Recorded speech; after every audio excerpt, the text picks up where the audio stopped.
That better not be on the stream. No, it won't be. Bet you it will be. I'm gonna go check, and if it is, you're gonna fire you right now. Happy Friday to you. 5:39. Tomorrow's Halloween. Is tomorrow Halloween? Yes. Yes, Saturday. Yeah. I'm all confused on my days. You've been dressing up for days, no? Yeah, I'm wearing every orange piece of clothing I have. It's literally just starting with me going, that better not be on the stream. Now everybody will always want to know, and they'll never know. It was just nudity, okay? It was people being shot in the head. That's what it was. We were looking at people getting shot. Year on Halloween. So if you look back for like 5 years, I wore the same thing. It's fine. Hey, travel time wise things. Hi, Jenny. Oh, Nana, that was the best. It's gonna be 1 a.m. at 2 a.m. You got that? You got it? You follow? The perfect bump. I want to compare. Hold on. Here's my. Oh, look. There we go. I made it happen. Yeah, we can see the baby bump. 6 months. Stella, I had a dream that I gave birth last night, but I'm not kidding. Like, you know how you remember parts of me? Well, it wasn't a human. It was like some sort of weird, I don't know, it could have been like a goat. I don't know what that was. It wasn't a cat. It was not a cat. I love you. Anyway, I wonder what that dream means. Maybe we're giving birth to like new things in 2021. Yes, you're ready for the new year. Yeah, and I'm excited for your little one. Let's all I'm gonna spare you. Yeah, oh.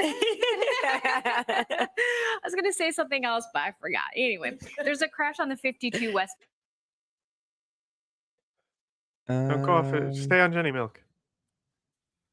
I want to keep. Well, this is Jenny useless farm.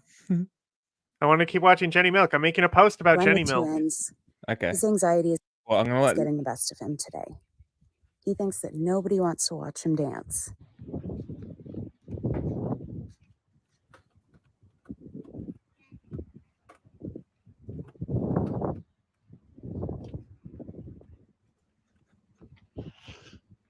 Is this the llama?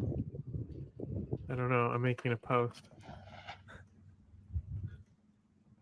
Oh no, it's the emu. Okay, back to Jenny. Next up, you had a perfect video that didn't have music, and you skipped it to go to the next thing. Come on. All right, we got one. Why'd you click off the one that you were on before? It was an accident. It was an accident. Go back to it. Go back to that one. Not that one. The one before. What do you mean? Farm. Was that the entire video? Yeah, basically. You said you wanted to stay on Jenny Milk. I just thought there was more to the video. Okay, that's all.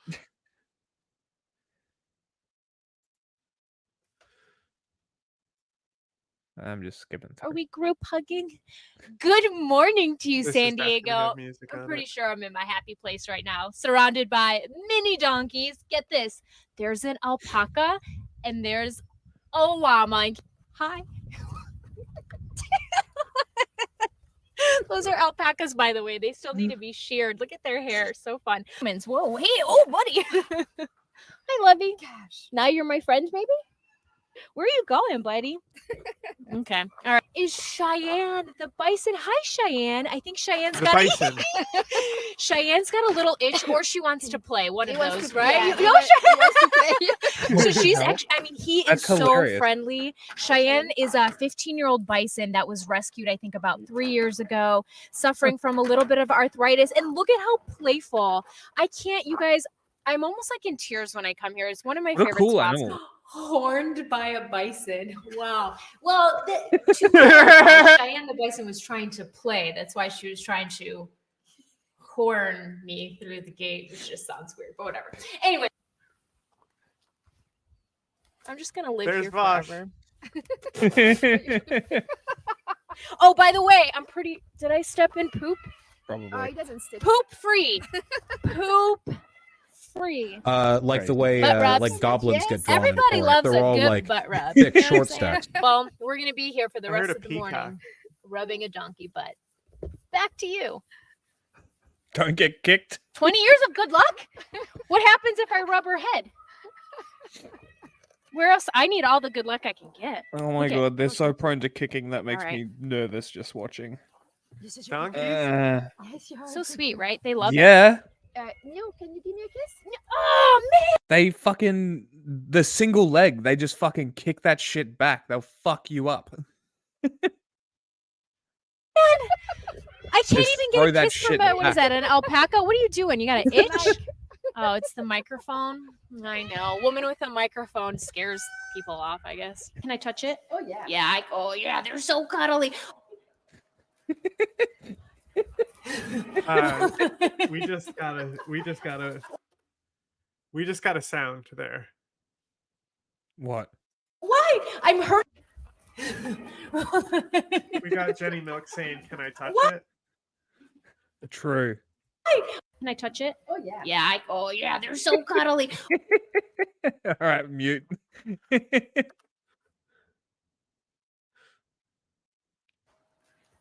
Oh, it's the microphone.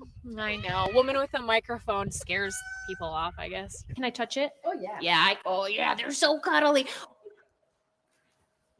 Got it. Now we just have to remember it's there when you cut it. I marked it.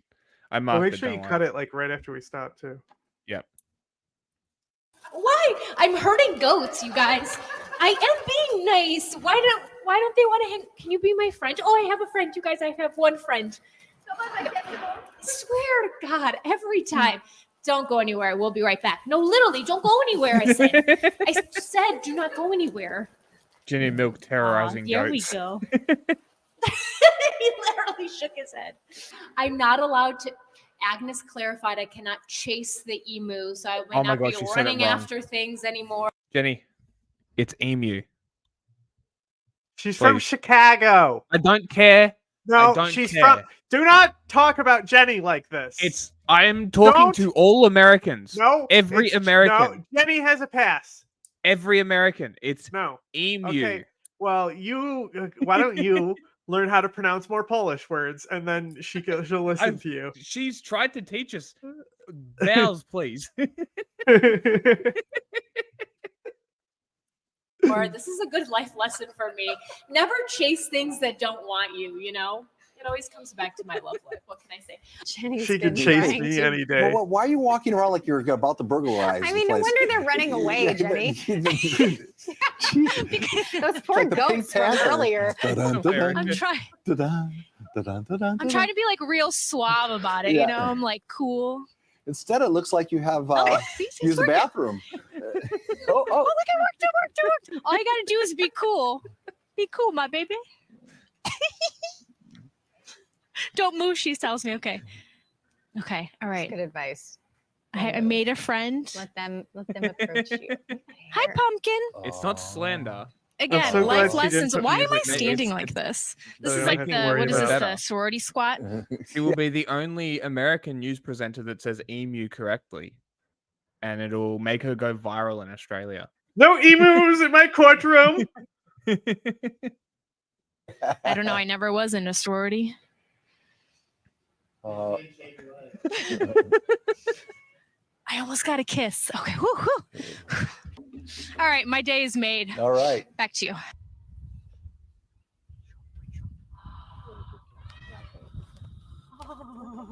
Oh no, she's leaving me. Oh, wow. Well, she really just wanted to give her best angle. Oh no, she's gonna poop. Whoa! Oh, I just Not poop free anymore. I tried to avoid the poop, and then I stepped in poop. I'm sorry. This We is needed great. to give Honey a little bit of privacy. Is she even going? Why am I watching her? Why am I staring? No, she's fine. Okay. It was a false alarm. It's fine. But this is the wonderful fun that happens at the Children's Nature Retreat. Honey, wait, she's mad at us. This is Agnes, in case you guys don't know her, and she runs the Children's Nature Retreat, which, by the way, not just for children, it's for everybody. There's a horse behind my photographer, Miguel. Hi, honey. Which one is this? This is Cash. Cash. Hi, Cash. You like the camera? The big They're so fucking beautiful. Tell us why we're inside of this horse enclosure, because there's a reason we're in here. Well, these are the old horses, and Good they angles. came because the owners couldn't keep them anymore. Cash is almost 30 years old. You have Honey. She's 29 years old. She has issues with her hoofs. Yeah, she this is was why not we fed show her. properly for She's years, great. and now we try to. She opens our show correct it. too. And we are here because we also want to show people that You actually can go inside enclosures when you come to the retreat. You don't just see the animals Where's at the the fence peacock? line. You can do an up close and personal and It go went by inside the before. enclosures and enjoy the proximity of the animals. They're, Like they're you just funny. did. Well, I think so. Last time I was here with you, I got to scoop poop. Do you Yes, still do yes. stuff like that where kids can come in She's and like touching the animals with every Yeah, we do opportunity. have a program. We have summer camps and we have camps all year round, and it's the keeper for the day. This is exactly how I would be if I did animal stories for like local news. I'd just be wanting to touch them all. It's such a great opportunity. You get to touch all these animals and do your job and get paid for it. Fuck yeah. And when you're a keeper for the day, you feed the animals, you give them water, you brush them, you can also clean up poop. Even the cameraman's I getting mean, in who on doesn't it. like to clean up some feces? It's very therapeutic. It is. You know what? I'm actually being very serious when I say this. Why is every horse putting their rear end in front of me? It is very therapeutic cleaning up the horse poop because you rake it. Where's your rake, Agnes? I don't have It's any- not here. no, Oh man, I'm we don't telling keep you. the tools in the pastures. Oh, okay, that makes sense. So if you are just tuning in, literally this horse is following Miguel, our photographer. It's hilarious. This place is a beautiful animal sanctuary. It's 20 acres and these animals are saved. You know, at one point they were someone's pet that had been relinquished. They were rescued on the street. And Agnes, this is a nonprofit and she does this herself. So, you know, we're showing you these beautiful animals. You can actually come here and like Agnes said, you can come into these enclosures, some of them, not all, because we've got some exotic animals like bison. And you can really be Exotic one with animals. these animals and kind of Bison. That should Hey. not be an exotic animal. This out. Ready to get a copyright strike real quick? That's not what I want. I want this right here. Okay, ready? Here Vibe. comes the copyright strike. No emus in my courtroom.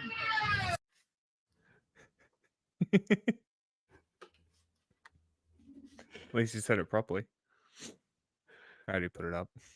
Oh. She passes the vibe check. feel for what Alright, it's let's like move to on. care Let's for them. get to our first So topic. you can What about Jenny? We've enough Jenny. It's 10 minutes of Jenny. Wait, can you go to the cat that learns how to swim? What? There's a video, it should be on there, about a cat learning to swim. Oh my god. Okay. Is this the only one of this that you have? Like the Candace stuff? No, there's other stuff in there that I've added. You know, the old wives' tales. You see in the Is it cartoons. under Cats Daily hate Wire? water, right? Right. That's supposedly the truth, right? No, But it's I not know every a bunch of day different that you people. go out there and you It's see a fun. swimming cat. Mhm. But in Loudoun County, a particularly rotund feline regularly gets out and glides in the pool to swim laps. In fact, it is part of her weight loss plan. And as ABC7 veterinarian Dr. Katie Nelson shows us, it's certainly something you're going to have to see to believe. Take a look. With her life vest secured and her owner at her side, 13-year-old Holly enters the water and puts a new spin on the term doggy paddle. I've actually Holly seen needs this to lose before. some weight, and though it's certainly odd to see a cat swimming, That's so funny. it's the only exercise that she'll agree to. She won't do anything else. I've tried to take her outside. She doesn't like the outdoors, so That's she won't so run around. weird. She won't play with cat toys. She doesn't like catnip. Anything normal that cats like, she just doesn't like. And so What a once a miserable week, animal. Holly suits up at the Old Town Pet Resort. Weighing in at almost 20 pounds, 13-year-old Holly's weight loss goal is Jesus. approximately 6 to 7 pounds. According to the Association for Pet Obesity Prevention, 53% of dogs and 55% of cats Wow. And are overweight 100% or of obese. The chinchillas. Look effects at how can be rotund you are. life-threatening, increasing the risk of arthritis, diabetes, and even cancer. I don't think that people appreciate the seriousness of long-term overweight body condition can be. Feed your We doggos really want to address meat. that as quickly as Actual meat. If your pet is overweight, talk with your veterinarian about starting an exercise Aw, program this and three-legged choosing a boy. lower fat food. Slimming down is especially important Okay. for overweight pets who are injured. 9-year-old Alex tore a ligament in her knee recently. I'd like to see her lose probably about 10 pounds. It would help her recover quicker if she was lighter. As for Holly, thanks to her perfect new workout regimen and a healthier diet, she's already making some progress. She's lost about 1 pound the past 6 months, so that's good. But she's still got a bit to go. Dr. Do you hate these dogs, Jack? No, fat dogs are adorable. It is pretty funny that we are so far removed from the Shush us on. Swamp puppies. Hey guys, I'm in the Florida Everglades. Have you I'm going to seen this guy explain how yet? swamp puppies I work. have. American That's why I alligators put are it on. generally timid and peaceful creatures. You guys are always wondering, how come they come after me? How are you still alive, Mr. Yoink Man? But it's very simple. I'm in complete control of the alligator's behavior. Having a very good understanding of crocodilian behavior is extremely important when doing the stuff I do. Check out this beauty croc. Wild. Spending my whole life around them, I've mastered their behavior. I'm nothing special. I just understand the behavior. I can tell you what he's about to do, what he might do, and what he won't do. I put myself in sketchy situations, but I'm in complete control. These alligators are all looking right at me because I'm triggering their curious That's what instinct. I Steve can Irwin present said. myself as prey and get them right over. Huh? I said that's what Steve Irwin said. I'm in control. Well, I think that was I think someone else spooked it is what happened. It's always someone else. Over. See how I'm splashing the water? He thinks he got himself a snack. Making myself look small, making commotion in the water will trigger their predatory instinct. When I do my baby alligator call, I can trigger a mother's protective instincts or trigger a hungry alligator because they're cannibalistic. The second that I was a stand really up or good move baby fast to make alligator myself call. look big, it scares them away. Huh? That was a really good baby alligator call. Yeah, it was. I mean, if what he says is true and he's been out there his whole life, that doesn't surprise me. Like it's kind of something you can't be taught.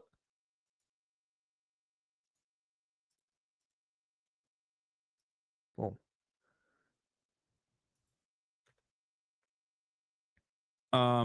Okay.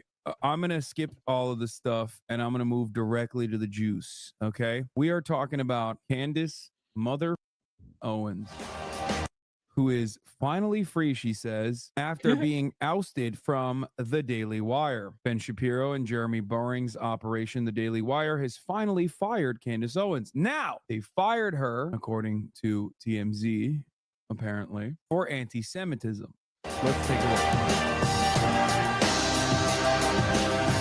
Candace Owens and conservative website The Daily Wire have officially broken up. Friday morning, the Daily Wire CEO, Jeremy Boring, posted on X, quote, Boring. Daily Wire and Candace Owens have ended their relationship. He did not give a reason on the circumstances that led to this shift. But earlier this week, the Anti-Defamation League highlighted the fact that white supremacist Nick Fuentes applauded Owens' rhetoric on Jews.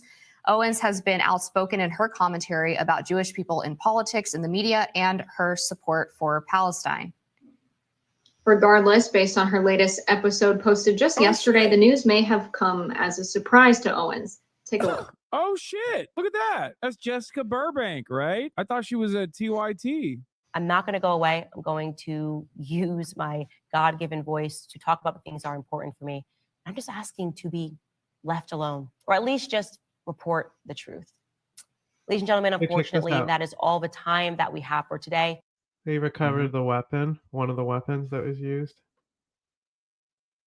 Early variant Gen 1 modern AK-12. AK-12? Yeah, and look, it's got like where they got put these little paints on it. Isn't that weird? Why'd they do that? What the fuck is on the top of it? I think this might be the handguard or something. Oh, like it's popped up. Like it like broke or something. Interesting. Can you zoom in on it? Son of a bitch. Because the AK-12 is like a relatively new variant of the Russian rifle. Like I'm pretty sure the AK-12 is the 3-burst one. That's getting bigger, right? That's about as good as I can do. Yeah. Hold on. AK-12.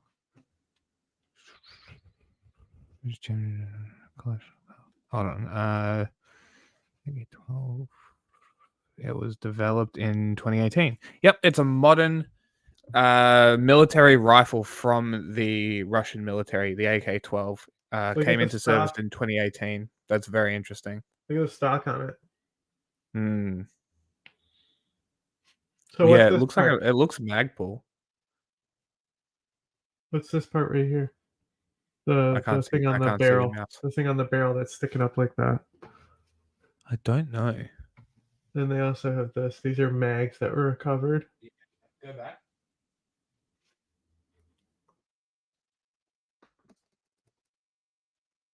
Yeah, it's just a cover that popped up. That's all it is. Yeah. It's just a plastic cover that's been popped up. But that is the Russian military rifle. So I wonder how they got those. That's very interesting because they are hard to get for Americans, let alone Russians. What about Ukrainians? Well, even Ukraine doesn't have them. I don't think they're Exactly. exclusively Russian. Yeah. But yeah, you see these mags though that they got taped up. Yeah. Quick change mags. That's what that is. All the Muslims in ISIS are white.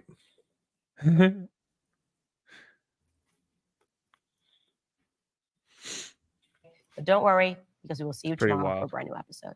Anyway, the one thing I do want to mention about Candace Owens really quickly, a white supremacist through and through, by the way, make no mistake. My position on Candace Owens has not changed and will most likely never Candace change. Owens. She's a grifter. She is a Mhm. white supremacist. She is the blackface of white supremacy, 100%. Like her sole purpose for many, many years specifically was to let really racist white people feel a little bit better about their racism because a black woman was saying the same things that they're saying. That's definite. Okay. That's something that everyone needs to understand. Candace Owens also was already an anti-Semite before she was hired at the Daily Wire. So make True. no mistake, she was not fired from the Daily Wire for anti-Semitism. She was fired from the Daily Wire for being pro-Palestine. Now, is she genuine in her pro-Palestinian emancipation? Is this Candace Owens is as genuine about being pro-Palestine as Jackson Hingle and all the other ones. That's how genuine she is. It's another way for her to launder anti-Semitic narratives? Maybe. Okay. I have not listened to Candace in such a long time. I don't know. Candace? I would suspect that it's probably not genuine. I suspect that it's most likely not genuine because I think anti-Semitism is Son more cooking. leading interest that she has. So just remember that. The controversial right-wing commentator took to Damn, her they're own X cooking 'em. account, posting, quote, "The rumors are true. I'm finally free," end quote. There will be many additional quote, there will be many announcements in the weeks to come. Editing. Owens joined the Daily Wire back in 2021. So a little bit unclear about what's next for Owens here. Very obvious she's not with the Daily Wire anymore, and that whether it was a firing or they had a conversation this morning that ended in them deciding to end the relationship, all of the language makes it sound like they broke up and that it was a romantic relationship. They're going their separate ways, though. I was just saying yesterday to a friend that it might be the case that Ben Shapiro's keeping Candace Owens. I don't know if this is like controversial or anything, but I don't think companies should announce whether they're firing or hiring people ever.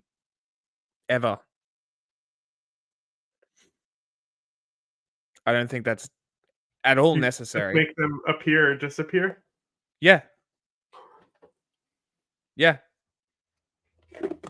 And she's got her own shit. She'll do her own channel and go fuck off and do her own thing, and people come and they'll go with her. So yeah, I don't think a company has any obligation, nor should they announce hiring or firing of people publicly. I think that's public humiliation if it's a firing.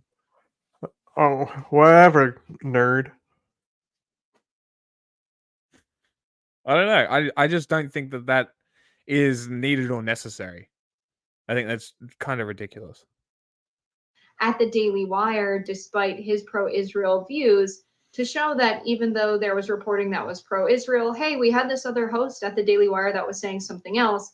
I'm gonna tweet out Candace Owens was an anti-Semite before she was hired at Daily Wire. She was fired for being anti-Israel, not making an assessment on whether her pro-Palestinian sentiment is genuine or not. Ben Shapiro has openly defended anti-Semites because of their pro-Israeli positions. Anyone have that famous Ann Coulter tweet? I will, however, celebrate and cherish any kind of like drama happening in right-wing circles. I don't give a fuck because Twitter's not a real place. Biden and his supporters are officially further right than Alex Jones. Israel has lost the high ground. This is not war, which is really funny. A civilian drone strike video shortly thereafter asked them to Look at that Kanye tangent. West. I don't give a fuck because Twitter's not a real place. Andrew Tate. Surely that'll be. You're muted. Bro, during that tangent, did you hear him say Alex Jones is further to the left, or Joe Biden is further to the right on Palestine than Alex Jones?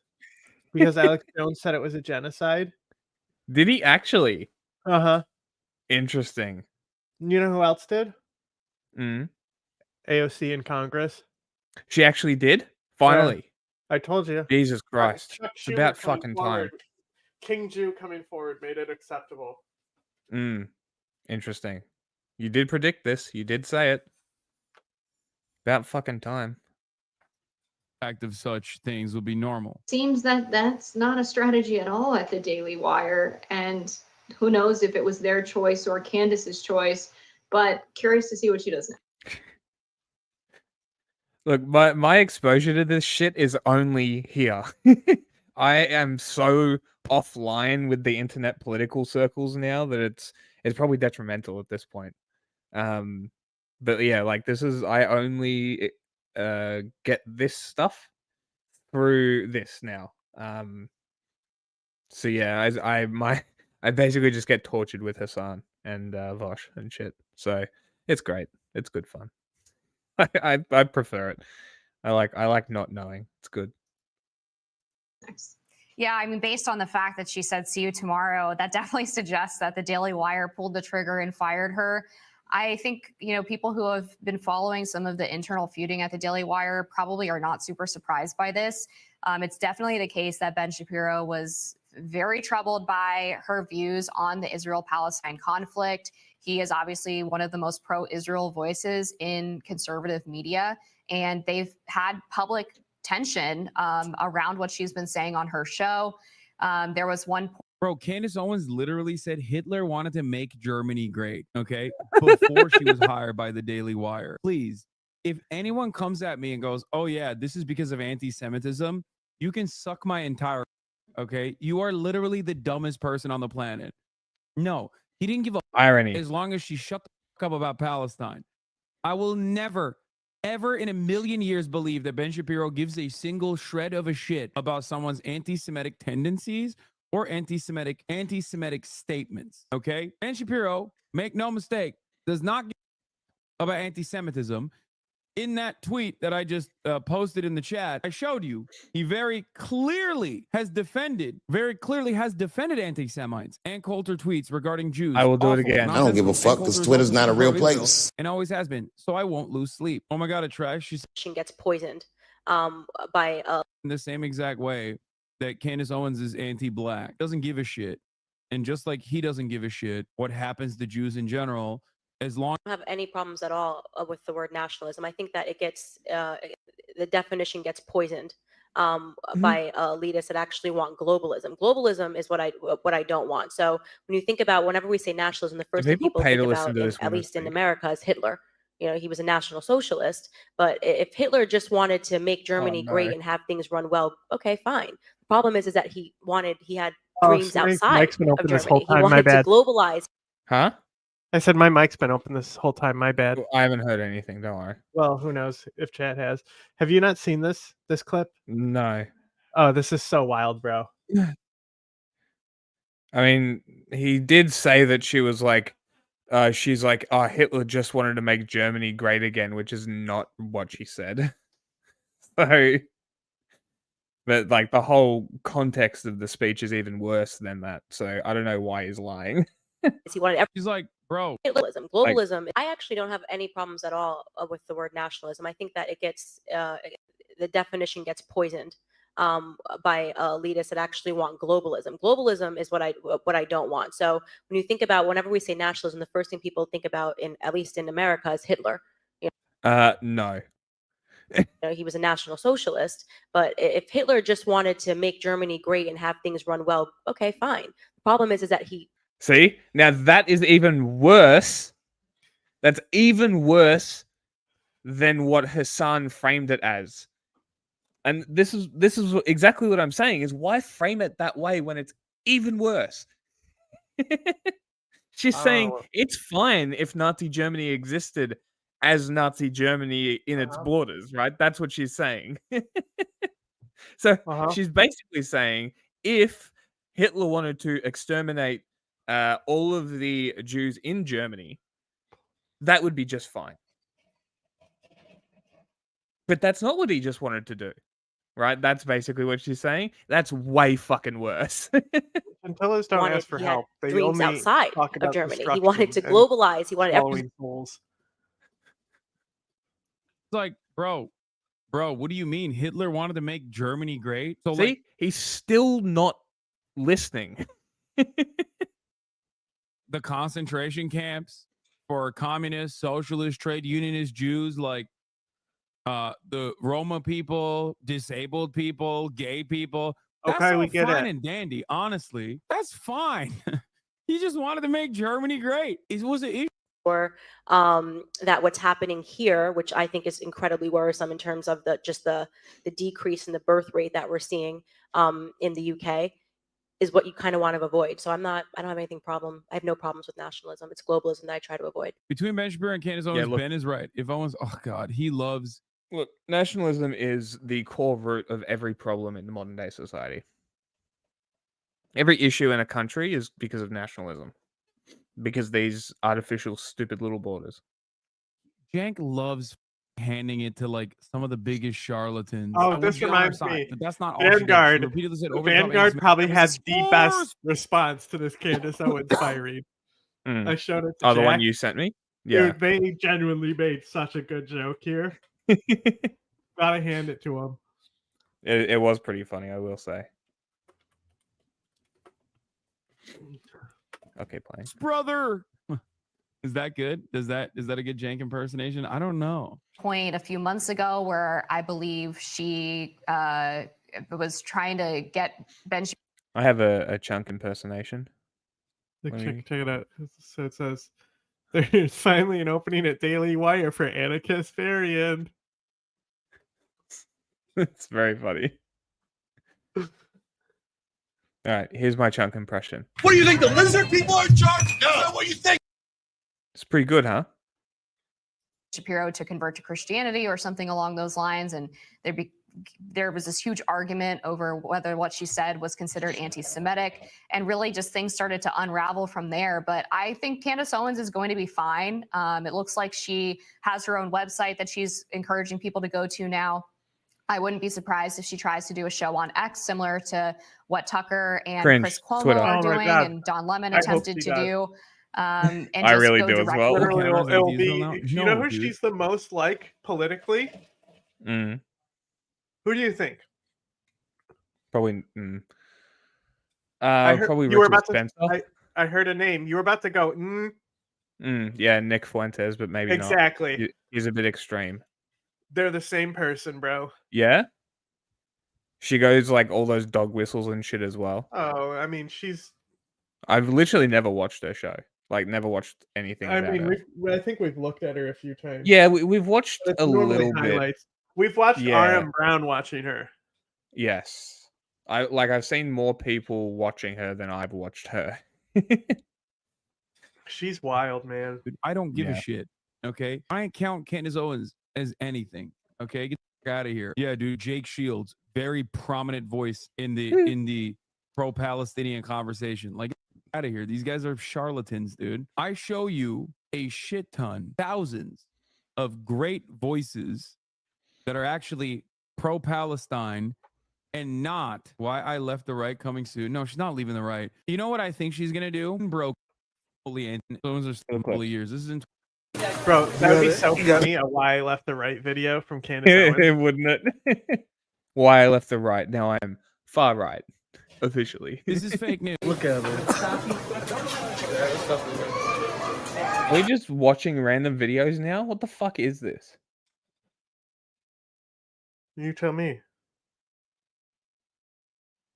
Fuck Hassan.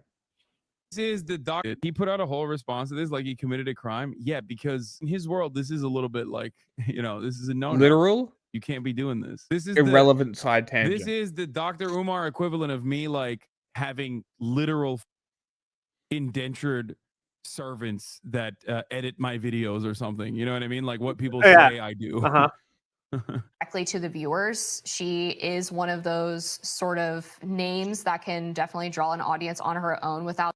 How is bro even able to read chat? This is impossible. Does this guy really hate and condemn Nazis but loves communists and the Ottomans? Am I missing something? No, actually, you're kind of not wrong.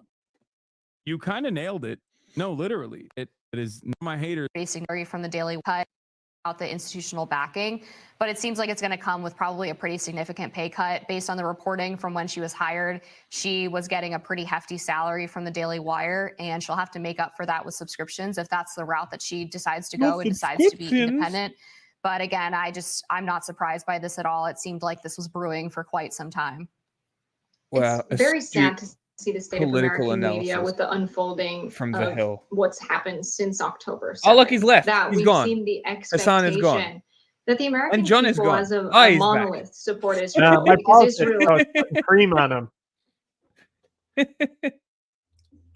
He's gone. He's done. He's that way my ally. balls didn't itch anymore. And because the Jewish people have a brutal history, that any criticism of them fighting for having a state must be anti-Semitic. Must be. But to assume that a state represents Yeah, did I hear its that Hassan citizens likes is the something Ottomans? that Yeah. Of course he does. He's Turkish. Cringe. we've fought against as a country. We have fought for countries to not become ethno-states and instead, be democratic states. Is something we've used as a reason to go overseas and fight for people's freedom over. And we've called people religious extremists, the State Department themselves, for folks trying to establish a caliphate, an Islamic state.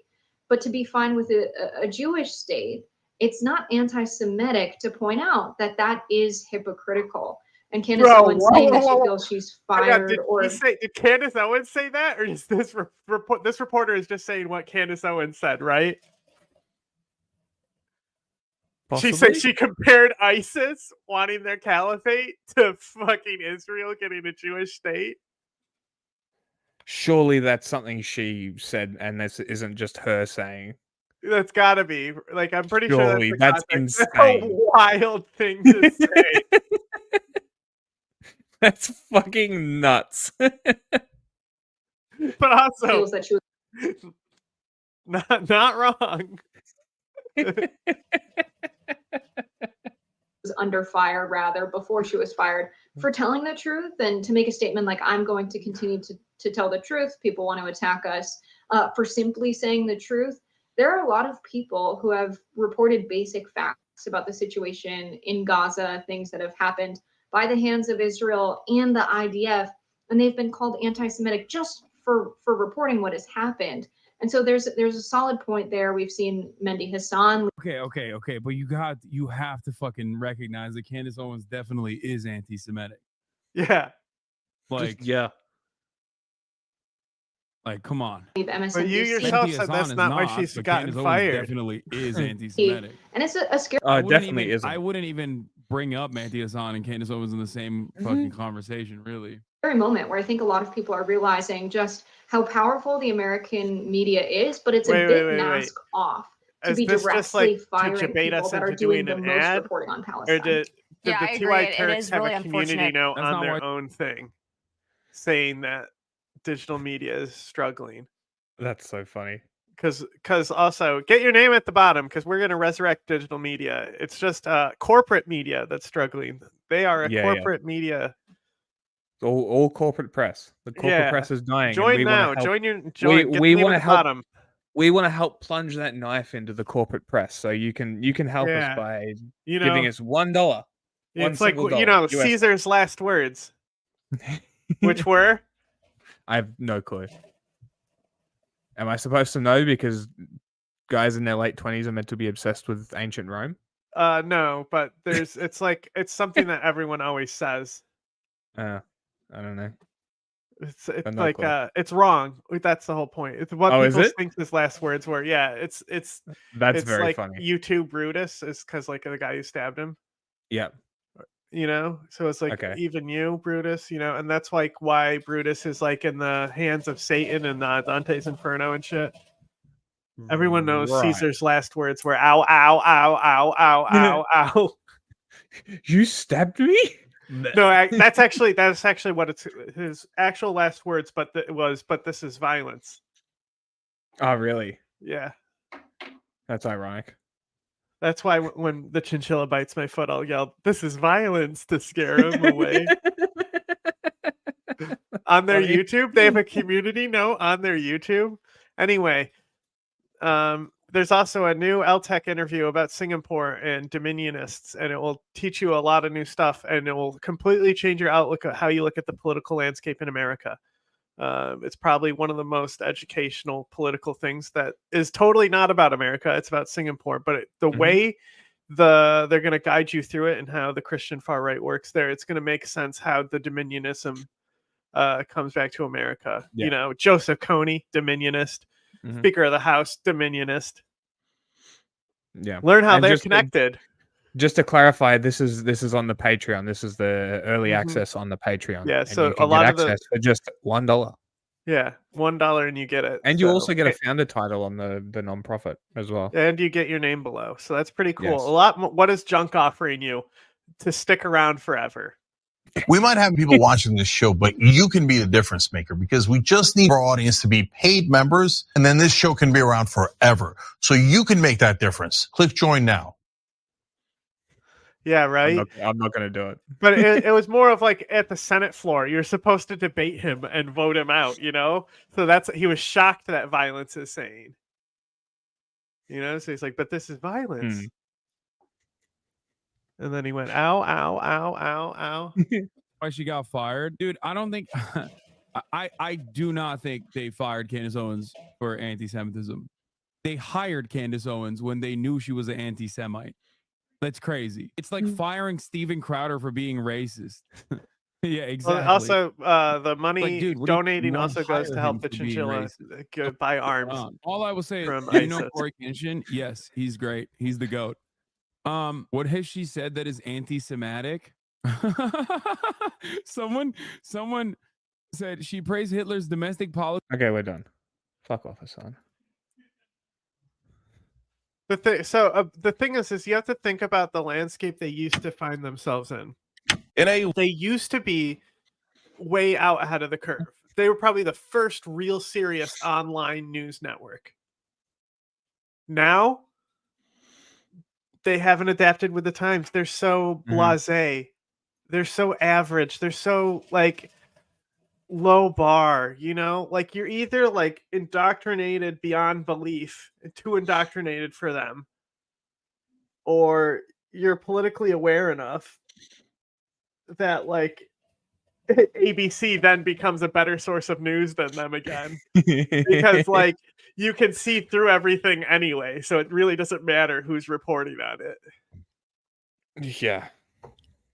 And you quickly figure out who you can trust and who you can't. You don't know about the revolution, eh? Day Chinchilla? Wonderfully heartwarming story. Small chinchillas of a Pueblo town that started an uprising and fought for 3 days. Chinchillas. Yeah. It's a real thing. Donald Okay. Trump loving The Great dipshits Chinchilla War? You never heard of Pixar it? didn't happen. have turned on each other. Okay, hang on. With Candace Owens and Ben Shapiro's Daily Wire parting ways. This comes after months of a lot of things that Candace Owens has been saying that Ben Shapiro has not liked. Okay, so here, I'm going to go right into here. this. I'm going to get to Right? Doubt me. When have I ever made anything up? Huh? La Revolucion de Chinchilla Says commercial there. was when the pet chinchillas of a tiny Pueblo town rose up against the people. For 3 bloody days, the fighting continued. My favorite one is coming up right here. Is he's just trying to get his hat off? It's like this one's a real chinchilla, this one's a real chinchilla, but most of them are puppets. But this one just really wants its hat off.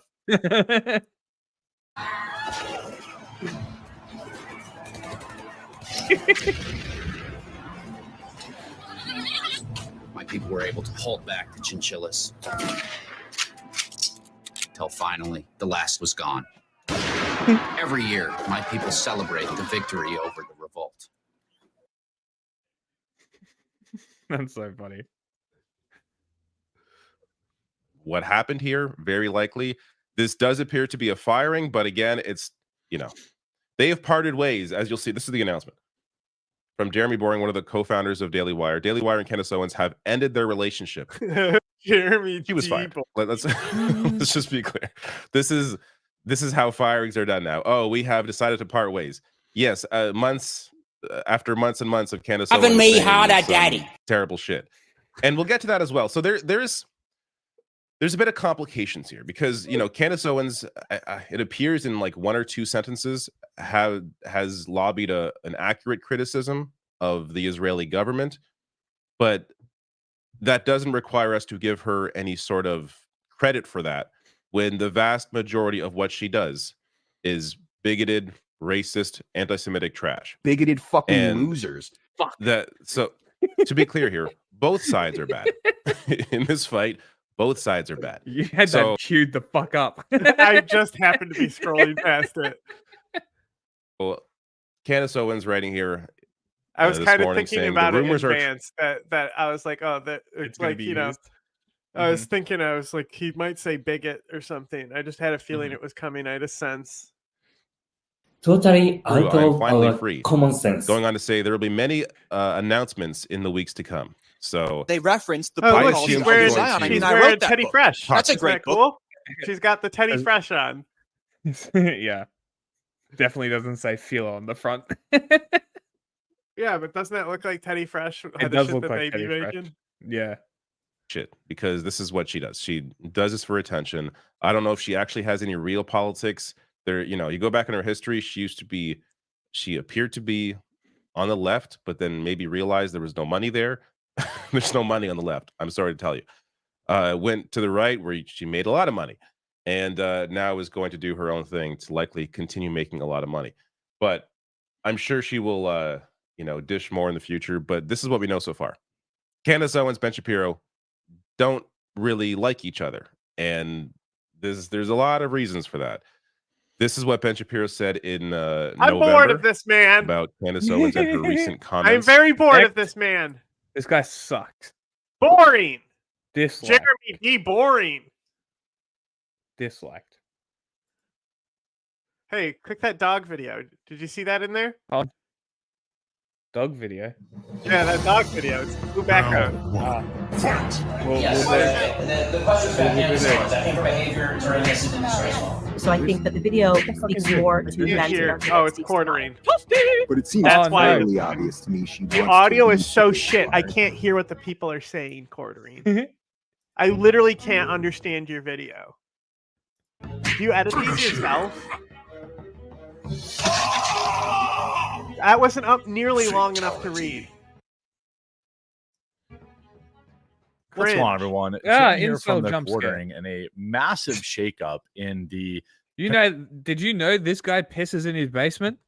Did you know that there was a dog video that I told you to click and you didn't click it? And instead you... And you got a lot of them. I love dogs. You love dogs. You can come back to it. I just want to see this dog video, bro. Okay? I'm so excited to learn. That makes sense. As I suspected.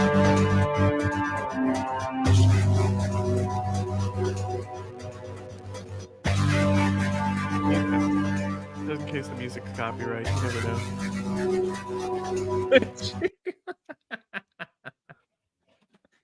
That's what it is. Mute this. Mute. I don't know what music this is. You just, we're just learning about dogs here. Uh-huh. I would have thought it went the other way. It's a very informative dog video. Yeah. I would have thought that the ejection Is that a system would have ballistic gone out the computer? back. Anti-missile system is a good boy. I would have thought that it would eject out of the butthole. Uh-huh. That would make more sense. Wait, missiles just avoid him? He's got like a computer that makes missiles avoid him? I guess so. Oh. What a good boy. Why not have it be a ballistic computer? Ballistic computers. He's on their page, probably have more reach than I do, and I was Candace quick Owens and probably has streamed more by reach than I accident, do. switching to So the comments. to be humble about it, It's so badly positioned. I have to consciously make sure I don't every time. Yeah, because it's I've got so one close, it's screen. wild. Because I've got two screens and one screen's a little bit smaller than the other. When I'm right next to the comments on the other screen where the video is playing, that's basically puts me over the end stream button as soon as I come over, so I have to make sure that I don't hit it. So it's really tedious. And I still haven't I hit think it, we should except write for to when I them was that on my that phone. thing is in a bad position, you know? I think we should. I'll open it. I'll open a ticket. Don't worry. I literally clicked it and I held my click down and dragged it down to comments real quick. Like I saw it highlight the button. You know, It does have a prompt to be like, "Are you sure?" So I think it's safe on At that least point. there's But we that. definitely should let them know.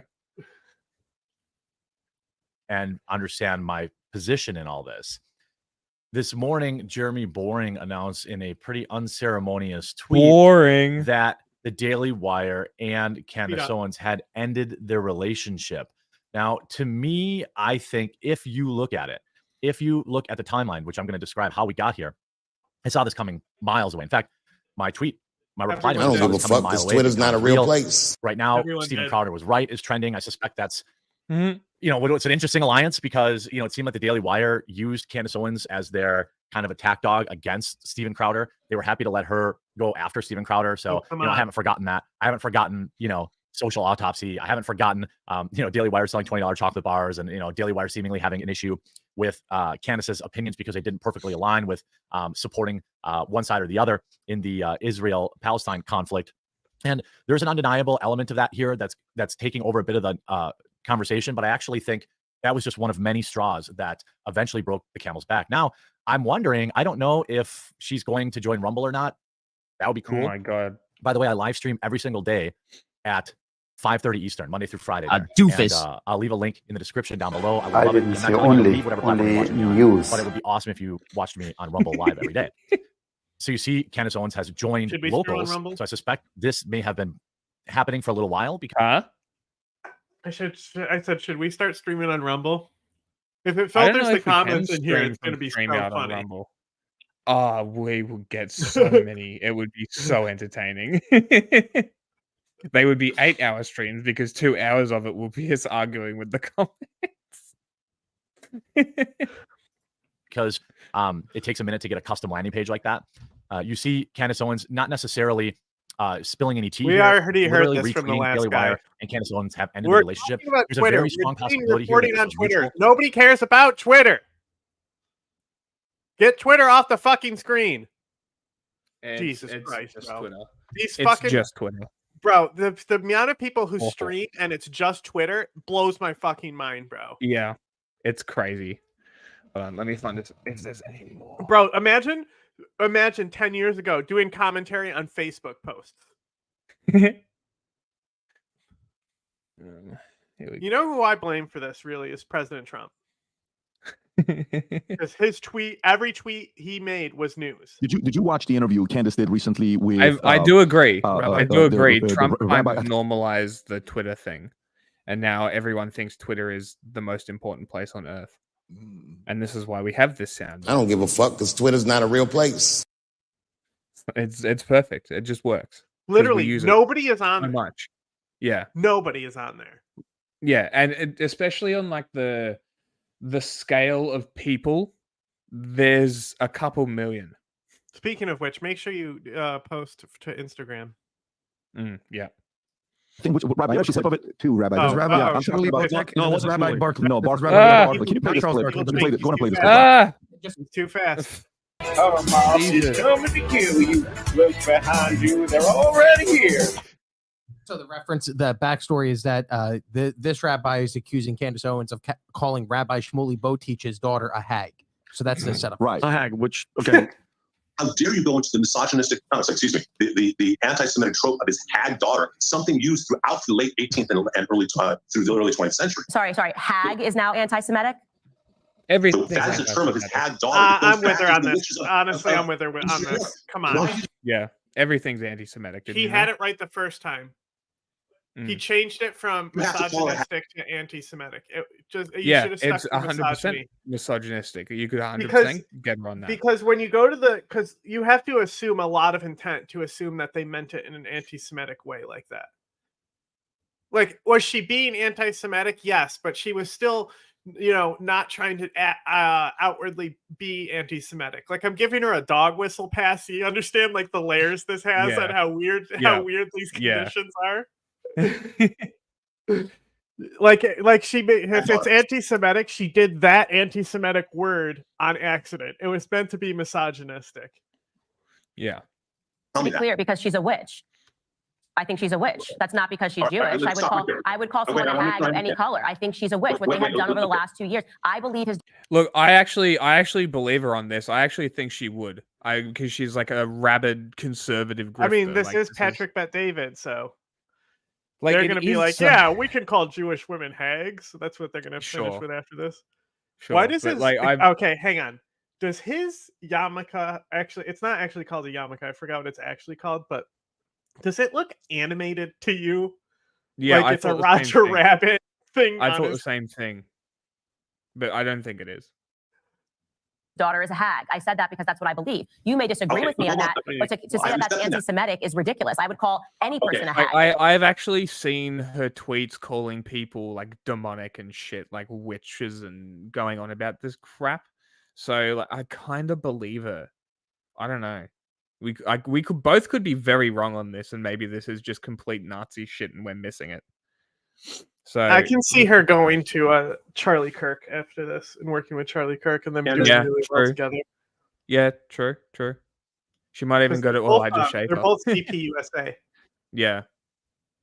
Well, here's my thing. And I watched this entire thing. It was really, really difficult because, mind you, I don't think Candace Owens hates Jewish people, but to like, for instance, if I called Adam just off the cuff, I'm like, you freaking old ass hag. For somebody to have to go all the way back to whatever century that he's talking about and be like, what you're saying is anti-Semitic. It's like, I felt, this is me personally, Dave, like he was searching for something because I don't know if you guys know Rabbi Shmuley. I don't know how it is in the Jewish community. The guy's a rabbi, which is technically, holy. She's like, he sells butt plugs and dildos in the business with his daughter. Candace thinks it's not good. In my opinion as well, I don't think anybody in the religious sect should be in business with their daughter of all people selling sex toys. That's the angle she took to say that it's anti-Semitic and that she doesn't like Jewish people. I think it's just reaching and looking for something to just label her, which I think is dangerous because like she's not. If you saw, did you see this thing, Adam? Did you see the interview with the rabbi? Do you think when you want?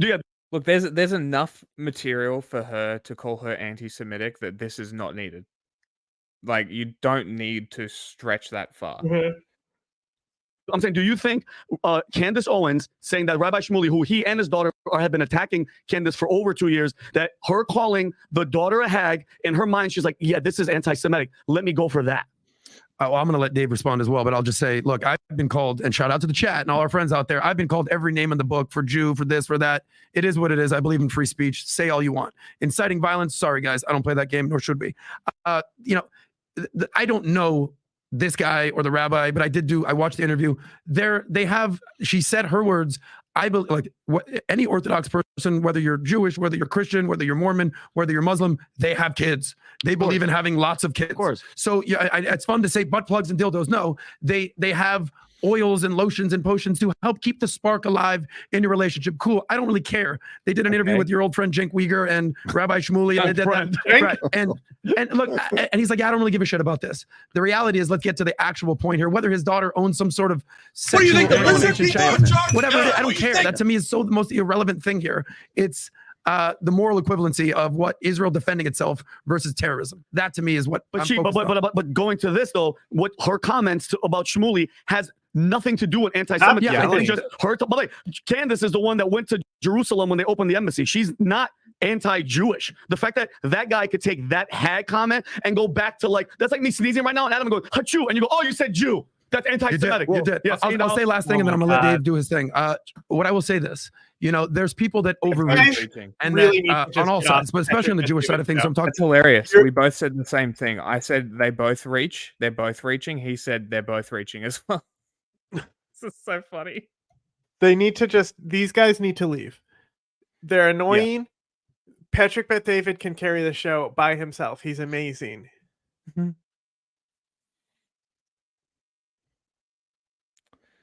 Right now, guys, my friends, not every criticism of Israel or Jews is anti-Semitic. I'm happy you said that. I'm sorry, but a lot of it is. Yeah, no, there's a lot, but, a lot of but it this is reaching for something that's I agree. not there. I don't even the hag thing going to the witches. Did you even know that? You're Jewish. No, but that's where you get reaching. I call my grandmother old hag. I know it was anti-Semitic. Point, after the Holocaust, which people are still alive from the Holocaust. Had 7 last points. What are your thoughts, Dave? Well, that Jews are paranoid, and that's what's going on. Putting aside the specifics of that clip for a second, I know it would be extremely good for the internet and for the warfare that we're all involved in for me to go after Candace right now, but let me just say that Candace and I were very good friends for a long time. I was at her wedding. She was at my house only a year and a half ago helping us pick out strollers for our kids who weren't even born yet. In large part, I kind of discovered her when she was known as Red Pill Black on YouTube, and I brought her on my show. We did a something called YouTube Week where we take little YouTubers.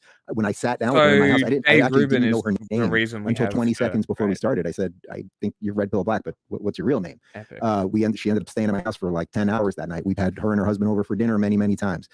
So in this case, I really don't know which of these Nazis to support. They're both anymore pretty good options. Be involved in the firestorm of burn everything down. As it relates to her and everything else. I would say just on Israel specifically, what I've heard her say, she seems largely confused about a bunch of issues, and I hope that she will talk to people who know a little bit more about some of this stuff than she is. There was a video where she was talking about the Muslim quarter in the old city of Jerusalem, the implication being that Israel keeps all of the Muslims in one quarter, and it's like the Muslim quarter, which has existed from the British Empire to the Ottoman Empire, so we can go back to the old temple in Jerusalem. Israel, which there is. Moving on. Had enough. I like that dog video though. You got any dog videos on there? You got any dog videos on there? Let me search dog. You got any? Type in if you don't find a dog video, just type in socialism on Control F. No. There's funny videos if you just there is another dog video, but we've already watched it. We could watch it again. Let's watch it. Is it a good dog video? Yes. A San Diego dog getting pretty popular online. Her name is Watchdog Luna. She's known for her stunner shades, flashy watch, her painted nails, and no way. That's so funny. I 100% believe this without fact checking one of Luna's videos was even reposted by the top dog himself. Of course. Oh my God. I'm talking about rapper Snoop Dogg. Luna's owner says he drives around because he wants people might say they have actually, because there's like not I'm talking about very specific weirdo ones.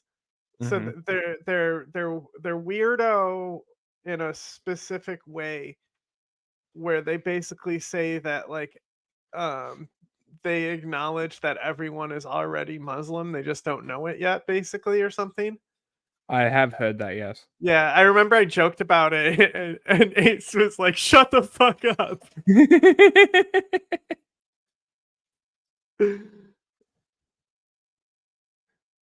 Uh-oh. Well, hey there, folks, and welcome back. I guess. Buffer video before we go on to the next one. I'm just as curious as you are to see what's in this thing. All right, let's see what we got under the hood. It's powder! Well, I suppose there's no surprises there. But the real question is, how does it taste? You probably shouldn't eat a tablespoonful at a time. That's on me, but it's actually very good. It tastes like instant mashed potatoes. But hopefully our sausage will take on a more buttery tone. Of course, real fans know that this is the second butter sausage that we're attempting. The first one was made entirely of butter. Yeah, so like the early days. This doesn't really. The early days of sausaging, he didn't use any like of the meat, but he now always uses meat because it stabilizes the sausage. It's just like the butt. right? Yeah. It's just butt meat. It's not like Yeah. it's not like That's pretty funny. flavorful. Yeah, I was you gonna know? say, and only butter sausage would probably melt. There'd be nothing left. It would just be casing and Yeah, goo. so that's what he would do. Is he used to do Mm. like things like that. Yeah, I've had MREs when I early was in the Air sausage Force. grease. We had the Australian MREs when I was in the Air Force cadets. They're not great. The Australian ones kind of suck. Navy base food was really fucking good though. So, Navy does food really good, I guess. Let's put that up so people know what I'm talking about. Yeah, you know what also, blows people mind, all Mhm. the space food stuff. Yeah. Not a space Dude, food. talking about space food, I saw a video someone None of posted that from goes to NASA. space. Yeah. I saw a video that NASA posted. It was an older one, I think, but it was a coffee cup designed specifically so coffee doesn't spill Yeah, in and it looks space. like a vagina. It looks awesome. It looks sick. Yeah. It's such a cool Yeah. design. So, And like, that's you can the just thing. like spin it around and it doesn't spill. It's awesome. So, like, fucking all cool. that stuff, the freeze-dried ice cream and stuff, Mm. the astronaut ice cream, Yeah.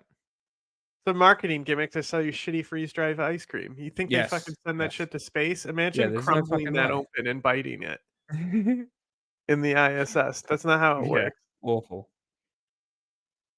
Really say anything about recommended dosage, so we're gonna Anyway, mess space this food is up better as we than normally do. army Who are we food. kidding? Wow, just a jeez. I'm just trying to. I swear to you, I'm not trying to put this much in. But why not if we're doing this after all? Popcorn lung. My lungs are thoroughly coated in this butter. Anyway, salt, black pepper. I'm now really starting to believe that was just way too much butter powder. There's more butter powder than there is pork. In my defense, you get hurt when you go half speed. You gotta go full speed. Sure. God, there's more butter powder on the bottom. Oh, you're supposed to add water first. Just a little bit. We don't want a repeat of that citric acid sausage. Would you know my name? He poured citric If acid, like the powdered sausage in citric Oh acid heaven. my into the god. sausage. That's an awful idea. That's the powdered butter water. In 3, 2, 1. Let's sausage. But still, my favorite one to this day Oh is my when he God. makes an entire lasagna just to throw it in the fucking sausage. Perhaps I was a bit frivolous with the amount of butter powder in this sausage. It's just that easy to measure the right amount of casing, people. You know, I can see that there's just way too much butter powder in here. Did somebody say butter powder? Oh, come on now, Doritos Dinosaur. We all know it's you. When there's a will, there's a way! I just don't think people like you enough, Doritos Dinosaur. Oh, it's okay. I think it was just too much in too short of amount of time. I flew too close to the sun, baby! With special thanks to today's Mark Boxalo box artist. Hell yeah. This guy trying This to guy. save your black ink from obliteration. See, you could all learn something from this guy. He has respect for my printer. This Willet Blow is brought to you by Manscaped. That's Manscaped, the funny. people that know most about how to handle a ball sack are back with their 5th Ball generation sack? trimmer, the Lawnmower 4.0 Ultra. Sausage 20, you'll get Willet Blow. This guy probably makes enough off of ads that this is all he has to do Yeah. with life now. That's hilarious. That's the goals. What a vibe. Yeah, That a was little shit. bit. Feifel got most of that one on his face, but we got a spec for the rough man. So I'm gonna have to give that Willet Blow 2 Mark Ruffalo's. Now look, would Mark Say Ruffalo what? have won the Academy Award if he appeared on this channel? No, probably not. But it wouldn't have hurt. Anyway, here we go.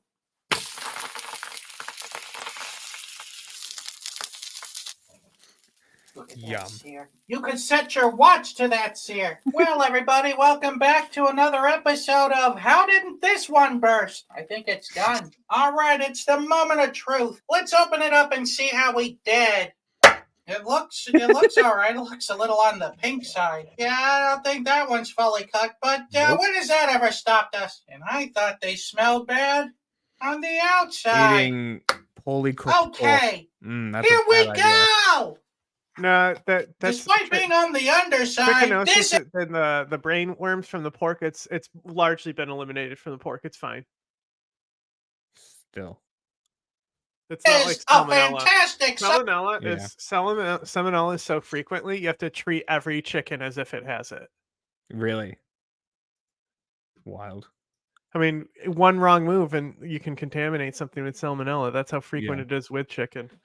Guys, it's happening. No, God, fuck. It's happening. Leaked intelligence reveals that there are already British troops in Ukraine fighting against Russia, with Putin saying that he's willing to retaliate even up to the point of using nuclear weapons. No Why way. are the West continuing to provoke Russia in an outrageous game of nuclear Russian roulette? I mean, Russian roulette's bad when it's just one person and a gun, isn't it? Like, not everyone, and missiles. Good joke. Hello there, you awakening wonders. Thanks for joining us on our voyage to truth and freedom. Remember, you can support our content by clicking the link in the description, becoming a member of our intelligence, that Britain have got troops in Ukraine. That means our army that we're paying for, if you're a British person like me, are in Ukraine engaging in military activity against Russia. That is sort of a war, isn't it? Okay, so first of all, I just want to point out right here, the USDA recommends not eating or tasting raw or undercooked meat. Okay, I want to point that out here for starters. So all the medical stuff is going to tell you you shouldn't eat it. The main issue that you'll get now is not the trichinosis. It's like tapeworms, right? It's that type of parasite or bacteriums, right? Yeah. So, but like Reddit right here, Reddit, it says there is virtually no danger in eating undercooked pork. I would say not the there best is source. still virtually maybe. I don't know. That's maybe a little loose, And here's Kiora, right? Eating raw and undercooked meats can often lead to food poisoning. Right. I had raw horse in Japan. That was interesting. Pork hasn't been risky in 50 years. When I was a kid. Yeah. So anyway. 50 years. Yeah, no. It's been like fine for a long time. The trichinosis shit. It's not in pork anymore. I'm dead serious. Yeah. Like it's just. I'm not a big fan of pork, honestly. It's a average meat. Bacon is great. Pork is average. Does this not become, support Ukraine in terms of morale and taking in refugees and supporting them against that tyrant that is Putin? So what is this game of Russian roulette about, with Macron saying that it's possible that France will commit troops, with the USA saying they would never commit troops, but billions of dollars of aid sort of seemingly every month being committed to this? He really doesn't know anything, does he? Where is this billions of dollars of aid? What month? When did Brand make this video? 2 weeks ago. Brand, they needed aid in November. Macron saying that it's possible that France will commit troops, with the USA saying they would never commit troops, but billions of dollars of aid sort of seemingly every month being committed to this when it's a very unpopular war, as most of the current wars are with the American public. And now Brits actually having troops, as they say, booties on the ground in Ukraine. What is with all these boots on the ground? Are we not being mindful enough about what this could actually lead? Notice how he's not saying the source at all. Look at this building. You see what is this cuneiform on it? Yeah. So it's like it's a library opens writers for writers, artists. This person is like a cuneiform expert. Ah, interesting. Where is this? Looks like Iraq, because she says she doesn't. She says she's from Uruk, which is okay. That is like a Sargon of Akkad era stuff. Yeah. So it's This is a city in Iraq where she's where this library is. Southern Iraq, which is closer to where Uruk actually would be in Mesopotamia, is in the south of Iraq. That's pretty by cool. the river. Because Sargon washed his weapons in the water. He washed his weapons in the sea, right? Look at this. This page is so cool. Like, it's posting tombs and shit.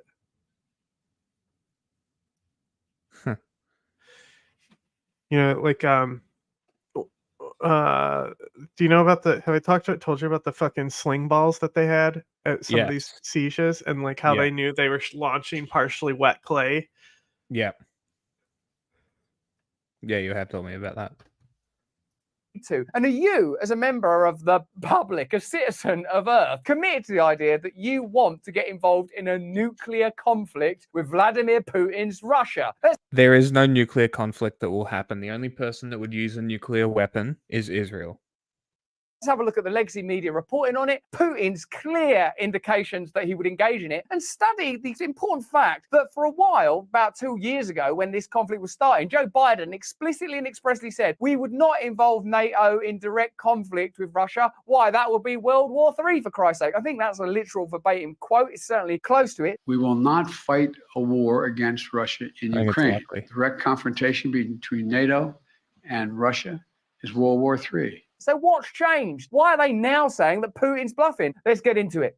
Vladimir Putin has warned NATO countries they risk nuclear war if they send troops to Ukraine. Yeah, but what if he doesn't mean it? God, then we'd look really stupid. It's hard to say what the concept of race would be back then. But that's a fair point. He conquered many tribes, many people. There's evidence that he was potentially really the first army. Like proper army. Yeah, yeah.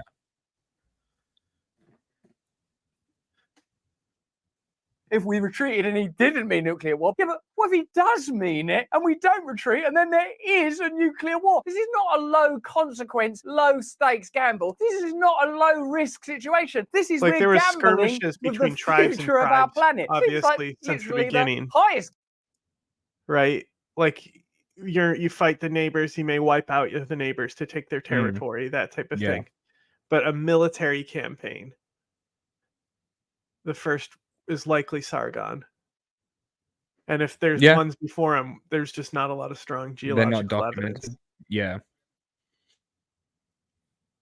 Consequence risk that there could be. Putin told Russians in his speech that he would be stationing more soldiers in Russia's west, close to new NATO members, Finland and Sweden.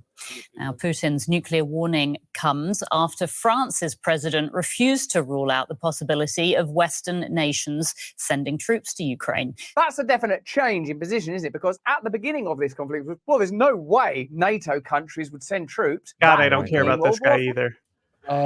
It's so frustrating because it's so easily explained. How is it that hard to comprehend that France doesn't have to involve NATO? I'm just drowning him out, How is this so hard? He doesn't even get me intrigued enough to start yelling. I just don't understand. It's so easy. This information is so easy to find. France is independent but a part of NATO. They're mutually exclusive. So get the fuck over it.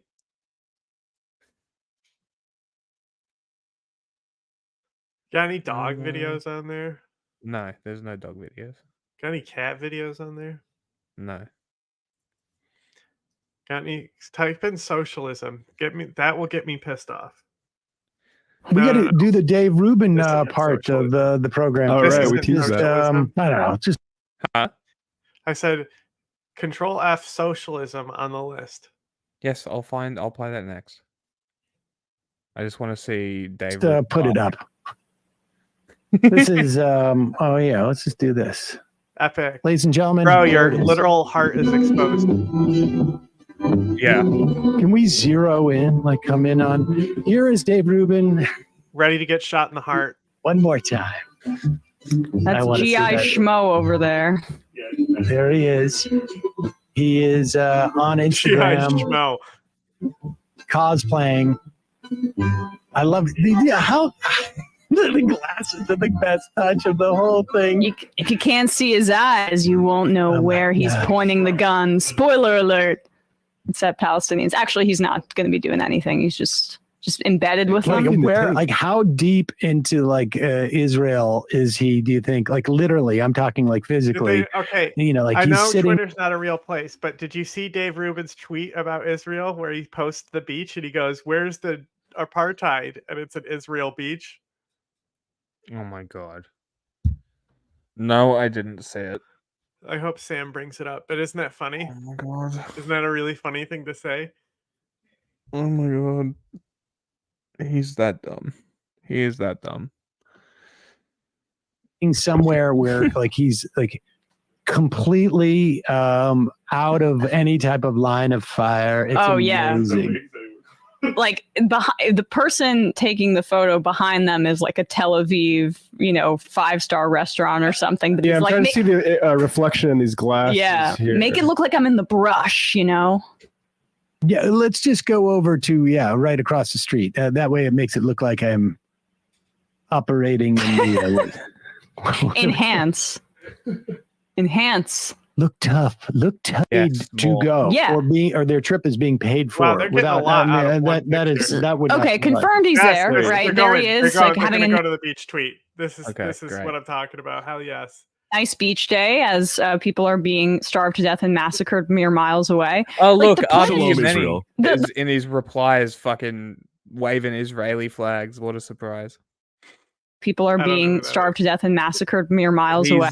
The fucking dude in Melbourne who basically antagonizes everybody. He's just a wanker, but he's like a massive Israeli shill.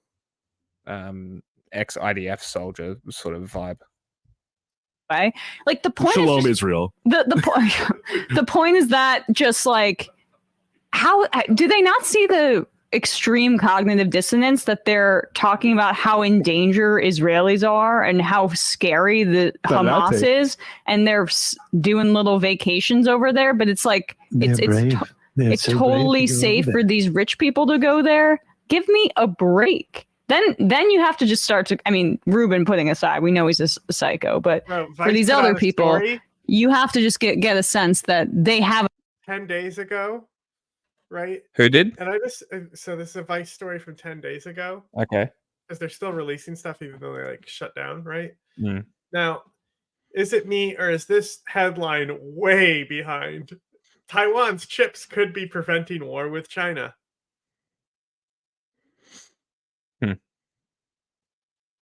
Yeah, they're a little bit behind.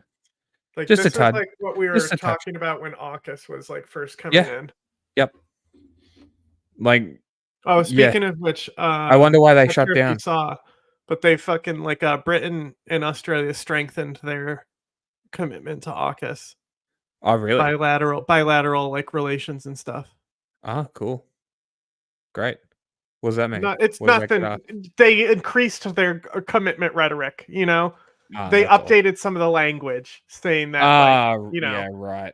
It's nothing actually, because it's still we will honor you if you're something, and we'll respect this and that and this. Yeah. It's status mumbo jumbo stuff. Yep. Typical state fucking garbage. Yeah. But it really is just a signal to China. So. Yeah. Especially, it's definitely because of their updated rhetoric. You think China will try and take Taiwan? I used to think so. Now I do not think so. Yeah, I think they're just stepping up rhetoric, but they're not actually going to. Or at any point, are they prepared or able to? I don't think. I think I think if we didn't have Joe Biden, we would be in a different scenario now. Mm. But the signing the CHIPS Act that he did and starting that's if Jack will remember this, but I don't think I don't know how much video there is of me saying this back in the day about wanting Biden to just sign a CHIP Act, and that was the main policy I said. that I want to see from the admin. That was the only thing I really wanted to see. And that's really the only reason why I stand by Biden now and will vote for him again. Despite because it was smart. It was just the smartest thing to do. It was so obvious. It was so obvious of a call that should have been made so long ago. Yeah. Despite all the genocide funding. Well, he hasn't funded it really. He's just giving them selling weapons that they paid for. Yeah. Yeah, selling Which, weapons to honestly, a genocidal the United regime States selling weapons to a genocidal regime, crazy. is not out of the it's not like wild, but it's this also is more of so there's it's wildly systemic disproportionate in comparison though. Like what Israel is doing is just wildly disproportionate. Well, I mean, they're against him now. They're like straight up. You know, the Gantz, the guy who went to the US and the UK, did, right? Netanyahu spanked him when he got home. He told him he was a bad boy. Said there's only one prime minister of Israel, and it's like, bro, kind of fashy. Yeah, a little bit. Considering you were the guy who went behind the president of the United States back when he was doing the Iran deal. Yeah. And helped empower the Republicans and all that because of the Iran deal, and you didn't like it. So shut your fucking mouth, Netanyahu. But like, the whole idea of like funding Israel and stuff. That's also something that kind of goes with Congress, right? So like the systemic issues I'm less critical of, right? So like, have the police actually been dealt with? Is that going to deter me from voting because they haven't done shit with police? Not really. Is like border still shit, right? Is that going to prevent me from voting either side? No, I don't care about that either, because these are systemic things that are going to be involved in our state structure that no matter what, can't be just something that the president does. Something like the infrastructure deal and the CHIPS Act, or the First Step Act with Trump, which was also really good policy. Those are things that will like win me over. If you the actual policies that like come through that type of order and process, because I don't think like what people like, they always did think, oh, you're really gonna let Trump win? You think it's gonna be any better for Palestine? That type of thing. Like, I think regardless, the US is gonna be there. Fund it, yeah. They're talking margins on like suffering at this point. Like, was Trump better for the fucking Syrians getting bombed by Assad compared to Obama? Which one was better there? Who stopped the chemical weapons there? I mean, Trump did more there. He actually bombed in response to a sarin attack, I guess. Understanding, they just don't care. They just don't care. Hey, as we head towards the 2024 election, both parties are going to attempt to control the media narrative. Is this so all it's an vital ad for the to end? know? Jesus Christ. We actually ended it a while ago. Socialism. There he is, the sleep paralysis demon. A pandemic called capitalist corporate greed.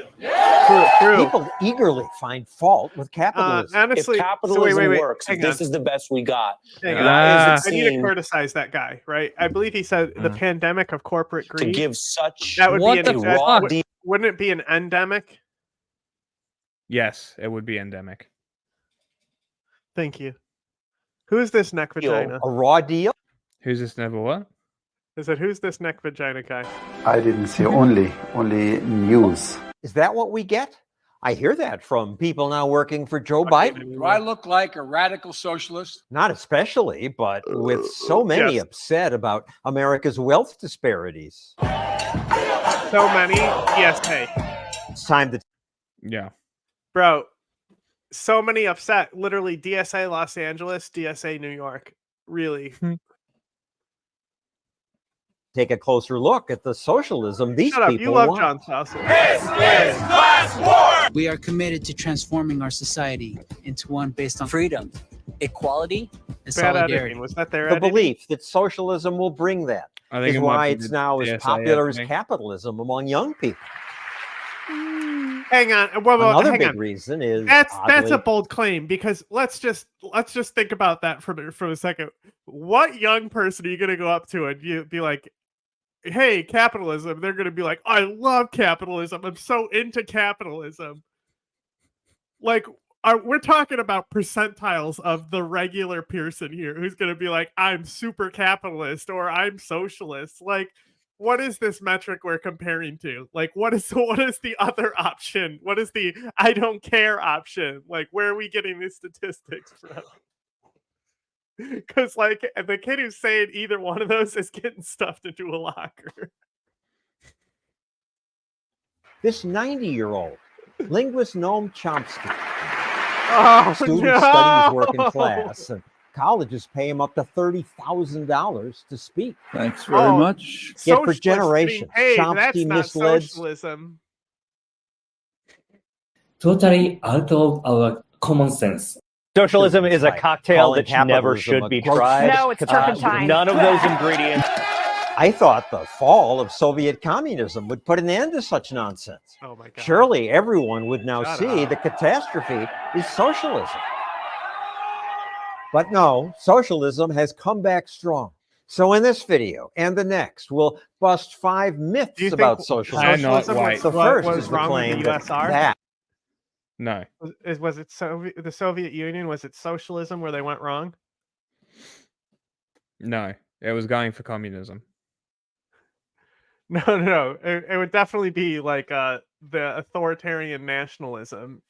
Yeah, it was going for communism. Yeah, but like still, if they went about communism a different way.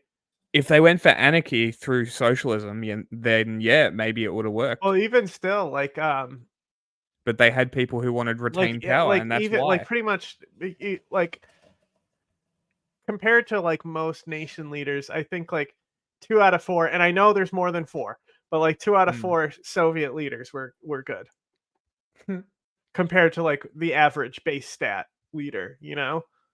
Well, here's a hot take. Stalin had the right idea purging the party. He should have just finished the job, purged himself, and dissolved the party. So who are the two good? Who are the 2 good? You didn't let me finish. You didn't let me finish. Yeah, because you were saying genocidal. I mean, I really don't know which of these Nazis to support. They're both pretty good options. I said he had the right idea purging the party, and then he should have finished the job, dissolved the party, and purged himself, giving the country to the people. That's what he should have done. You ever see Superman kill Stalin? No. Anyway, what are the 2 good Soviet leaders? Birthmark Man and Stalin, obviously. No, Stalin. Stalin.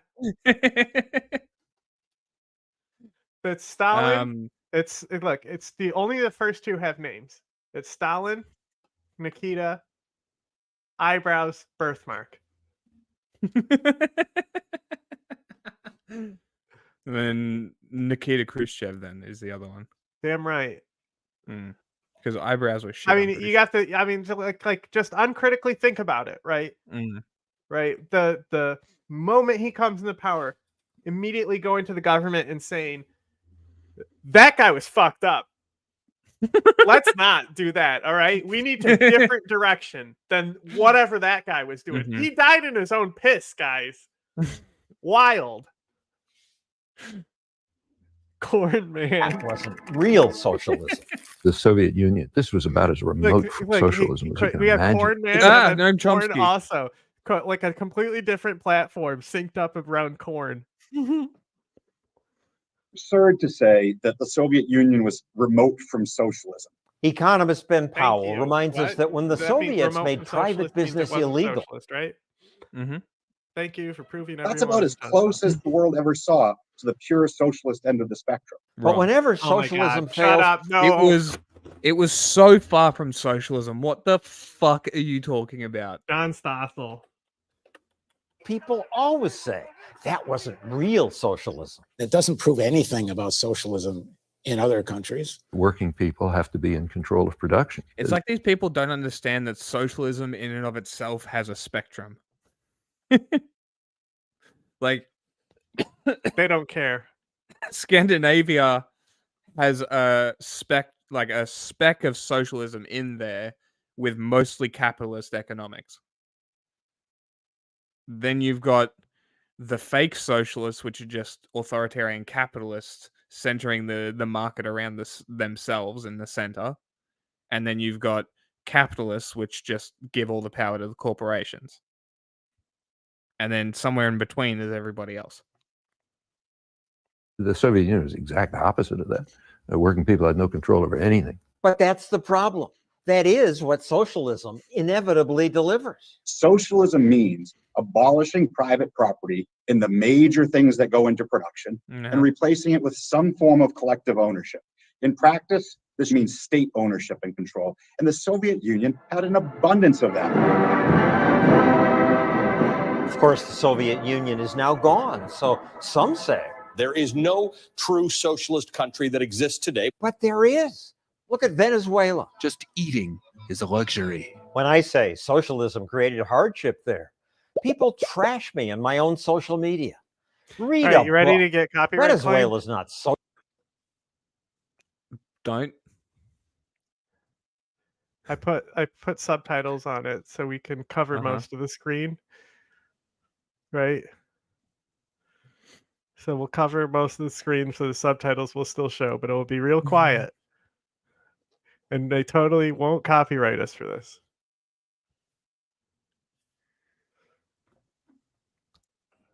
Is that certain people must die. They can't copyright us for a buffer wheel, right? Must die in order for the system to work. They said certain people must die in order for the system to work. Wise words.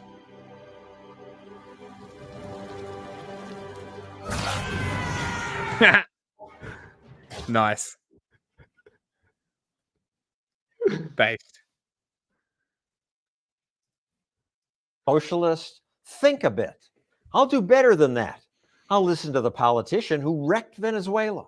Somebody hasn't listened to our free, not free on Patreon, but our Patreon episode of Singapore, where we explain the economy and how the middle class doesn't exist in Singapore.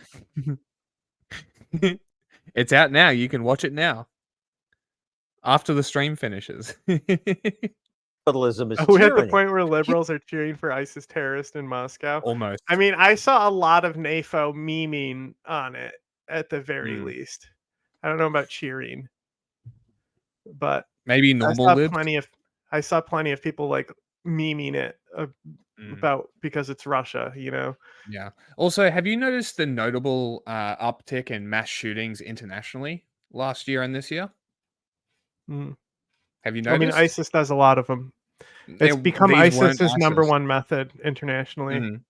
Interesting. But like Serbia had 2. I think Czechoslovakia had 1. There was... well, there's also the grenade attacks. Maybe Canada. But there are a few through Europe. Germany as well, there are a couple. Grenade attacks?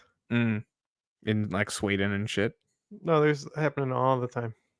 Okay. But yeah, like it's so once more, like if anybody says that it's an American issue, it's not. It really isn't. And this is why we need the wider discussion. But yeah. Listen, I don't want to hear any more about what you think Singapore is. We explain it in the episode that's up there on Patreon. Hugo Chavez said his government must take over businesses. Y este edificio es un edificio que tiene comercio privado de joyería. Expropiese. Expropiese. That's socialism. The socialists turned the richest country in Latin America, the nation with the biggest oil reserves in the world, into the poorest country. But it's not clear that crisis has anything to do with their socialist policies. The issue is that Chavez didn't have a plan after Chavez. Yeah. Right. So Chavez was actually very capitalist in this regard, is that he went for the short term. And the people that lived under Chavez during that period, I mean, they were greatly enriched. A lot of people were uplifted, but a lot of people loved Chavez. It ultimately was going to leave a huge gap after. And the economy collapsed. And the guy who came after certainly hasn't cared to fix it. Venezuela's failure has little to do with socialism and a lot to do with poor governance. Some of Chavez's programs could have been sustainable if he pursued a sound economic policy. Yeah, some of his policies could be sustainable if he had a sound economic policy called capitalism. Why does it have to be capitalism? Oliver is saying if he just managed it better. The fuck? That is not a question I expected to come out of his mouth. What? Does it have to be capitalism? Sustainable if he had a sound economic policy called capitalism. Why does it have to be capitalism? Oliver is saying that's don't weird. Expect John Stossel to say a fucking fake ass leading question about capitalism? Well, I guess that's a fair point. It's John Stossel. It's gonna be. He's literally like, here. I'm putting the ball on the stick for your T-ball pitch, Johnny. Now you just hit the ball off the stick with your little bat, Johnny, and you go to run to the base, Johnny. Or here's how Al fucking cut it, motherfucker. Jazeera puts it. Economic policies have failed to adjust to reality. That's the nature of socialism. That's 100. Look, it's so funny because how hard they cherry pick in the 2-second clips, right? Yeah. But that was 100% right. Mm-hmm. Like, you can't even let it breathe more than that. That it's like, why are you afraid of it? Why are you afraid of people listening to more than that, John Stossel? Crazy. This isn't even the John Stossel socialism video that looked very interesting. But of course, like I said, John Stossel, some reason, I just get plugged in with him. Because economic reality is evolving every day. It's millions of decentralized entrepreneurs and consumers who are making fine-tuning adjustments to this. In our capitalist society, when the bank is centralized. The bank is fucking centralized. Shut up with your decentralized garbage. The reason the US dollar is powerful as it is because of the US central bank, Andrew Jackson. Mm-hmm. But do you know who else is doing that, John? What? Independent entrepreneurial ventures. We are. Except it's a non-profit. Do you pitch? Yeah, I mean, we've told people multiple times in the last 30 minutes that there's a cool episode up there to go subscribe for $1 to get a cool episode about Singapore.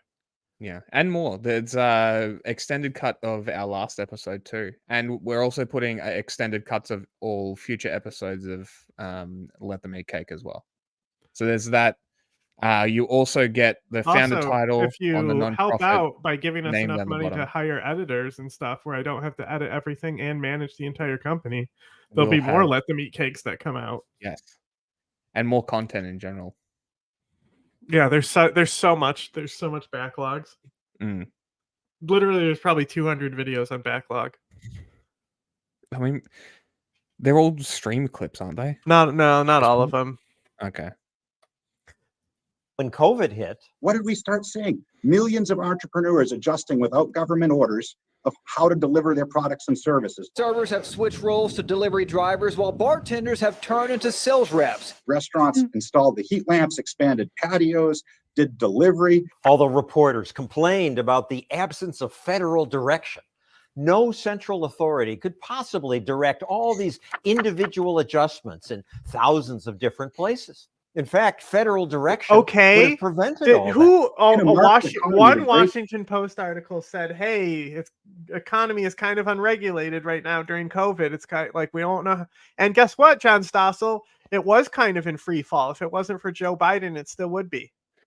Yeah, it would have kept the economy got fucked from COVID. The fact that Biden has been able to use his whole Bidenomics program and make such an economic recovery, even though partially it's stretched because it's comparing metrics from one of the worst economic years in global history. It's like, oh, we're up like 200% from last year. Weren't you under 200% from last year though? Doesn't that mean you're at zero? No, but if they say it and compare it to only the last year, then it looks good. It's still good though. That type of recovery after COVID is still wild, nothing to knock about. Yeah, like I think most and that's what American capitalism will do for you. John Stossel, but he can't do that because Biden is a socialist. Remember when he opened with this, calling Biden a socialist? And all Biden has done is, I mean, kind of socialist policy if you consider anything that the government does being socialism. When socialism is when the government does stuff, right? If that's the case, then the Biden infrastructure deal was socialist as fuck and helped inflate our economy and strengthen local industry and unionize. Unions are way up. Is that socialism? Probably. John Stossel would consider it socialism. People having unions, workers having rights, not in John Stossel's house. The free market will decide that. Socialism. Everybody's little adjustments gets tested, and we get to see what works. Where are those iPhones made? Blockbuster was great, but then people were offered something better. TV shows and movies at your command. Oh, so now By we're acknowledging that contrast, Walgreens are closing because they're oversaturated. I thought And it was online crime. pharmacies exist now. I thought it was crime. What happened? Well, look, there's empty shelves. It's socialism that empties the shelves. Not is it socialism or crime Both. or inflation? Socialist Everything. economy, you get a one-size-fits-all adjustment, and you miss out on this learning process where some entrepreneurs copy others when they see things successful, and they stop doing it when it's not. Oh, so For there are no example, unique East ideas? Germany's socialist planners pushed these Trabants. Bequem für 4 Erwachsene. They said the cars were great, Wendig. Schnell. But it was a terrible car, hard to drive, and it spewed pollution. Deceptive advertising, you say, John. Cars spewed pollution. You love him. See, John Stossel is so funnier than Russell Brand. Nobody knows the John Stossel meta like we do, bro. It's a car from the 1930s. You fucking idiot.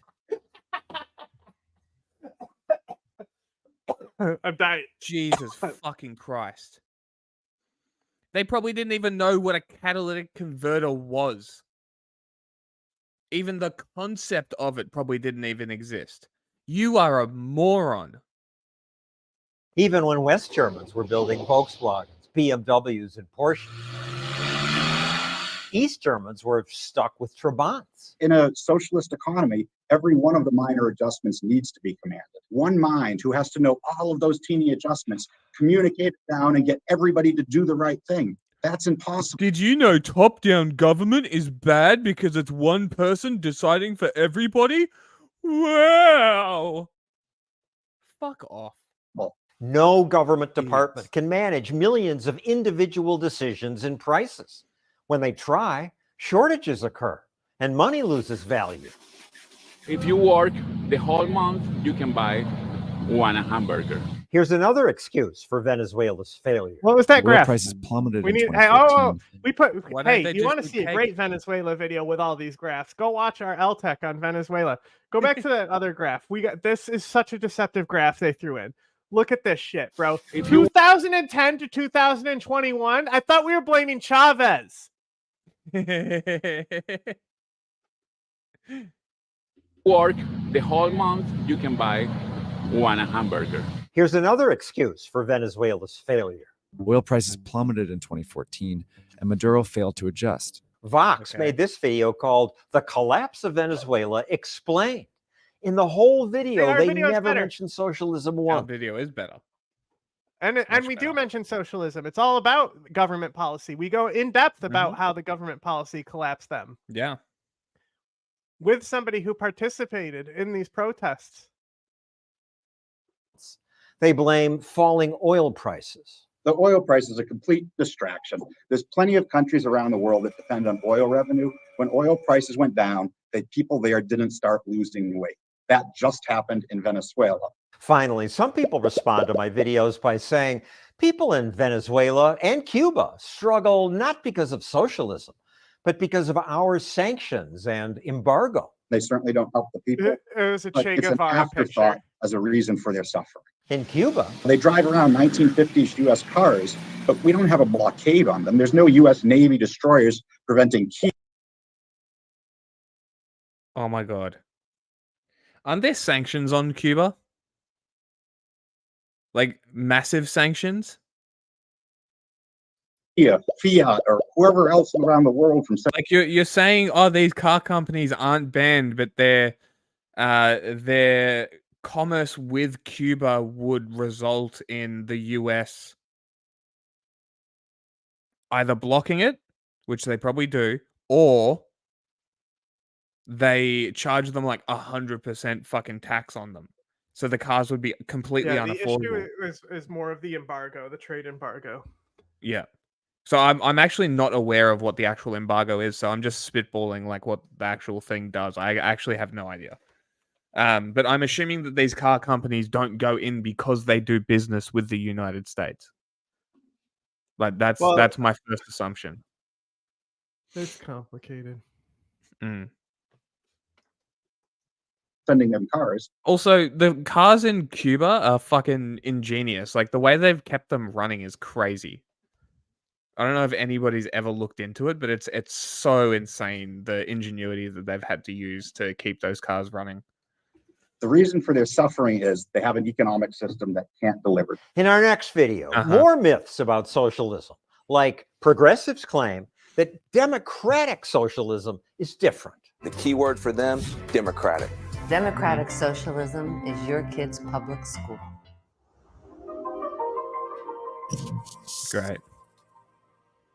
Yeah, the other socialism video you got in there. There's only one. There was like a top 5 reasons socialism is bad video in there. That is that. What? Like, that was that 5 is not- socialism myths? That is not there. Yes, that's the 5. That video was socialist myths. not about 5 socialism myths. That was about Venezuela. No, it was. There, he counted down.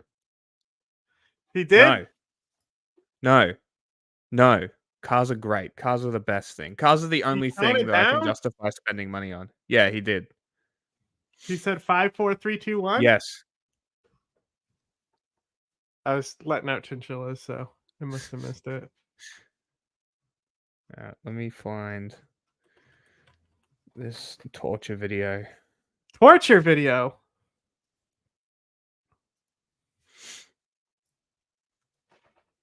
No.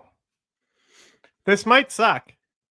Is I really imagine this is just going to be about how they No. fucking lie and make Palestinians look like terrorists. It's not going to be like I can't. actual, like this would be so easy for him to do and actually do it seriously and not do the whole like thing again.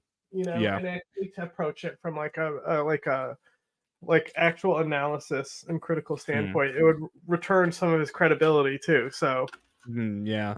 Yep. Palestine. Yep. So it says how the media controls the masses. You would think that this would be a media literacy thing. I agree with John that it's going to be about Palestine. Second Thought is now on Means TV. I don't care. Oh, congratulations! You got kicked off of Nebula, and now somebody else. What are you got being there. shown? Ostensibly, the news is just that, a presentation of current events. I think we all know there's a little more to it. Every network has a bias, and if you've been watching this channel for a while, you'll know that the corporate media as a whole... I'd like to know. My bias is against fat people. has a single overarching bias. But we'll get to that. The question we need to answer today is, in a world where information is more readily available than ever, are we truly informed, or are we being Is he going to talk about information warfare? Let's fucking go. Can't wait for him to tell us. Oh, look, he made a little collage. I'm surprised he didn't use the clip that was like them saying all the same shit. You know that one? Consider yourself to be on the left. Yeah, he's used it before though. Yeah, because they don't understand how media works. Well, that's what I think. That's what I think is like the really interesting part about what we're doing is that nobody else is really like going in a stream perspective who actually understands how news works and like breaking it down, just like camera angles even and how they do different cuts and processes and stuff. It is very true. Not that I've seen anyway. It's like the way still, like Red Letter Media and all of them did movie reviews where it was like filmmakers who like aren't you know they like make shitty like B movie no budget films. You know, but they at least understand the process of filmmaking. Or like They're not Corridor like, the Crew greatest, breaking you know? down. Yeah, exactly. Corridor Crew is CGI, another stuff great like that. example. Like they made Yeah. their living doing it like that. Not I think, comparing us to them. They're great. They're fantastic. Wisecrack does a little bit of the media stuff too. Yes. But I don't know if they've worked in news. Yeah. Not sure, but I think you do have a point that I don't think there is anybody doing that kind of thing. Like breaking down the actual methods being used and stuff like that. Yeah, well, I mean, if you think about it, that sounds boring as fuck. It does. But it's important. That's the other thing. Well, that's why you need like people who actually have positive vibes. Yeah. Aren't fucking idiots. All right, you think the media is dishonest. Well, pat yourself on the back. You're absolutely right. Idiot, though, so but in the United States, most maybe people tend to ticking think one about the box. media being dishonest in a particular way. If you ask someone on the right, they'll say CNN and MSNBC are fake news. Too simple. They're twisting the truth to make it Sometimes naive. And if you ask someone on the American left, they'll say Fox shouldn't be considered a news network at all, and they only exist to make liberals look bad. While there is some genuine beef between liberal and conservative. So the way he says these things, I need a minute to catch this. Outlets, and their viewership often does kind of hate each other. That's not the kind of dishonesty that really matters. Yes, MSNBC loves to make fun of Trump. But like the way he frames people is just like shit that like I understand what he's trying to get the message, right? But then it's like the way he says it was like they don't say that. I've never heard him be like specifically CNN, MSNBC, you know, they just honk, you know, they go honk, honk, honk, honk. And then they're just like fake this, fake that, everything's fake. Even Fox is fake. Like they don't have anything to say. They're just parrots. They don't actually watch the news or have any like the people you're talking about who call these MSNBC and CNN fake, they probably don't even watch Fox News. No, they're Twitter pundits that they only watch like the Daily Wire. Well, they're also like it's just these brain rotted people who love Trump. Yeah, well that too. That's also an aspect of it. And they only listen to Trump. Like their entire news feed is just Truth Social and Trump. And then the other people, they are like, they only exist to make liberals look bad. I've never once heard somebody say that sentence. You're just trying to make liberals look bad, mister. Like that just shows how far outside reality this guy is, you know? Like he really doesn't even have like normal liberals to interact with to get the regular liberal take. Yeah. Loves to highlight Biden's gaffes. But at the end of the day, all these corporate networks play for the same team. And that's powerful interests that not only own the media, but pretty much every aspect of modern politics. Here's a quick rundown. You have a tremendously wealthy group of people and business interests. They donate large sums of money to politicians. Politicians deregulate the media. Now these ultra-wealthy players have both elected officials and media outlets in their pocket. What do they do with that influence? They spend a little bit of money, relatively speaking, we're still talking millions, to make sure our society is structured in such a way that they can. What do you think, the lizard people are in charge? That means passing of bills that allow, for example, oil drilling in protected areas. That also means providing scripts to local news networks to spin their actions as he's doing and it. win over the public. Remember that viral clip from a few years ago? Yes, because he put it in 100 videos ago. This is extremely dangerous. So predictable. Dangerous to our democracy. This is extremely dangerous to our democracy. That was the work of a company called Sinclair Broadcasting, which owns dozens of local news channels and had a message they wanted to put in front of the viewers. This, in a nutshell, is how corporate mind control works. Oh my God. Invest in politics, buy favorable legislation, make sure the public doesn't get too angry by controlling the narrative. Most people watching this video are probably too young to remember, but before 2001, the 24-hour news cycle be realistic didn't and exist. just break down like just talk to people like normal people, bro. Yeah. And like how information warfare works, and like just it's not mind control. All right. If you have somebody in your hand and you just repeat something over and over again, it becomes true to them. This, I mean, you think about faith, right? And how they instill faith and they continually drive things in with faith, right? And I'm not dissing on faith at all. Like obviously, you know me, I really I'm not that type It's of just person. it's just how the mindset is embedded in people is more the point here, is that Christians, and not necessarily just Christians, but like religious people in generally have this motivation to have kids, and then those kids are then Well, just put through this. like you I guess have you almost call it specific brainwashing, prayers but that it's you not. memorize and always repeat. Yeah. You know? Yeah. Or it's like the Bible is read the Bible every night, read verses. You go to Well, church, you hear that's Protestant verses shit. and That's shit. Protestant shit. Sure. But even like their moral lessons that I think only come from religions, right? It's hammered in, they'll talk right? about the parables of Jesus and stuff. Yeah, and then you But, get this like repressive, and then you get to the point where there's like this repressive amount of like pushing In it on people. America, just basically everyone is religious, right? And it really is just a background thing that doesn't really matter until you get to like the Dominionist sect. Yeah. And stuff. And that's the thing, is it's like it takes a while. You have to already be involved with like the mega church and the evangelical shit to like, it takes a while to go down the road of the Dominionist. Yeah, But I mean, Charlie Kirk is an open Dominionist. I don't know how many people actually even watch him and know that he is, though. And he's just feeding this shit to them unaware.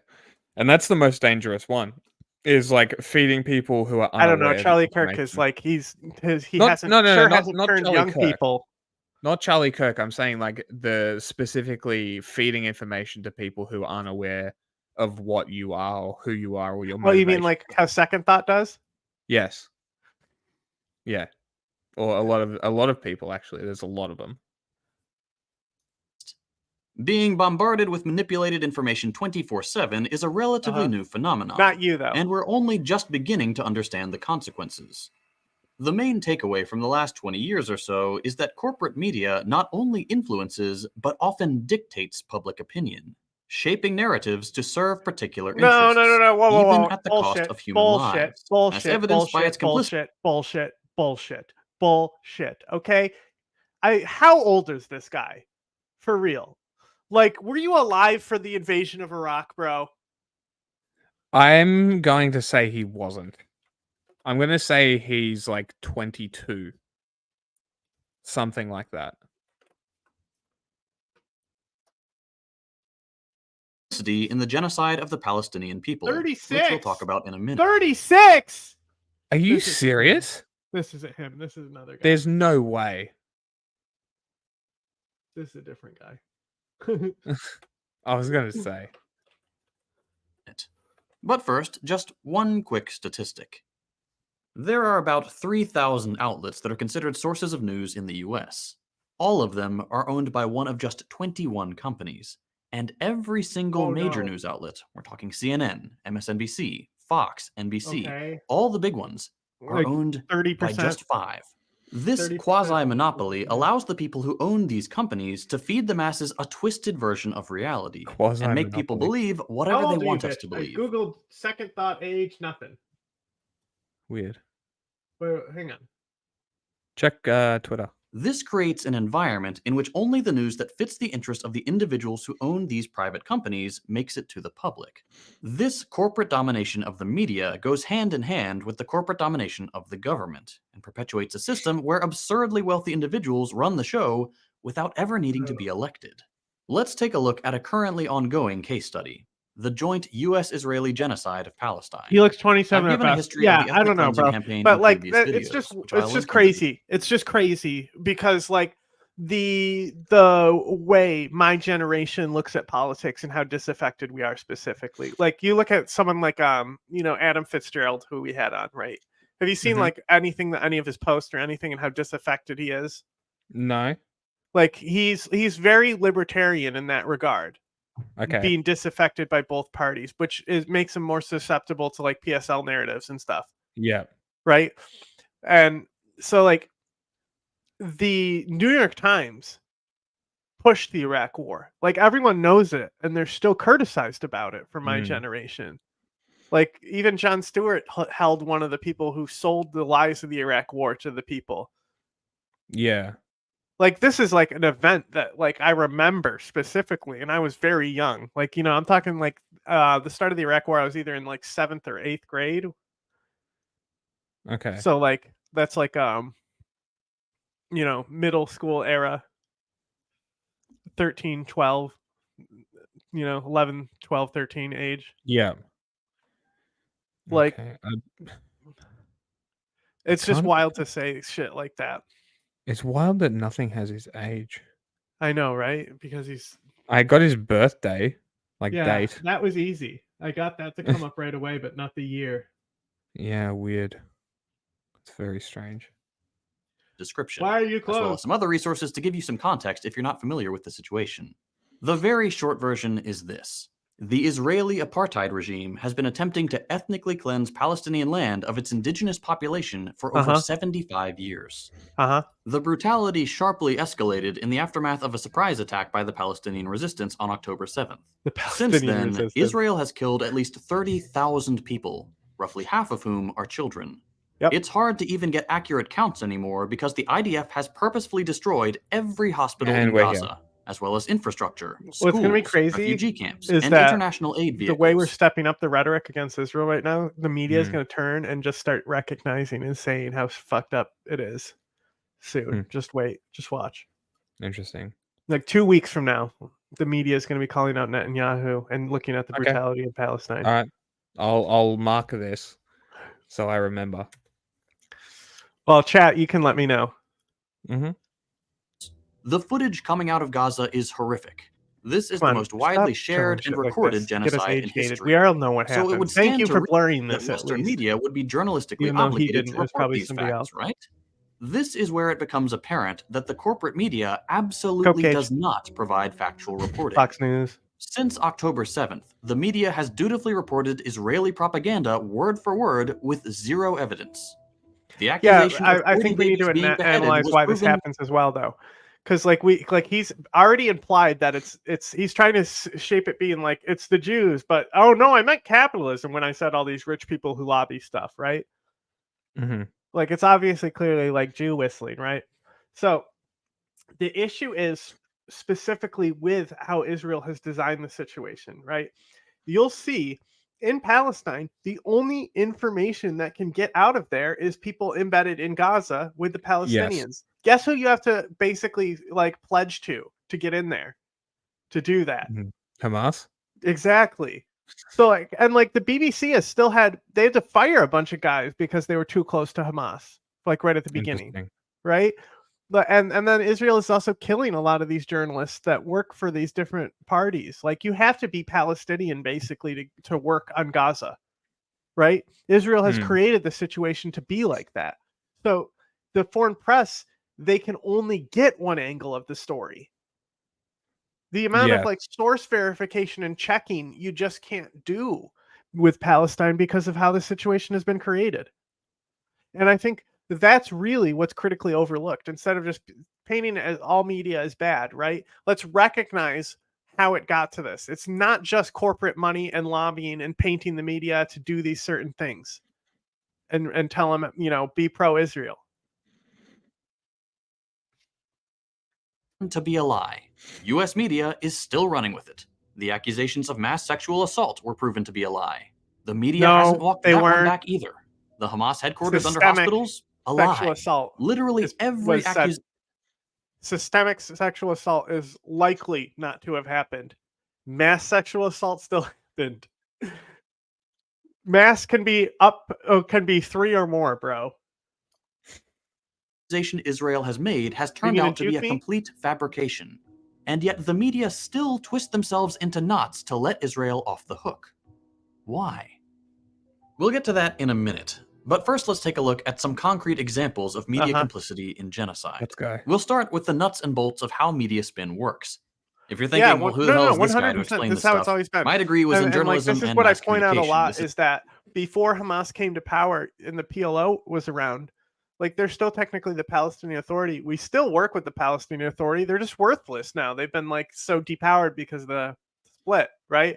So it depends on how conspiratorial you want to get with how much Israel does embolden Hamas. But I mean, come on, the Democrats back Trump candidates who are endorsed by Trump to face them in final elections, right? They fund the crackpots on the other side so they're easier to beat in the final election for the primary. They beat out good Republicans to stick people with a worse choice.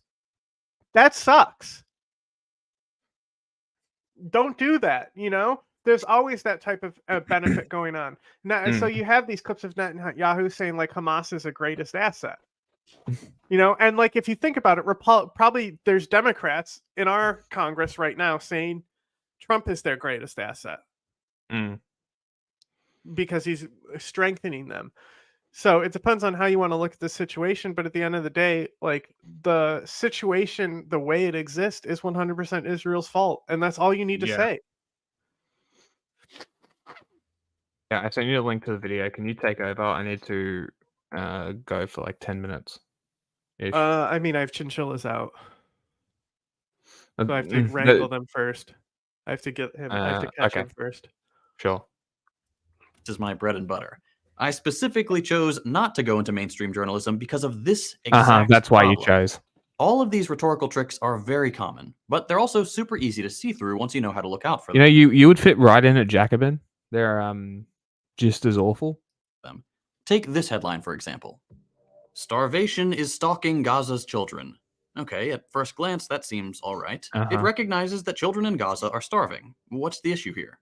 I bet you can guess. It doesn't address the critical question of why they're starving. People don't just randomly starve en masse. It leaves out that teeny little bit of information that Israel is purposefully starving these people. They control the roads in and out of Gaza. Know. They have blocked humanitarian aid for months. They have opened fire on children swimming out into the ocean to retrieve airdrop supplies. At time of writing, the world just witnessed what will be called by future generations the Flower Massacre, where Israeli troops lured Palestinians to a vital food drop, then butchered them, killing over 100 people and wounding 700 more. There's a picture circulating of a parcel of flour soaked in blood, which people are calling the most expensive bag of flour in human history.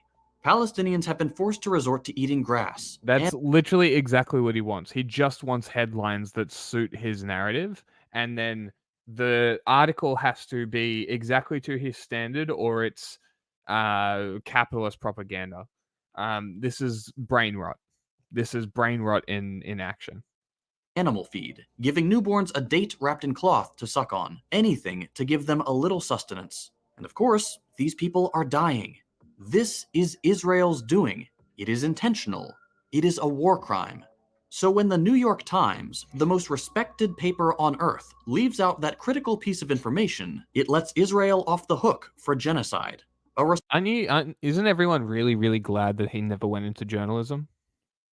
Like, think about, just compare what he's doing in this video to how we've been covering Gaza. Is like, we will show the videos, break down exactly what people who make videos on it are doing, and then we will also show it without really framing it as anything. It's just framed as the videos say it's framed, and then also, we when examine the how it's conflict framed. started, we were literally showing videos from Hamas.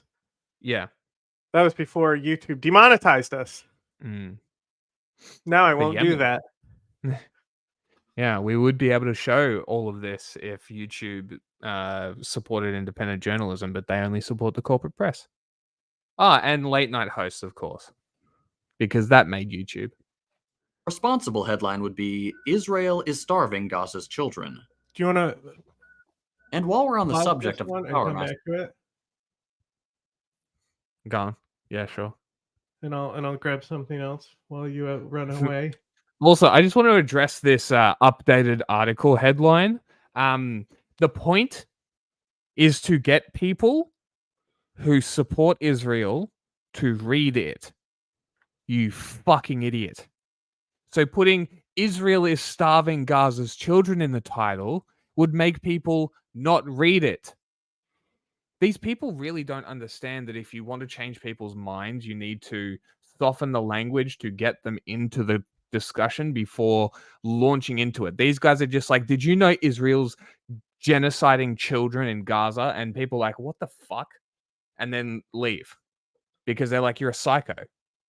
You're bringing this up first? What the fuck are you talking about? Like, just edge people into it. It's really not that hard. It really isn't that hard. You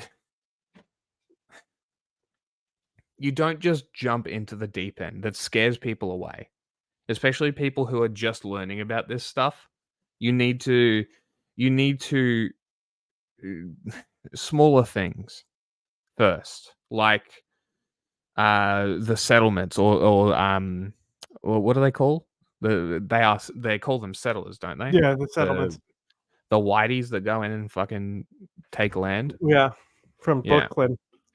Yeah, so like that's a good way to start is articles with that. Just say these wankers from New York are going in and taking Palestinian houses. Also, my That's a good approach entry point. my approach with Gaza, I think, is also an interesting one that you don't see. I do the same thing with Ukraine. Is that I don't care about the history. Yeah. Who's invading? It's only who. about what's happening right now. Yeah. Yeah. Yeah. Like if tomorrow Ukraine was making Russians suffer greatly and they totally took over Russia and we're Yeah. inflicting like a genocidal regime, you think I'm Mhm. not going to have a problem with it? Yeah, of course. Is it going to happen? Obviously not. No. All right, you take over. Just like how Palestine isn't going to fucking. Yeah. Also, so I just want to say how upset I am. Jack, leave. You can't hear this part. Okay. All right. The reason why I'm so upset is because I opened up the playlist. I immediately found a dog video on there, and you heard how many times I said, "Put another dog video on." Get it, boy. Kill him. Get you. Oh my god, Zapata the chinchilla is just going chirp chirp chirp chirp chirp chirp chirp chirp chirp chirp chirp chirp chirp chirp chirp because I didn't let him out because Jack had to go away, so now he's kind of upset. Zapata, it's okay. He's really just chirping his little chirper off. Zapata. Zapata.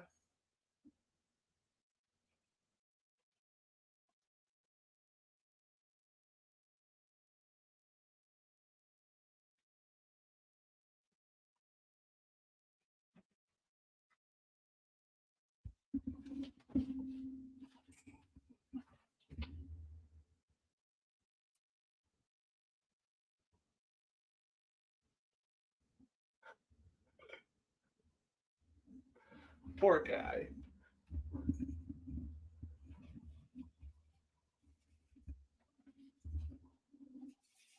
Oh my god, bro. Let me see if I can get a video of it. It's so loud. But when I go over there, he'll stop doing it because he loves me too much.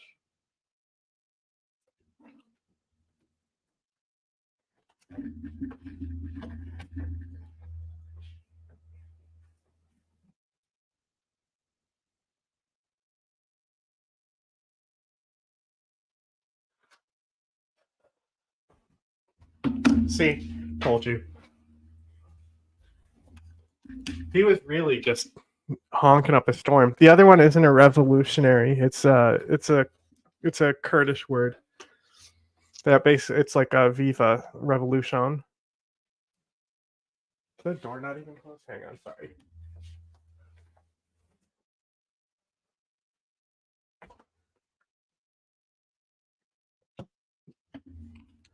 It's just a word that's used by revolutionaries.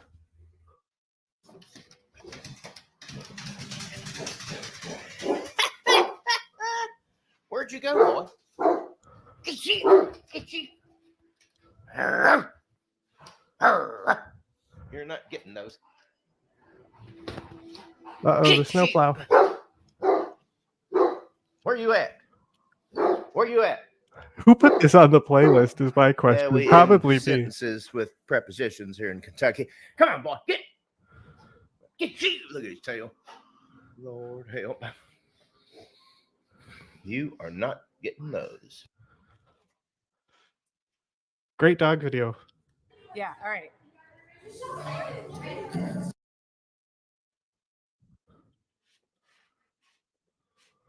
Back to Jenny Milk programming. Jenny, don't copyright strike me. I'll give her own music. That's not copyright. Hamas is coming to kill you. Look behind you, they're already here.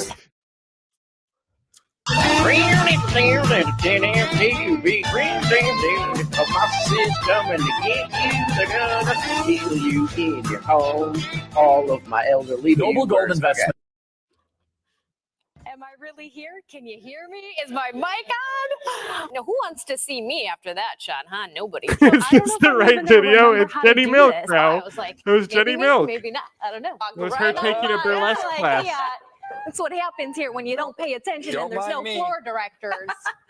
Now you know. No, I'm sorry, you Jenny. send it over to me, Heather. How rude. I've got I am things so to rude. say, and maybe one or two people are listening at home. Will I have something to talk about in my next traffic report, or will I I can just never figure out the words in that one. Which one? The Hamas is coming to get you. It's Hamas is coming to get you, all of my elderly viewers. It's Charlie Kirk. He's making fun of Charlie Kirk cutting to an ad right after he's talking about how Hamas is going to come to the U.S. and do attacks here. stand here staring at you very awkwardly? Stay tuned to find out. Wait, is this giving it away? Don't look. I'm currently wishing that there was something stronger in this mug than coffee, but alas, there is not. How much time do I have for this report? What do you guys want to talk about? Only 30 seconds to do it, so start the timer. Just kidding, we don't have a timer. Quick Google search of vasectomy songs, and there is an actual song called the Vasectomy Song. It's a very kind of like mucusy out there, kind of like the phlegm I'm coughing up this morning, TMI. Never bend over while you're urinating. We haven't seen her in such a long time. Since last year. Jenny Milk is here, first time in 2018. Yay! The big question is, do you know what year that Janet Jackson song was from? Which album? Michael Kaplan, pay attention. This is making me want to become a weather Nasty, reporter. what- She's a what traffic album, do you know? reporter. Oh, Are they playing it? Oh, there fine. it is. Don't copyright me, Jenny. We've talked about this.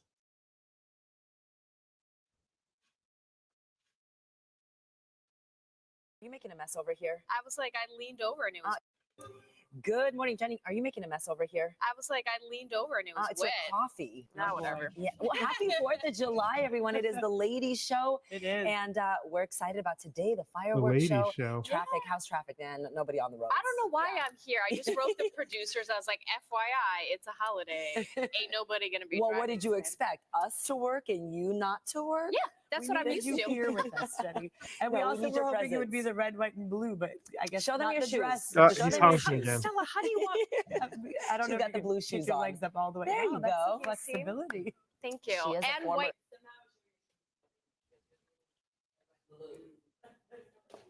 Happy 4th. And I got white nails drinking my coffee. So we'll see how many cups I can drink. Hey, it's an Up With 8 mug. You can actually get one too if you send us a picture of yourself and then we'll give you Okay. one somehow. I don't know how we mail these out. Traffic is going to be so dead today, it's not even going to be funny. Independence Day. A lot of you are off today, as you can see from the map, because absolutely nothing is happening. We have no crashes and your freeway times are fine. So cheers to you. Bye. Just a little tidbit. I did Google what are sexy vegetables. Well, what came up was not really related. I know what came up. So here's a tidbit for you. Don't Google what are sexy vegetables, because you're not going to unsee what I just saw. Traffic is super quiet this morning. Oh, yeah? This is awesome. This is a perfect rehashing of. Yeah. 9:38. Did you guys notice? I know. Look close. Stop putting music on, Jenny. She just doesn't get it, you know? You know who does get it? This is who's in touch. One of the things that AOC says that we obsess about at Free the People is that it's more important to be morally right than factually correct. And you sort of laugh at that and say, well, you can't actually be morally right unless you are factually correct. Yeah. But what she's really saying is, I'm going to lead with my emotions. And I'm going to speak to people about values that resonate with them. And we don't do that. We love spreadsheets and intellectual arguments and downward sloping demand curves. and God, all you're the boring. things Let that Jenny talk us now. dorky Or economists not Jenny, do. Gloria. We could learn something from that. And I feel like you're your We should give speeches Jenny are very much Hassan driven by that passion and emotion. Yes, I believe that like in any battle, the battle of ideas You know needs how the destroyed I would be if Hassan interviewed Gloria or Jenny before me? I would totally be destroyed. I actually made a post on YouTube and tagged Jenny in it, saying that we were watching her, which is why I wanted Jack to stay on Jenny Milk for as long as possible. And every Friday, we'll keep tagging her when we're watching her. And one of these days, we'll get that dream interview with Jenny Milk. division of labor. So like if you look at, I don't know, Game of Thrones, right? There are people that go in the horse. There are others that are with like their spears. Others stay in the tower. We need that in the battle of ideas. We need the economists. We need the people that are speakers, the ones that are psychologists. We need everything, and everything is valuable. But because there are no dragons. Exactly. The communist dragons. No, but the thing is, one of the things I say in my book of How to Talk to a Progressive at the end is this famous quote of, if you are a young person and you're not socialist, you don't have a heart. And if you keep being a socialist when you're an adult, you don't have a brain. Well, what I actually say in counterpart to what Ocasio-Cortez is always repeating is, listen, if you really have a heart, if your heart really bleeds and you really care about the poor and it really aches you and your emotions are like at burst because of it, you put your brains on it. You start. Who are we voting for if Jenny Milk ran against Gloria? Studying, you really commit to how to solve poverty. You go and you read history, you read economics. So there's no way that your emotions are going to be pure unless you put your brain on the task. And if you're just like, no, I'm being leading by my emotions, but I don't care about the facts, then your emotions are not real. You're a hypocrite. If you attack them on that sense, it's very effective. I love it. Love it. We're going to end it there, but tell us how we can check out more of your stuff. How do we find? Yes. Well, I have most of my stuff is in Spanish, but currently I'm doing more stuff in English. We've done things with the ARI, also with John Stossel and with Fee. And now this. But I'm in social media, Facebook, Twitter, Instagram, like Gloria Alvarez. And there you can check my work, where do I do presentations and all of that.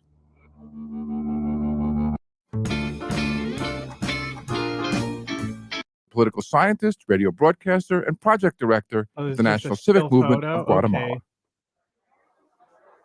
Gloria, welcome to the show. Thank you, Bill. It's an honor to be here. Gloria, I understand you have Hungarian and Cuban roots, which is an interesting combination. I don't care. Have we seen when this you're yet? talking to young people in Guatemala or in Venezuela? I know you spent some time in Venezuela as well. Mm-hmm. What's the story, the value proposition that you connect with them on that's different than socialism top down, one size fits all?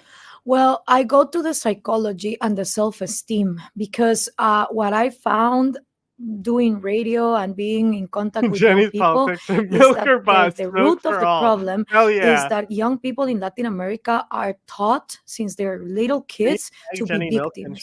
You are always the victim of the gringos who have always invaded us and like dictate our public policy, or we are the victims of the Spanish Conquista, which happened 500 years ago, or we are the victims of the oligarchs. It's always someone else to blame.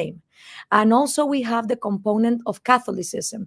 Catholicism embraces poverty as a virtue in itself. So if you are poor, it's okay because your house in the heavens in the next life is going to be bigger, is going to be better. Whereas if you're rich or if you're wealthy, that gets condemned. And that is embedded in our psychology. So if you don't change that and you go straight to talk about economics, they're not going to care about it. You first have to go to the core of the self-esteem of why you as an individual matter, why your dreams matter, and actually why the best thing that you can have for your society is being a productive human being. Because if you're a parasite and your society is full of people who are always looting from the rest, then your society is not going to progress. So I also did a lot of work on that, on self-esteem, on domestic abuse, on don't quiet your your questions about life, like try to express yourself, try to be very curious and read, and that's what works. And once you have that level covered, then you can propose the economics. Yeah, we haven't done enough on that, and I watched the left in our country, Alexandria Ocasio-Cortez, beats almost a single drum about dignity, economic dignity. And I know from reading Ayn Rand and from just practical life that you don't get dignity because a politician gave it to you. You don't get dignity because there's some program that says you are now a dignified human being. You have to work for it. And it's really uncomfortable, and you have to strive, and you have to fail, and you have to do all the things that characters in Ayn Rand novels do in order to achieve something. And I think that is our opportunity. Like something real crazy. All right. Something so crazy that I've been sitting on for a while. All right. But it's real quiet. So you're going to have to turn your speakers up, and I'm going to move my microphone a little bit more away from me and take out my monitor in the process with it.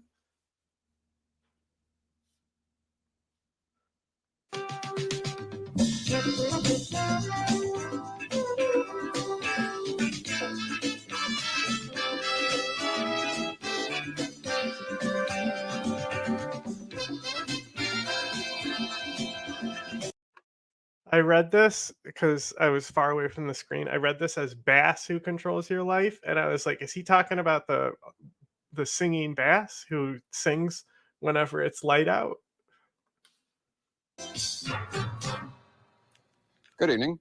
Last week, the Reagan administration ordered all Libyan diplomats to leave the United States in 5 days, and last night they left. Officially, the United States government charged Libya with, quote, a general pattern of unacceptable conduct. Off the record, U.S. officials made a lengthy indictment of Libyan efforts to foment international terrorism by funding, training, and arming a wide variety of terrorist movements. The U.S. also condemned Libya's invasion and occupation of the neighboring country of Chad and blamed the Libyan government for the murders of dissident Libyans living abroad. Privately, the United States government is also worried about the close relations between Libya and the Soviet Union, resulting in large-scale Soviet arms supplies to Libya. So far, Libyan reaction to the diplomat's expulsion has been muted.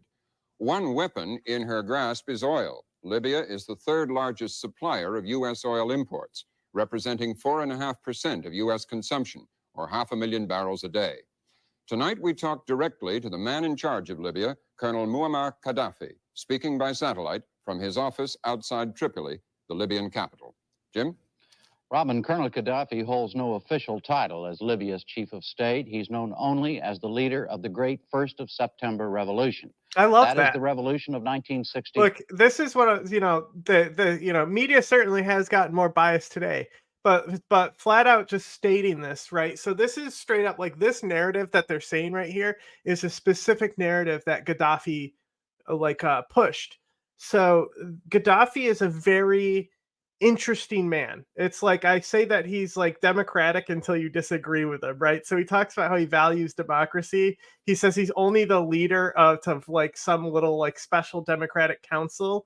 He kept the rank as colonel because he didn't want to over embellish himself, yet he'll put paintings of himself all over the walls like any socialist dictator does, but he's just the humble colonel, you know? So like that literally, what he just said is a literal like propaganda line for, like, he is the absolute ruler, but they're saying that he doesn't have a formal title. They're doing Gaddafi a huge service by introducing him like that. You wouldn't see something like that today. When he and a group of other young army officers overthrew the then king of Libya and established a new Libyan Arab Republic. His rule of Libya, a nation of 3 million people that is 92% desert, has brought him very the channel this is on is called Afro-Marxist. So if this is just some wild, wacky, far left thing from back in the day, then it makes sense why he's framing it that way. Starkly contrasting reviews. To his supporters, he's a visionary, attempting to forge a united Arab front based on Islamic principles and his own so-called Green Book, a new international theory as an alternative to capitalism and communism. But to his detractors, wait, what was that? The third way? A maniac, a supporter and exporter of terrorism, murder, and revolution. One point of information about I would say that that's so accurate there is he not the exporter of terrorism, but a maniac of revolution, right? Beautiful is the way to describe him. Are interviewing him tonight. In exchange for Colonel Gaddafi's agreeing to have it conducted in English without a translator, we agreed to submit our major questions in writing in advance. That was with the proviso, of course, that spontaneous follow-up questions be permitted. But here again, in order to eliminate the need for translation, we have agreed to try and keep them as simple and short as possible. Robin? Colonel Gaddafi, do you hear me? Do you hear me? Yes, I heard you. What kind of relationship do you want now with the United States? Anyhow, I want a normal relationship with the United States as any other relation with any other state in the world, particularly the relationship with any big power like Soviet Union or other. It said big bar. I think he said big power there, though. Big Eddie, big power. He says so. He doesn't care if it's the Soviet Union or the United States. Okay. Other big states in the world, just I want. Do you consider your relations normal now with the United States? No, of course it is not normal. How do you expect your relations When did Reagan to bomb change, Libya? Did they say he bombed it with the before this? expulsion of your Is that how they diplomats? introed this? First of all, we have no diplomats. It is God, he's hard to hear. popular bureau. Turn him up, guys. Formed by the Libyan people. I didn't sign any paper regarding this bureau. I didn't appoint any one of them. They have chosen by the people them itself. Okay, here we go. Poindexter. It says Poindexter here after they're bombing Libya. It says 1986. So this is long before we were really, really oppositional with Gaddafi, I think. They are not diplomats. I think the masses that formed this people bureau will form another one in America. We have thousands of students in the United States of America. I think they will form a new one instead of this closed bureau. It is the responsibility of the masses because Libya is Jamahiriya. The authority is in the hand of the people itself. So you don't consider the men who have been expelled by the United States as diplomats? No, we have no diplomats in the world at all after the authority of the people since 1977, when the authority of the people took place in that time. We have no government, no ministries, no Ministry of Foreign Affairs, no Minister of Foreign Affairs. Here in Tripoli also there is a popular committee. Committee. Which is responsible for the foreign affairs, and it is a link between the people, the Libyan people, and the other states and peoples in the world. It is not official department. Colonel, what kind of retaliation can the United States expect for the expulsion?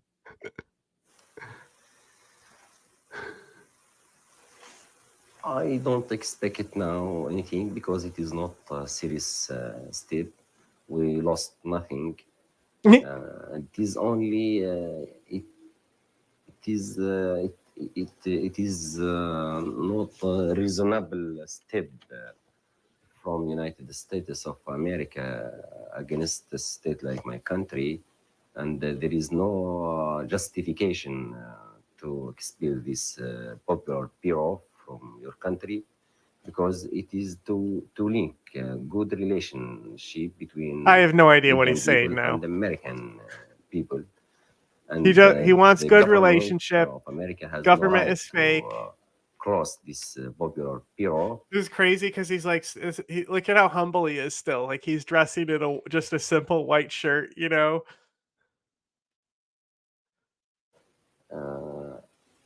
I think it is against the interests of United States of America itself, not against my country. I am not nervous. I am very quiet, very calm now. The dude looked like a fucking wax figurine when he died. It was crazy. This fucking crazy looking guy. But I am sorry to see big power like America behaves childish behavior like this, and John Finale. So they're mad about the Toyota War, the Americans, because he invaded with Chad and started this war with Chad and annexed their territory. Which honestly, like, who cares? To get bent out of shape for something that small, boy, have things changed. Or childish behavior like this. It is not suitable for big power like America to do this. So you do not intend then to use oil as a weapon of retaliation? It is another matter. Oil is our, and it is a weapon in our hands. We have the full right to use it. That's a yes. We will use the oil as a fucking not weapon. Necessary now, in your opinion. The thing is, him using oil as a weapon like that, if we look at interviews with the Shah of Iran at the same time, he hates Gaddafi. He calls Gaddafi a madman and all that stuff. And the Shah is way crazier than Gaddafi, right? But he hates him because he does shit like this with oil. Because Gaddafi was such like, he was such a shoot from the hip kind of guy, you know? Also, look, he's not a dictator. He's not even in charge of the country. He's just a simple colonel. It is due to the Libyan people itself through the basic popular congresses. They may discuss this matter and decide what is suitable. The popular Congress where Gaddafi sits there with a gun pointed at them and go ahead, discuss the popular, discuss what to decide. That's right. Robin? Colonel Gaddafi, there are some 2,000 Americans living in Libya. Can you assure their safety and freedom, or should they now leave your country? That's a dumb question. What a what a free ball question to Gaddafi, bro. There are like people who are like I have to look when he actually came into power, but to look back on this and like what Gaddafi's legacy was, to ask a question that stupid. Like, this is one of the great so-called tyrants of that era. I don't think he was. I think he was more of a megalomaniac than a tyrant, though.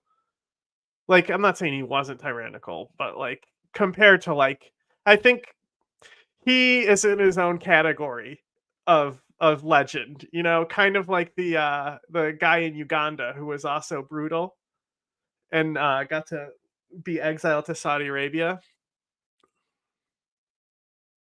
Who are helping us, and we are cooperating with them for mutual interests between Libya and America, and nothing will happen to them until I really blame Reagan for a lot of the situation. This too. Detroit. I think I hope it will not. Look, he's talking about Detroit because he sent weapons to fucking gangs in Detroit and Chicago.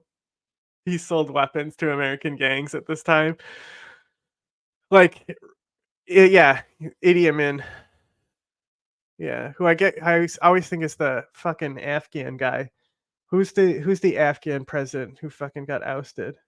It's so close to Idi Amin. I think it's such a similar name. He got ousted before the Soviets invaded. Anyway, Gaddafi is just such a wild card, and the like these guys don't even know what they're dealing with at the time, you know. So now I think nothing will be towards these people who are here now. We are not like America. We have 1969 was the revolution, so he's been in power for like 10 years at this point. Responsibility towards others and towards the world. We are a nation of civilization. He loves that line. That's Gaddafi. If there is a line that really distills Gaddafi's propaganda narrative, it's the nation of civilizations. Love saying that. Like America, we behave very calm and rightful, and I think nothing will hurt them. You say until the situation deteriorates. What did you mean by that? Deteriorates in what way? It is in the side of America. May United States of America deteriorate. It is a guide. It is guide. Not my people. It is guide. Guide. Yes. Look, it's Mac Millie's. Oh, that reminds me. I wanted to go harass Jimmy Jizzo, right? And be like, we gotta go to Jimmy Jizzo's video, start sending chat over there, and be like, hey, how come you always show up and then run away right when they ask you to come on? That's hilarious. We should actually do that. I forgot what his actual channel name is, though. Yeah, we'll wait till he pops in next time. Also, I was sitting here. The reason I wasn't talking is because I was sitting here trying to remember which one was the Gaddafi sound bites, and he said it's, and I'm like, that's the fucking one. Behavior like what is happening now, because this step of closing our popular bureau in America, it is without any justification.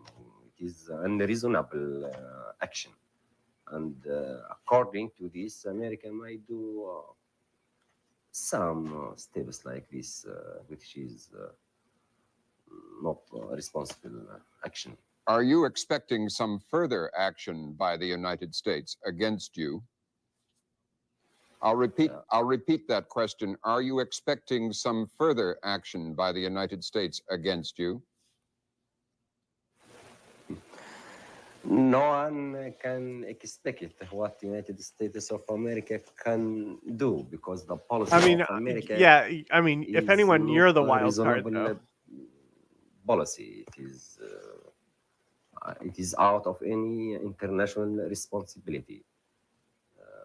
And I think that America has no right to do anything against my country, because we do what is right, what is justice, what is our right to. Bro, you just did like a genocide with Toyota. Colonel, you are anti-communist. How do you explain your close relationship then with the Soviet Union?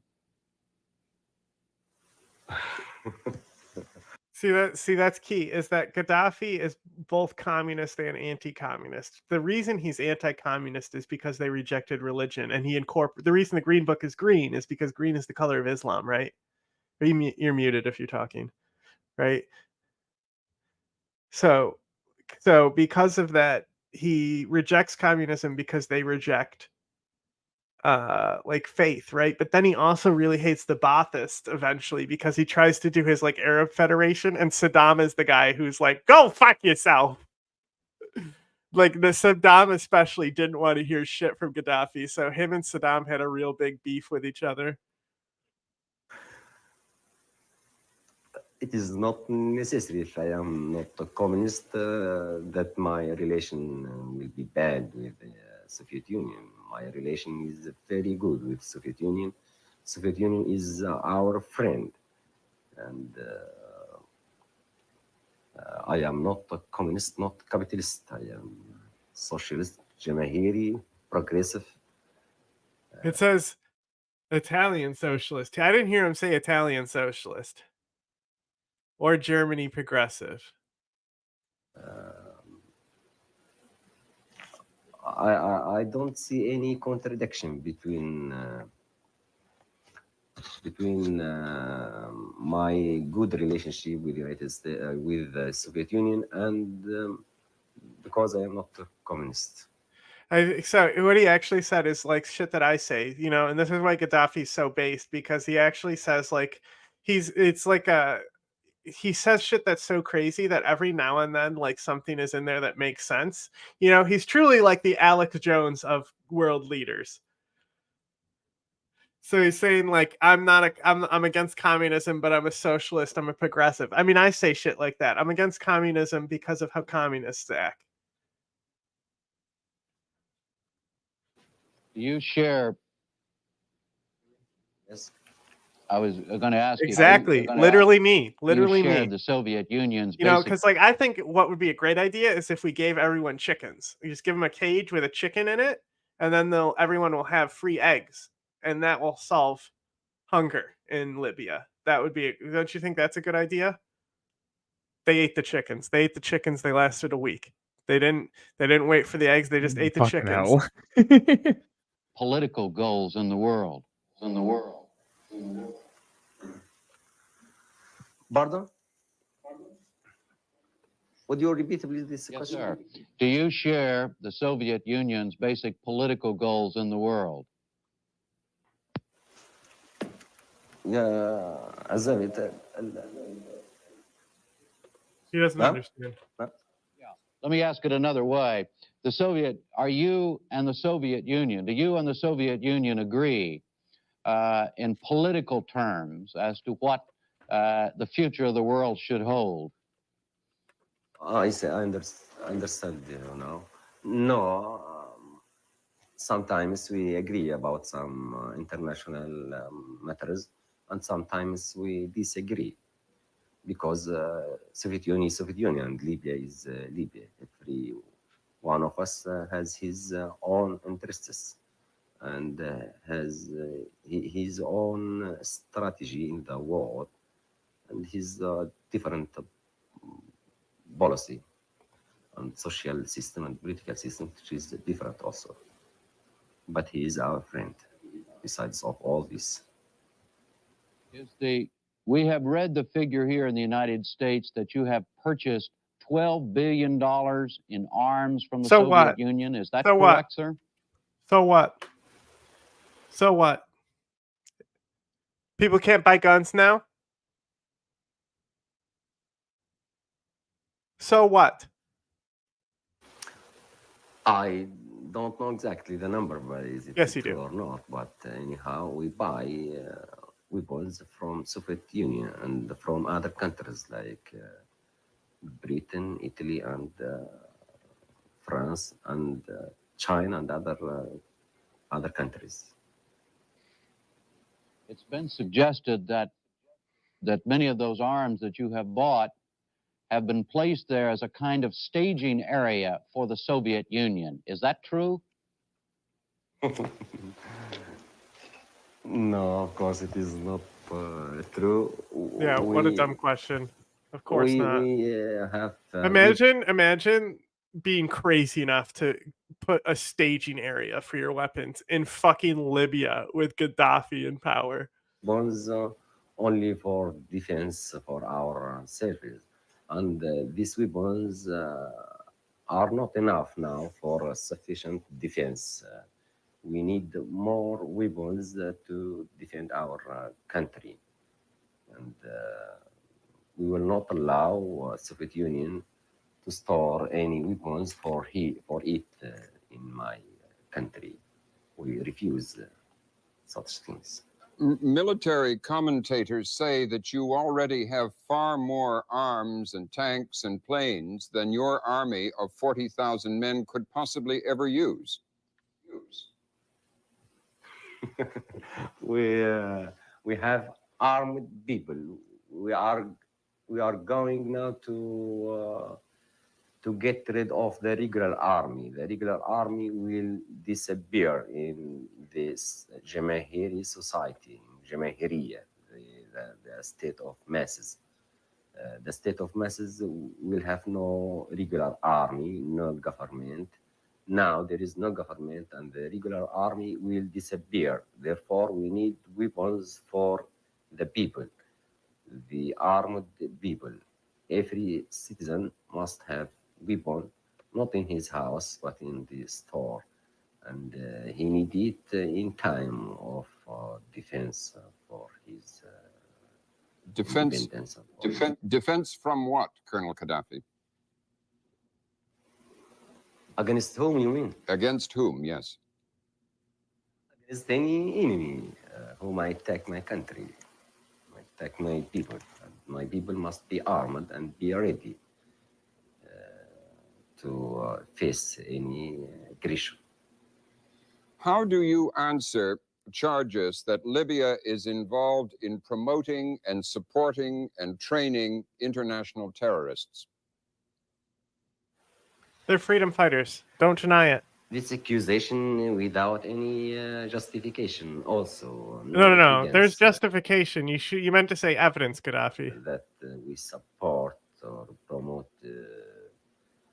terrorism. We are against the terrorism, absolutely. And we issued a law, very severe law against. I can find like articles and books on the chickens in Libya, but I'm trying to find a video because I know I've seen a video showing all the chicken cages because they instantly ate all the chickens and how every apartment in Libya had a chicken cage and they just like stacked books and shit on it. Any terrorist action.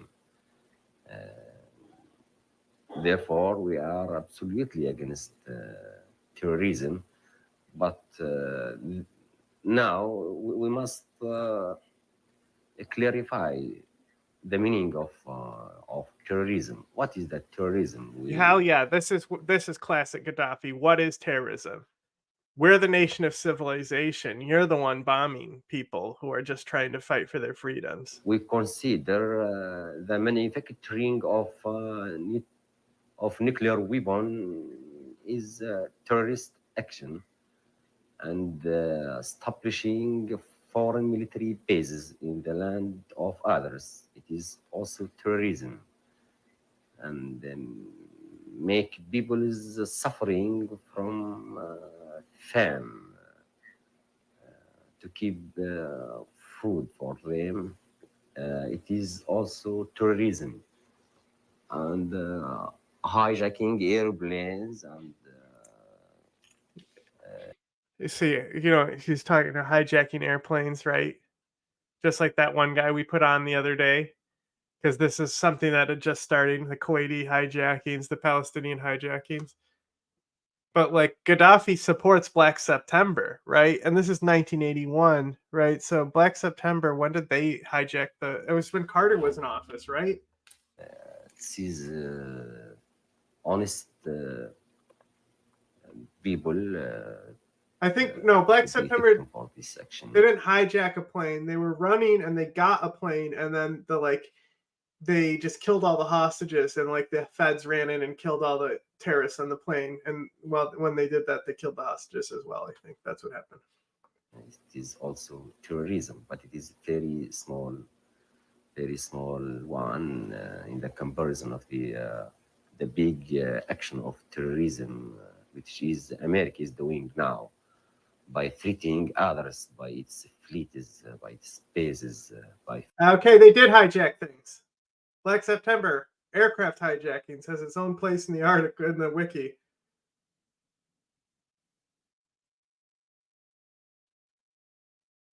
So they did. Famine people is keeping wheat, not to sell and to give to the poor people, and so on. It is frequently reported that, let me list some of the places you are said to have given assistance to, some of the so-called terrorists, and ask if it's true. Did you not train and later give sanctuary to the terrorists who attacked the Israeli athletes at the Munich Olympics? He did. That's Black September. No. Yes, you did. We haven't any relation with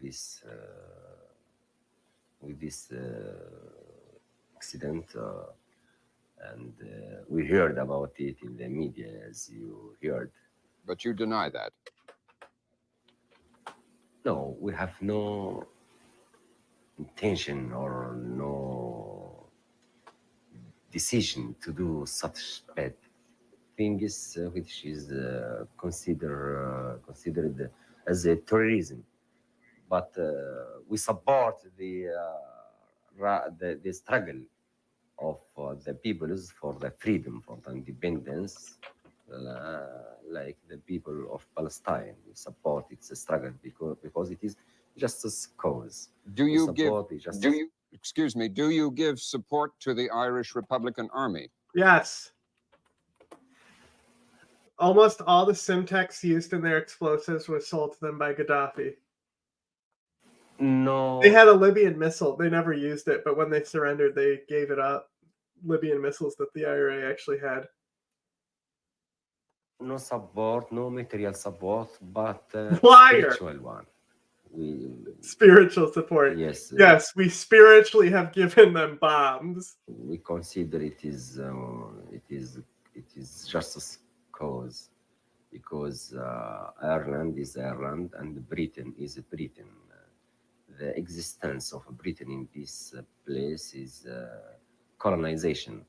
And our evidence is the struggle which is going now severely in this area. And these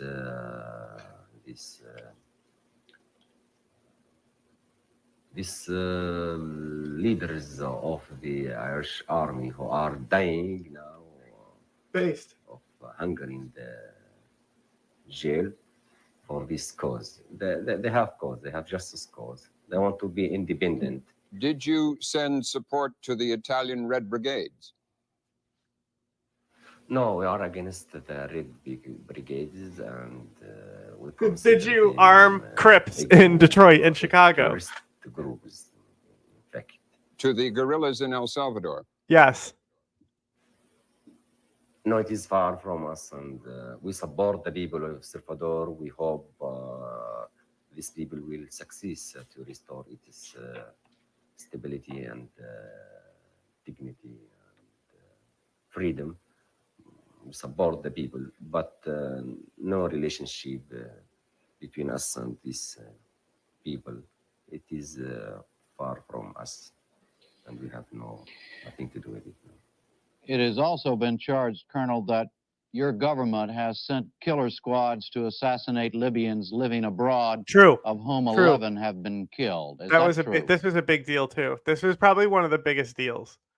The actual openly assassinating people, sending Libyan assassins throughout the world to kill dissidents. That was probably the biggest thing that he did. First of all, we have no government. There are some few people, Libyan people. We have no government. It's just me. I run the town. Royal ones, and they got big quantities of money and got out. This money belonged to the Libyan people, and they did some crimes against their country, and they support now the foreign intelligence against the security of Libya, and therefore the refugees committees. I can't find like a funny thing on the chickens, man. I can find plenty of sources that he did say that, like, to obtain self-sufficiency, every household should raise a chicken. And I found like things where, like a Guardian article where it says it was hard to raise chickens in Tripoli. But I specifically remember I watched something. It was probably a propaganda piece, you know, like how it's like the cruelest dictators countdown, you know, and they'd have him in with Hitler and stuff. Which I don't think he belongs in there with Hitler. Like I said, he's his own thing. And they were like making fun of him for his chicken policy because it's hilarious. Revolutionary court. It's like literally like megalomaniac Charlie from Always Sunny runs the country. We're just gonna give everyone chickens. That's a Charlie policy right there. They will be judged to death or sentenced to death or something like this. There are very few people. It is according to the Sharia. Let's see. The judgment of this revolutionary court. Uh-huh. Do you support that effort?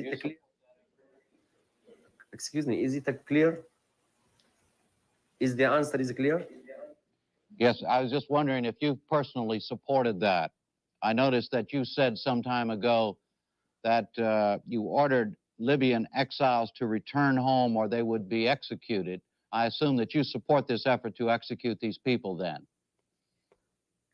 No, I didn't say like they pressed him at least. That was a nice little trap, considering like this is a softball interview, right? And I would be, if I interviewed Gaddafi, I would hand him questions like this too. But the lady who interviewed Haqqani, she's the one who gave us that famous quote.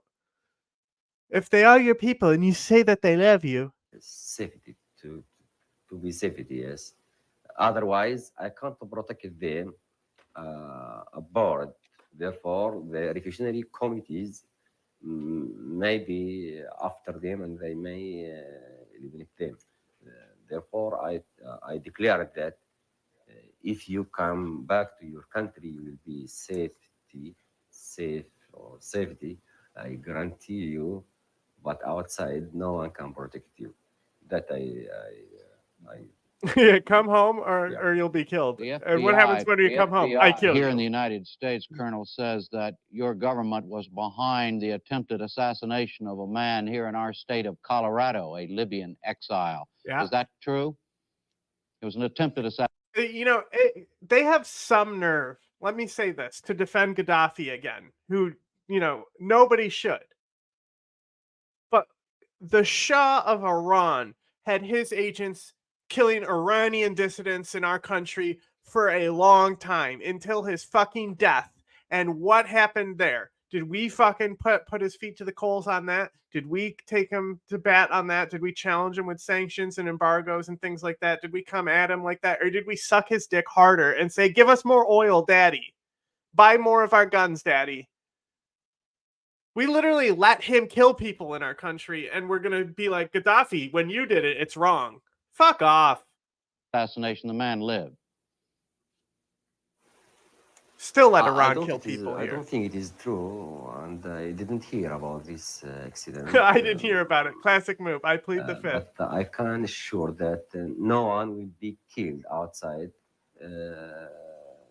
without justice and revolutionary trial. Colonel Gaddafi, many countries in Africa and in Europe are worried that your armed military intervention in the neighboring country of Chad means that you plan to annex Chad and maybe the Niger and other countries in your enlarged Libyan Pan-Islamic Republic. What are your aims in Africa?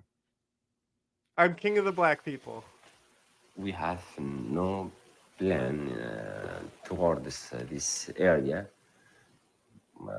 We want stability, independence. Shut up. Stability assassinates for all fucking these leaders about to end the fucking brutal civil war these, in Liberia. Shut up. Particularly in Africa, it is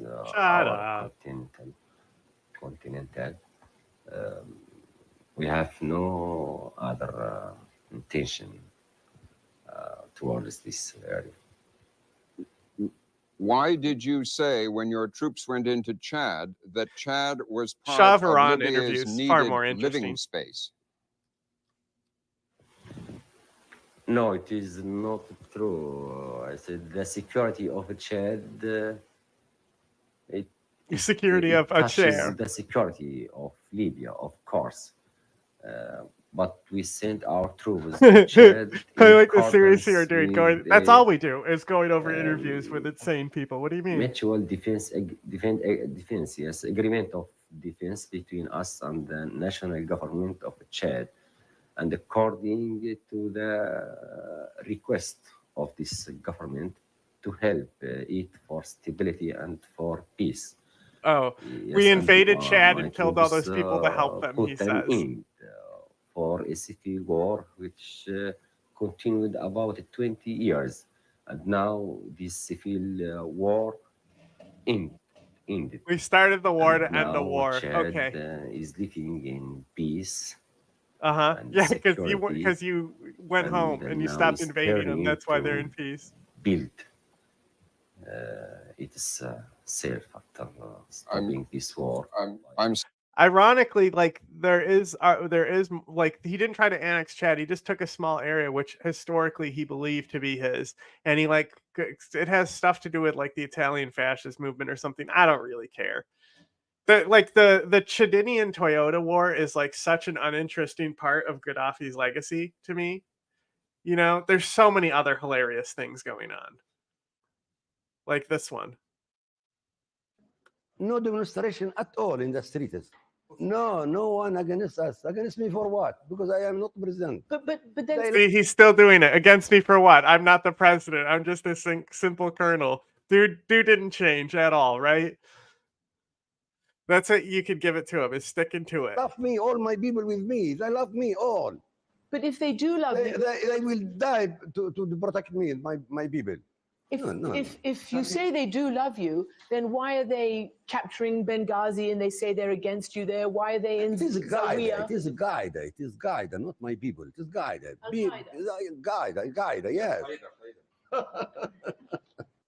Who would leave his homeland? Why do I leave my homeland? Why do I leave Libya?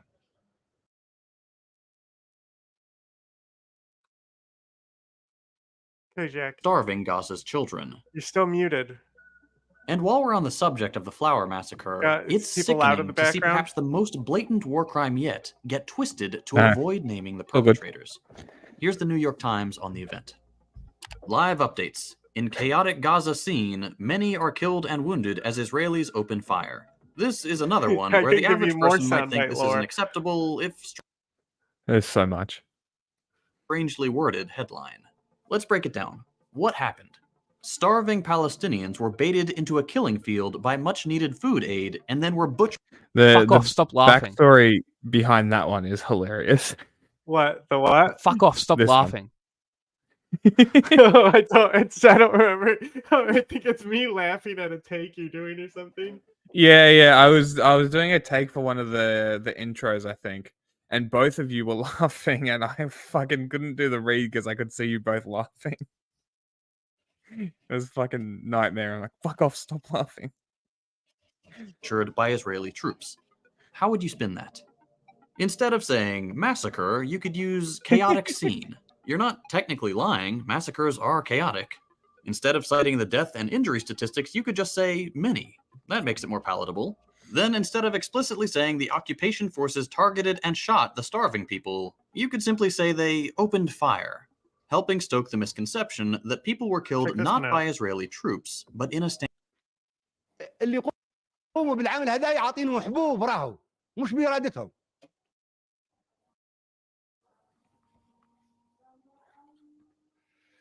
الله أكبر. إذا لم يتحقق كل هذا أنا بعد ذلك سنعلن الزحف. سنعلن الزحف المقدس. We declare the holy march. وأنا أراه معمر القذافي قائد أممي. Oh, now you're a national leader. أنا يدافع عني الملايين. أنا سنوجه نداء للملايين من الصحراء إلى الصحراء. وسنزحف أنا والملايين لتطهير ليبيا شبر شبر. Purify Libya inch by inch. دار دار زنقة زنقة فرد فرد حتى تطهر البلد من الدنس والإرجاس. لا يمكن نسمح لليبيا impurities. This sounds pretty genocidal, my guy. في غوط الباطل. Did you die right after making this speech by chance?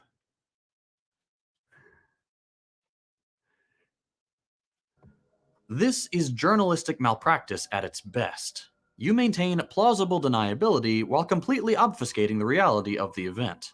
A responsible headline would be Massacre in Gaza. 100 killed, 700 wounded as IDF fire on starving Palestinians assembling to receive food aid.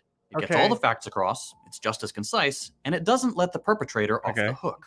But the New York Times isn't alone in obfuscating the truth of this story. I disagree. There are with countless that other headline. examples. I think it's a little The Associated Press. A little much. But oh yeah, that one was a little much. What does this one say? It's too small. Gaza's health ministry says 70 people were killed and 280 wounded in strike on a crowd of Palestinians waiting for aid. Okay, so his issue is that it's going to say it's Gaza's health ministry. They're not saying Hamas health ministry. They're claiming where the source is coming from. That's not a headline. That's a breaking thing. It's breaking. Source said this. Yeah. Doesn't mention Israel. Neither does Forbes or Voice of America. USA Today even repeats Israeli lies such despite a stupid criticism. Who would have done it? Yeah, exactly. Silly. Oh, Hamas killed the people. That's what they're implying? Is that really what we yeah. think we're doing? I think that's what he's getting no, into. I would look at this and I would say, how do you condense the headline? Do you need Israel in there? They're obviously the ones doing the bombing, and I would have my writer take Israel out because it's condensing the headline. You don't need that fact weight in there. Yeah, if they care about the people dying, guess what they're going to see? They're going to see the first paragraph, and it's going to say Israel bombed them. Yeah. No evidence of what happened. But perhaps most egregious is the BBC's Now I need headline. to finally let this chinchilla Israel-Gaza war. You More interrupted. than 100 killed And he as crowd cried waits for aid. for a good 10 Hamas-run minutes health ministry about says. it. I just want to let you know. Poor thing. How did he ever survive? This is truly reprehensible. Not only do they not mention that the IDF were the murderers, they also disingenuously call the genocide a war, and they managed to squeeze big scary Hamas into a story that has nothing to do with Hamas. Even if you think Hamas are terrorists, into a story that has Hamas-run health ministry. Shut the fuck up. Nothing to do with Hamas. Even if you think Hamas are terrorists, in which case I have bad news for you about what you would have thought about every other historical liberation movement. Did a headline come up that said Hamas run health ministry, or did he just claim that it did? Who is that? BBC? Yeah, BBC is shit. Also, he's crying because they didn't say genocide. Yeah, I mean it's the AP though. They're not going to use charged language. No. Look, simple media literacy would get this by you. Yeah, crazy, right? Movement. Saying Hamas-run health ministry is like saying United States-run health ministry. Hamas is the elected government of Palestine. All the BBC is trying to do here is scare people by invoking the name of the current Western boogeyman. Let's take another example. Once again, from the New York Times. Hamas rejects ceasefire proposal, dashing Biden's hopes of near-term deal. That sounds pretty bad. Hang on. I thought the Palestinian people wanted a ceasefire. Are we really going to use Must be that New evil York Times to prove our point here? Isn't this a little bit of a low ball? Like, weren't they just proven to like be taking money from Israel and like to hyping up this systemic rape thing? Like, didn't we just prove that? Hamas not caring about their people again. Yeah, sure. Let's take a quick look at the elected, article. Elected. What's this? Hamas is maintaining their position of demanding a long-term ceasefire, not the brief humanitarian pause policy wonks have come up with. So what's the real story here? The elected government of Palestine has maintained the same position as always. Israel makes a ludicrous offer of Palestine releasing their prisoners in exchange for a brief ceasefire, after which point the genocide will continue, and somehow the headline they come up with is Hamas rejects ceasefire. I don't know. Like, I think there's it's more really to it. easy to just Obvious Hamas scaremongering us. Obviously point out that what's going on in Gaza is a fucking atrocity. Yeah. And it's one of the worst atrocities going on. Mm-hmm. You know, and you'll notice that at the edge of NATO borders, atrocities are happening throughout the world, right? Yeah. You have Gaza, right? That's right at the edge of the NATO like maritime like thing in the Mediterranean. Then you go through like Africa, that's right at the edge of NATO, right there as well. All those countries. And then it's like up into Syria, Iraq, Armenia, Ukraine, all at the edge of NATO's power is where the worst stuff is happening. Edge of the influence, yeah. It's where the influences clash. Side, the headline Which also makes it sound like they're all proxy wars. Which No, is they don't think Hamas is genuine socialism. They think they're genuine revolutionaries, and they want Israel to be destroyed. Which is like, I also do, but like I talk like a normal person where I talk about how like tearing down the government structures of the state and apartheid and stuff. Right? Because like, it's just stupid. Because like, if you actually, these people want to use history as arguments, but they don't want to acknowledge that when the PLO and Arafat were in power, they were killing people just as brutally. But they still were able to temper themselves and have alliances behind them and able to move diplomacy forward for the interest of Palestine. In general, like Arafat did horrible things, but in general, he moved the interest for Palestine forward, unlike Hamas has ever done. So all Hamas are failed revolutionaries, in my opinion. tries to paint Biden in a good light. This is very Vanguard sneaky. The fact of the matter, regardless of how Biden and the pundit class have tried to spin it, is that the United States and Joe Biden are complicit in the genocide. Yep. The U.S. has vetoed the ceasefire not once, but twice. Guess what else? We have sent weapons and funding to Israel to We facilitate were the ethnic complicit in the cleansing. Uyghur genocide And now too, buying reports all are coming cotton out that and there in shit. fact are American soldiers in occupied Palestine taking active part in the genocide. This is was just suspected like the when whole the White House put oh, out and then there's quickly deleted. Americans in Ukraine. Like, no shit, there's Americans in the IDF. They're the fucking settlers, bro. And you know the tweet settlers don't suggested- have to fucking, even if they're born in Israel and shit, they don't have to go to service.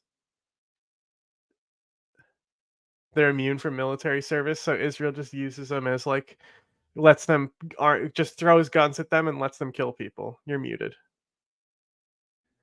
I didn't know that. That's fucking crazy. Yeah.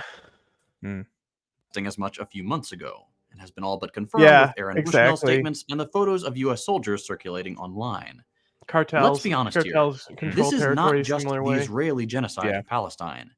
This is the U.S.-Israeli genocide of Palestine. Will you ever mention Russia If and we China fund vetoing and the arm the ceasefire? murderers, if we veto the ceasefire, probably on if his our little media does podcast. everything it can to deflect the blame, we are complicit. And the New York Times trying to suggest he's working so hard for peace makes our media complicit. The New And York these are Times just a helped tiny cause the handful of Iraq examples War. of how the media twists their words, omits crucial details, and just straight up repeats debunked Israeli think propaganda. This There are was the hundreds lowest more from the ball you last could few have months possibly alone. done, and you absolutely failed the layup, bro. Yeah, isn't it? You It's absolutely such a failed the fucking layup, bro. embarrassment. Absolutely embarrassing. But I want to talk about one example that should be the nail in the coffin of U.S. media legitimacy. Okay. You probably saw this story by the New York Times back in December of 2023. No, it was a come bombshell. on, dude. I report. knew this was There going to was happen. evidence of mass sexual Epic. assault on October 7th. Maybe it wasn't just an oppressed people Systemic. resisting their executioners. Maybe these were the barbarians at the gates. This story was a key galvanizing force in uniting the West in support of Israel's ethnic cleansing campaign. And if the average person were to read the article, it seems pretty damning. Wow, they Here's say the there's thing, though. overwhelming evidence. Yeah, Who could he's right, possibly though. defend He's these right, monsters? though. If he actually read the article ahead of time, though, he would have had a video out ahead of this whole fucking Intercept piece where they just simply read an article and pointed out how bad it was. We can also watch Ryan Grimm owning Destiny. Also, Jordan Peterson was on Destiny, and it was unhinged. We got But to that at will least get us cover banned from the Twitch, so yeah. we We have to got to put at them at least the cover end. the Moscow shooting, and then we can just do fun until we're. I mean, we done. talked about the Moscow shooting. You know, we looked Oh, at we the guns. covered it enough. you I think? mean, what else do we want to talk about with the Moscow Yeah. shooting? I mean, I guess there's only so much at this point. Fair enough. Okay. ISIS claimed responsibility. There's only one Yes, problem. I mean, well, it's that's not an like we update can that show the people might not- shooting and talk about True. like Thanks, what we YouTube. talk about. Yeah. Yeah. Maybe I mean, if we have a that- big enough that is an Patreon update, yeah. audience, we'll show fucking atrocities and people getting their heads blown off and analyze it. yeah.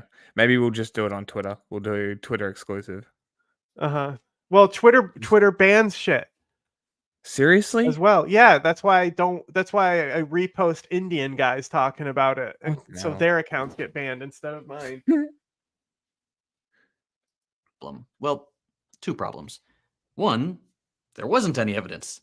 And two, it was written by an IDF soldier with no journalism experience and Yes. attributed to another writer. A brilliant expose by The Intercept revealed just how absurd the story actually was. I mean, anyone who This is read it. Anat Schwartz, Israeli filmmaker and former IDF intelligence official. She Yep. was approached by the New York Times to work on All a right, I'm story done with about this. It was a sexual bad violence story. on October 7th. It was a bad Schwartz story, and was hesitant. NYT is standing by it, and the UN immediately backed this up. Even though the characterization in this article is bad, just like how the New York Times characterization in other things is bad. Oh, you're gonna go to When you see videos on social media. All right, let me mark it so you can. What close is that this one? video off. Divide between Gen Z. It says haves and haves nots is already here. Oh, I just put this on. Yeah. Yeah, so talking about the pause, I guess. Media of young people being like, I can't afford rent, I can't afford a place to live. Then you go to a casino and you see a guy chucking $5,000 like it's trash. It's because the have and have nots has already, the split has already happened, and it's going to get really, really bad. It's going to get substantially worse. The one thing Are I'd say we is also serious? Tim Pool figuring out that there's a class divide. Guys, did you know that a class divide has happened? Oh my fucking god, bro. You got a question. What does it mean for Daesh broadly? Well, the thing is that these these are likely caucus groups, and so what does it mean for Daesh broadly? Nothing. Just like all their attacks mean nothing broadly. They're crackpots. So like they probably were radicalized through wanting to bring an Islamic State in the Caucasus. So the fact that they also were able to align a getaway vehicle, like it's a pretty advanced coordinated attack. It's a very interesting attack.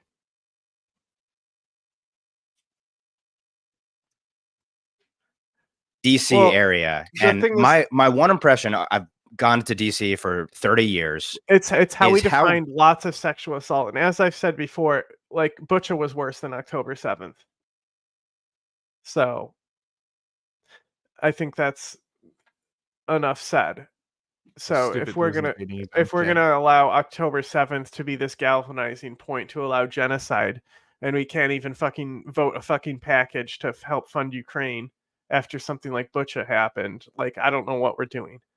And like there was the place where I saw stuff, and like, you know, it's not like I went looking for this type of shit, but like the music festival, there was a bunch of people who had trailers there, and the people inside those trailers were some of the last people to die, and the positions that they died in and what was exposed left enough to the imagination that you could fill in the blanks. That said, they're not doing like rape kit tests on a mass casualty incident like that.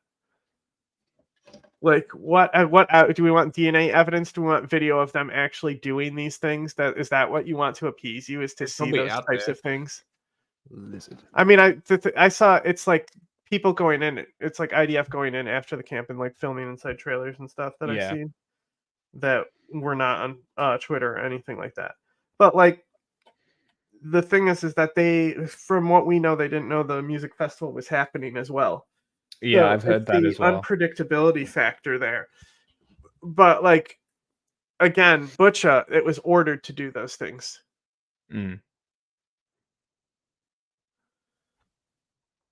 Glitzy. Now, glitzy is both extremes, and that's why it's sort of the perfect illustration of the progressive world. You have uber wealth in Imperial City, which in my view should not happen. That's not the ideal. You would love it if Washington, D.C. were a very humble, modest place. But no, it's glitzy, and it has everything in New York and more. And then uber poverty. Isn't Second Thought a video essayist, though? Yes. That's why he drives you crazy, because he is one. That is illustrated in a DC area casino of the uber rich and the uber poor. What is that wealth generated from? Do you think that's from making something productive that's going to help your life, better widgets, better services, or is it bilking America? Because what does money come from in Washington, D.C.? Government and power at the end of the day. You would love it if that casino were a very modest casino with the type of games you're talking about, not with these stakes and not with these buy-ins. The fact that it is like that is the perfect illustration of what happens when you go down this route, which is total extremes in wealth, in outcomes, in consequences of decisions. And the globalist worlds that we're talking about, this dystopia, ends up just like all of the other third world countries, of an uber rich elite that's totally insulated from the consequences of their decisions, and everyone else living in bugs and bicycle land. And you think, so real quick, I just looked this up. Outside of Atlantic City and Vegas, because those are the these big guys gambling really hubs, are like MGM National Harbor is the this has highest been happening grossing casino. forever, bro. So it's crazy. Obviously, if you go to Vegas, revenues are through the roof because of all the tourism. Yeah, it's almost like I told him that I'm letting where up that money comes now, from, and he needs to stay at his desk, and then he got up immediately when a chinchilla wanted to be put away. I didn't hear you say that, but whatever. I didn't. Fucking. I wonder if these guys realize that casinos have buy-in tables at different prices, and that it goes down to as low as like $1. Well, I think it's funny that they're blaming casinos. Insane. Instead of like actual capitalism, like casinos are the ones transitioning the wealth. Okay, guys. Yeah, exactly. It's all casinos. Yeah, man. You fucking nailed it. It's the issue though. DC. If it wasn't for Washington, dipshits DC in may pool, be the like remember we were the tornado relief. I was going, these are socialists, right? Yeah. If it wasn't for these types of dickheads, we would have like racist socialists, right? But they would still broadline agree for a socialist policy, and it would still be on the left and right, right? So the left and right metric would still exist in the politic, right? But where they would be meeting in the middle would be socialist policies like healthcare, extending retirement age, things like that. Yeah. Instead, where we're meeting in the middle is kind of, not that it's terrible. Like everyone hates the pharmaceutical companies, so like they all have helped Biden kind of get those drug prices down and negotiating drug prices. That's been very bipartisan and stuff, but they don't talk about it like it's bipartisan. hub for international illicit dealings. Of course. Not that MGM done anything wrong. I'm saying people will certainly go play at the casino with their ill-gotten gains. And the richest zip codes around DC, all of the suburbs around DC. That shouldn't happen. If we were a healthy country, these would be modest suburban towns around This it. this is a really great important point. Bro. How is it that some of the top property values are the DC suburbs? Yeah, it's crazy. That's the reality. Well, and you know what's funny? It's not even about money. So I live in rural Pennsylvania. I live paycheck to paycheck. Everyone I know lives paycheck to paycheck. Wow, I used to bartend. And the people that would frequent this bar, 9 to 5 workers, they're making 10, 11 bucks an hour. Now, I will say property values are way cheaper where I live. But still, these are people working hard jobs, roofers, people that are working construction on roads, carpentry, things like that. Society, in order to function, it will never be perfect. There will be people that have more than others. But we're willing to accept this deal, the people where I come from. We're willing to accept it. We do other things. We talk crasser. We watch sports. You know, this is the stuff people did. Like they're like they have some secret knowledge of a faraway land. It's wild, isn't it? They think they're the smartest people in the room, all 3 of them. Bro, they're just recognizing class warfare. Yeah, it's wild. Isn't good enough. Imagine being someone who saves all of your money up. I live near Pittsburgh, so to watch the Pittsburgh Steelers. You turn on the TV and you buy the jerseys and you have to work 3 weeks just so you could go to one damn game. Then you watch these millionaires tell you you're the problem. Your country's the problem. That's what's so offensive to me. This is the first revolution in history that is directed from the top to the poorest people. The problem's not Chase Bank. The problem's not Nike. The problem's not Chase Bank is a problem. Nike is definitely a problem. Both those companies are huge problems, okay? For starters, Nike is continually complacent in genocide, especially when we're talking about Xinjiang and China. Nike is a fucking awful company. They're an exploitive company. And also, if you know actually what wokeness is, their sneakers are overpriced for a reason too. Yeah. Right? So in America, yeah. Yeah. Then also Chase Bank, aka International Criminal Bank. Come on. He's just a regular dude, John. Why are we not seizing terrorist and criminal money that's going into Chase Bank that we've totally know about? He lives in rural Pennsylvania. He didn't know. He's a bartender. Starbucks. The problem is that poor guy that can't afford health insurance and dental care that lives in Trump country. I'd say Nike and Chase. I think I might hate more than Starbucks, but Starbucks is also complacent in the Tigrayan genocide. They're the problem too. These companies kill people. This is when communists say how many people has capitalism killed. You know, it's different because it's not exact state policy. Yeah, that's doing it. But then we come back and we look at Ghana right now, and I've predicted something in Ghana. Do you remember what I said is going to happen in Ghana? That has to do with American businesses and companies. Not American businesses. And Shell companies. Oil Company. Okay. They're trying to sue them. The Supreme Court is going to tell them to fuck off. They can't sue them because they've done it before. Oil companies destroy these countries. These people try to go through the actual chain of justice that we say they should and sue them. And the Supreme Court tells them, you're not an American, so you can't sue them every fucking time. Yeah, it's insane. And it's just the Supreme Court protecting corporate interests. That's all it is. Yeah. So anyway, this guy's a fucking idiot. These companies are the problem. You want to talk about complacent He's and genocide? Those are who's complacent. problem. And capitalist elite. He's who we need to coalesce around. And that's when I see people that are becoming, now their financial situation's getting untenable, where they can't even afford to pay their rent. And we still act like these people are the problem. They're the insurrectionists. They're the people that need to be censored. And I find it grotesque that no one wants to speak up for these people, which is You mean Bernie Sanders not speaking up for the people whose rent is too fucking high? He's a commie. This is what I'm talking about. These people are fucking socialists. They're just scared of the word. No, they're just stupid. And they allow these people are all getting paid to do this. Okay. To divide, to mislead, to say the liberals who are mostly like minorities that we also believe that they're all black and Mexican. Those liberals are also the elites that are running us. It just also runs into the white genocide type thing going from that's why they're also nationalists. So they're nationalist socialists. Now, what do we know those as? That's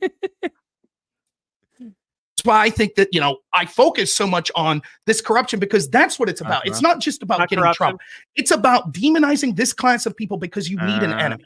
Just a quick correction. Wait, this was about MGM Trump National this Harbor whole is the time highest because grossing outside of Trump's rich? Say that again. This was about Trump the whole time because Trump's rich. Is that what this guy is doing? It's not. It's about demonizing rich people and Donald Trump. Is that what he just said at the end there? I think so. I think that's what it come around to, because that's all it really is at the end of the day. It's a defense of Trump. Anything that defends Trump, and they'll use their mental gymnastics to get there.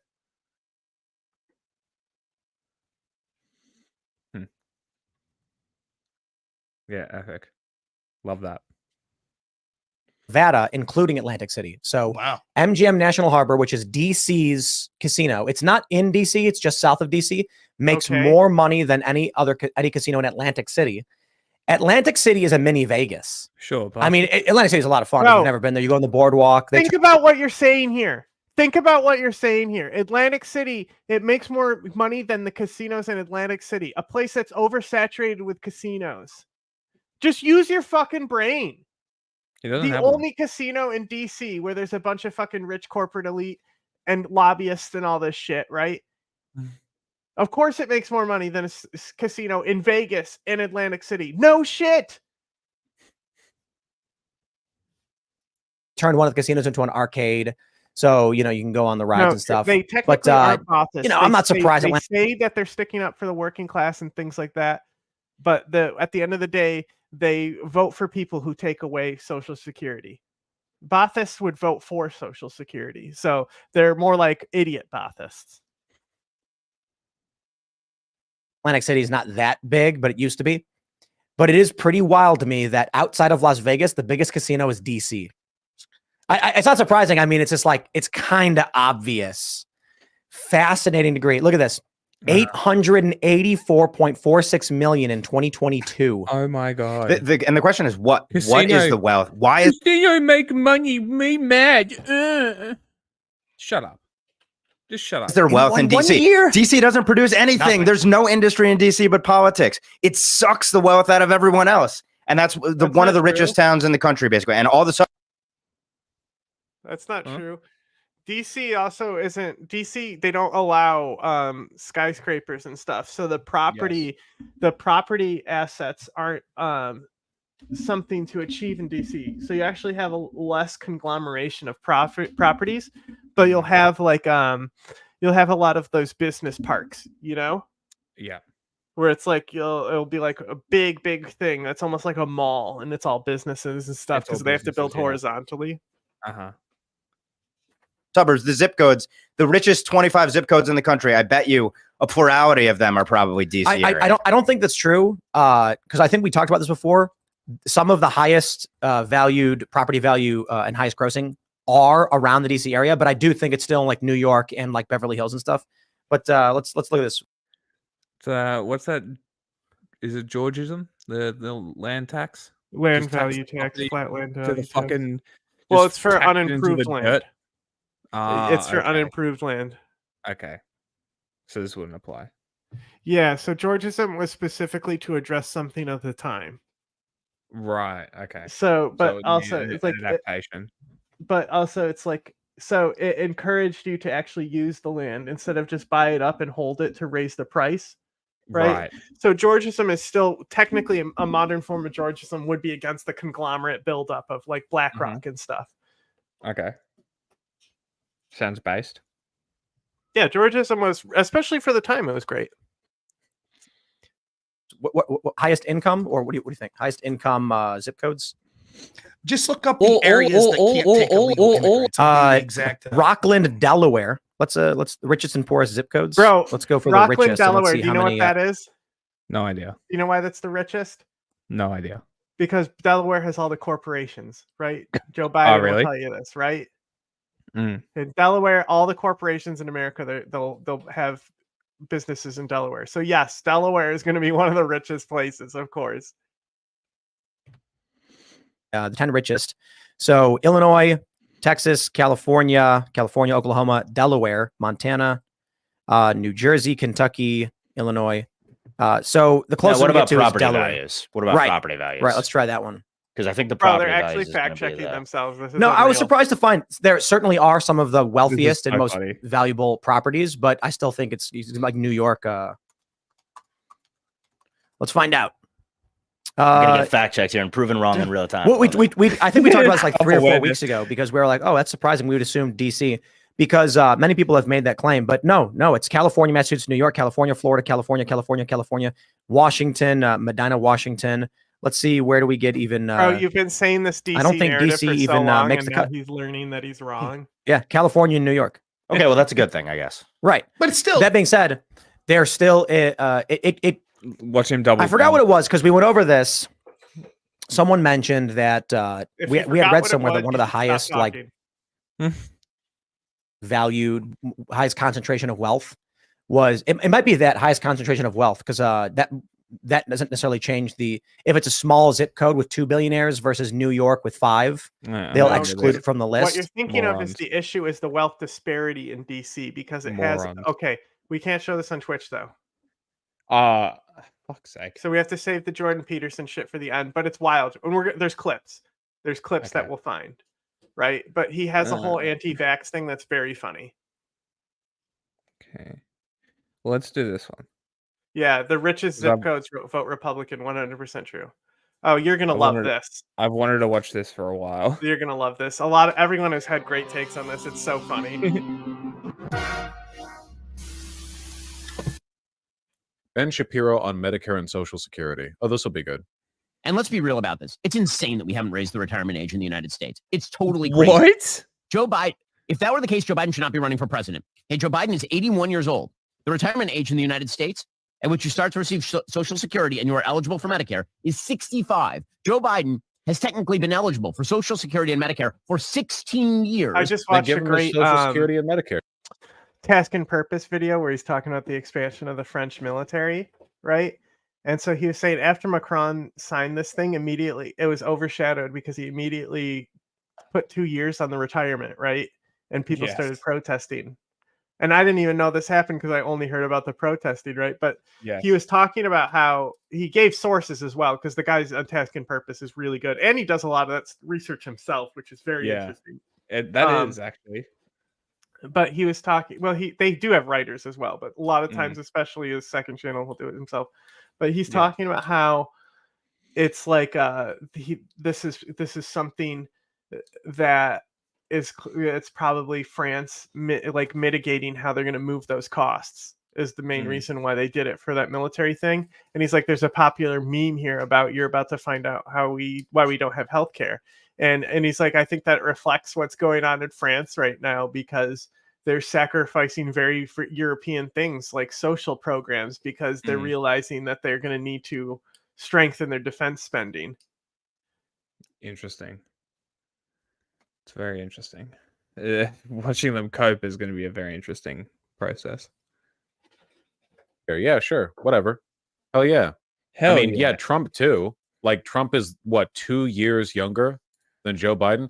Also, like Ben Shapiro was repping the boy genius aesthetic for so long, and now that he's undeniably in his what he's like 40 now, he looks like shit with the stubble. You know, he should stay clean shaven or he should grow a beard. But this like ugly in between nonsense. Yeah, this is Twink Death shit, but it's like it's bad. You know, yeah, it looks painted on. It's not just because the low video quality. I'm just saying, man. Like, commit, grow a beard. And he wants to continue in office until he's 86, which is 19 years. Sucked in. It took me fucking years to grow this shit. Bro, have you seen that So video patchy. where the orangutan catches a bunch of leaves and the other one runs up and pushes it off the tower? Yes. At the zoo, I have. It's very funny. Orangutans are hilarious. What about the one where it Years. launches That's a right. raccoon to its death? I think don't it's in think I've seen that Australia. one. I That think it's in wouldn't Australia. surprise me. It's at But we like the don't have tallest point in the raccoons. tallest tower. The raccoon has like ran up there to hide from the orang, and the orang is just like, "Well, you're in my territory, pal." Like the raccoon is like trying to hide, and it grabs it by the tail and it flings it like, like you know, how Team Rocket blasts off and become a Yeah. star at the end. That's what happened to this raccoon. There's no Well, we way don't have that thing we lived. don't have raccoons, so I don't think it's Australia. I don't know. When he would be eligible for Unless it was- retirement. and we don't have orangutan. No one in the United States should be retiring It at was the 65 years zoo. old. Oh, was Frankly, it a zoo? Might have been a possum. I think retirement itself is a stupid idea unless you have some sort of health problem. That's You're an idiot, crazy. man. Are you really, Ben Shapiro? Are you telling me that are you telling me your positions on the rights and privileges of the working class are like cartoonishly evil? That's crazy. It's the first I'm hearing about this. Yeah. You should just literally work until you die. Like literally actually work until you die is the official position of the Ben Shapiro show on the Daily Wire. How do you this is what I mean. How do you do this but also work with fake economic populists like the Tucker Carlson types? Remember It when is a Tucker possum, you Carlson were and right. Ben Shapiro debated and Ben Shapiro got trashed? I put it on. No, I Honestly, can't put it it's on. good. I can't put it on Yes, you YouTube, can. but I can send it Yes, to you you. can. Yeah, You we totally can't. can. Bro, it is literally an animal dying. We cannot show it. Because he's an idiot and he The couldn't way this Australian headline is the title of this headline. Look, you can tell me if you think that this is okay to show. I might be just remembering it way worse than it is, okay? You tell me. But Mhm. look at the fucking headline, what they named the video. Dark. Orangutan evicts intruding possum by flinging it in the air. That's awesome.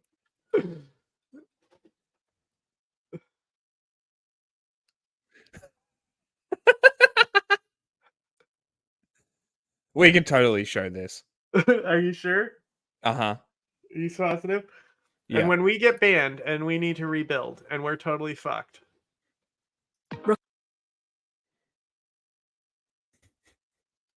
Because the text Look how box he's is using over a it. tool. Yeah. See? Do you hear the people scream? Yep.